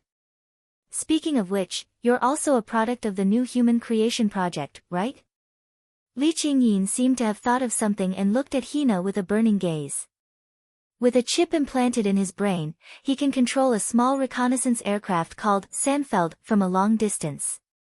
He can snipe from a very long distance and control all the information within his reconnaissance range. He's a super existence that combines the power of the cursed child and the mechanical soldiers. Furthermore, he's reached the realm of domain. Ah, I really want you to join us. Unfortunately, I won't betray my brother, Hina said without hesitation. The only person I can follow is my brother. But that guy has already disappeared, the black-robed man said with a cursing tone and a smile. Maybe that guy is already dead. As soon as he said that. Whoosh! Tina's body transformed into a series of afterimages as she hurtled toward the black-robed figure. The black-robed man was shocked. He quickly crossed his arms and blocked in front of himself. In the next moment, a sharp military dagger was tightly grasped in Hina's hand. With a cold glint, she stabbed at the black-robed man like raindrops. Ding ding ding ding ding. The continuous stabs landed on the black-robed man's body, causing a series of crisp sounds. Ha ha ha ha. The black-robed man laughed out loud. It's useless. No matter what kind of attack it is, it can't hurt me. Hina ignored the ear-piercing laughter. The military dagger in her hand continued to stab. The onlookers could only see the cold glint of the dagger as it landed on the black-robed man's body, causing a series of crisp sounds. The first person to realize that something was wrong was still Li Qingyin. That idiot! Li Qingyin raised his gun without hesitation and pointed it at Hina. However, Hina suddenly took a step and darted into the black-robed man's shadow. Li Qingyin's gun suddenly lost its target. That was because Hina's petite body was completely blocked by the black-robed man. Under such circumstances, Hina continued to stab the black-robed man's body with the military dagger. If one looked closely, they would realize that Hina's relentless stabs all landed on the black-robed man's left shoulder joint. Thus, when Hina stabbed the military dagger for the umpteenth time, there was no crisp sound this time. Crack. The sound of something cracking suddenly came from the black-robed man's left shoulder. What? The black-robed man cried out. Tisk. Li Qingyin was speechless. He gave up on the gun and rushed out. He activated the imaginary device in his body and concentrated the repulsive force field on his palm, forming an invisible repulsive force spear. Leech Benet Jr. finally recovered from his injuries with the strong regenerative ability of the cursed child. He held two odachi and pounced like a crazy demon. In the end, no one noticed. While Hina was stabbing the black-robed man endlessly, the sniper rifle in her other hand was already pointed at the ground. When Li Qingyin and Leech Benet Jr. were behind her, Hina's voice echoed. Explosive bullet. With that, Hina pulled the trigger of the sniper rifle. Boom! In the uninhabited building, a violent explosion suddenly occurred. Flames surged out of the building like a wave and instantly shattered the glass and walls. The pedestrians on the road were all shocked. Looking at the unoccupied buildings filled with flames, one by one, they were shocked, panicked, and in a commotion. Some even began to call the police. The explosion set the building ablaze and instantly created a fire scene. No one knew that the building was not on fire, but that someone was fighting. Gulp, cough, ugh, in the center of the explosion, in the building that had turned into a sea of fire, Li Qingyin, Leech Benet Jr., and the black-robed man were all on the ground. Their bodies were charred black and they let out muffled groans. Although they were not killed by the explosion, they were severely injured. Hina was standing in the middle, but she was not affected at all. She threw away the sniper rifle that had exploded because of the powerful explosive bullet and held a military dagger in her hand. She looked at the black-robed man and said coldly. This is what you get for speaking rudely to my brother. Bastard! The black-robed man's face was ferocious. So strong. Leech Benet Jr. finally showed an expression of fear. Really, a monster? Li Qingyin could not help but let out a bitter laugh. Because, no one knew better than these three people why Hina was unscathed in the face of the explosion that did not distinguish between friend and foe. At the moment of the explosion, Hina released three spherical objects. That was the Sandfeld. It was a small reconnaissance aircraft that could collect all the information within its scope and directly transmit it to the user's mind. With the help of the three small reconnaissance drones, Tina was able to gather information about the explosion in an instant. She calculated the area of effect of the explosion and used her sniper rifle at the area where the explosion was the weakest to disperse the waves of flames and shockwaves that were rushing towards her. That's right. She dispersed it. Hina's attack had blown away the explosion itself. Undoubtedly, the cursed child was not a close combat type, but he had such strength. With such strength, it was no wonder that the strongest initiator would give up on long-range sniping, which was the most advantageous for him, and directly rush over. How terrifying. The initiator of monsters is also a monster, you said it yourself. Hina walked in front of the black-robed man and pointed the military dagger in her hand at his head. Her crimson eyes shone with determination. If my brother is a monster, then let me be a monster too. Her words that were not confused made the black-robed man tremble all over. Damn it, damn it, damn it, damn it, damn it. The black-robed man roared in a low voice. Why is it that man? Why is it always that man? What's so good about that man? Why do you all see him in a different light? The roar that was full of hatred and resentment made Hina narrow her eyes. Did this guy have some kind of grudge against her brother? Just as Hina was thinking this, another voice that was different from anyone else's suddenly sounded. How surprising, I didn't expect you to still be alive. At this moment, everyone's eyes widened. Chapter 2103. The ceiling of the building that was engulfed in flames had already begun to collapse, causing thick smoke to fill the entire space. It was extremely uncomfortable. However, regardless of whether it was Tina, Li Qingyin, Leech Binet Jr., or the black-robed man, none of them cared about this. Everyone's eyes widened slightly. When they finally reacted, they turned their heads abruptly and looked towards the source of the sound. They saw that on one of the windows that was engulfed in flames, a figure had unknowingly appeared there. He sat on the windowsill, ignoring the surrounding flames as a pair of deep, dark eyes met everyone's gaze. You've grown up, Tina. Brother. The crimson color in Tina's eyes instantly disappeared, and they returned to their original color. The coldness that Tina had been carrying since the beginning of the battle had disappeared without a trace, and was replaced by excitement. He's actually back. Li Qingyin's expression changed abruptly under his mask. Father.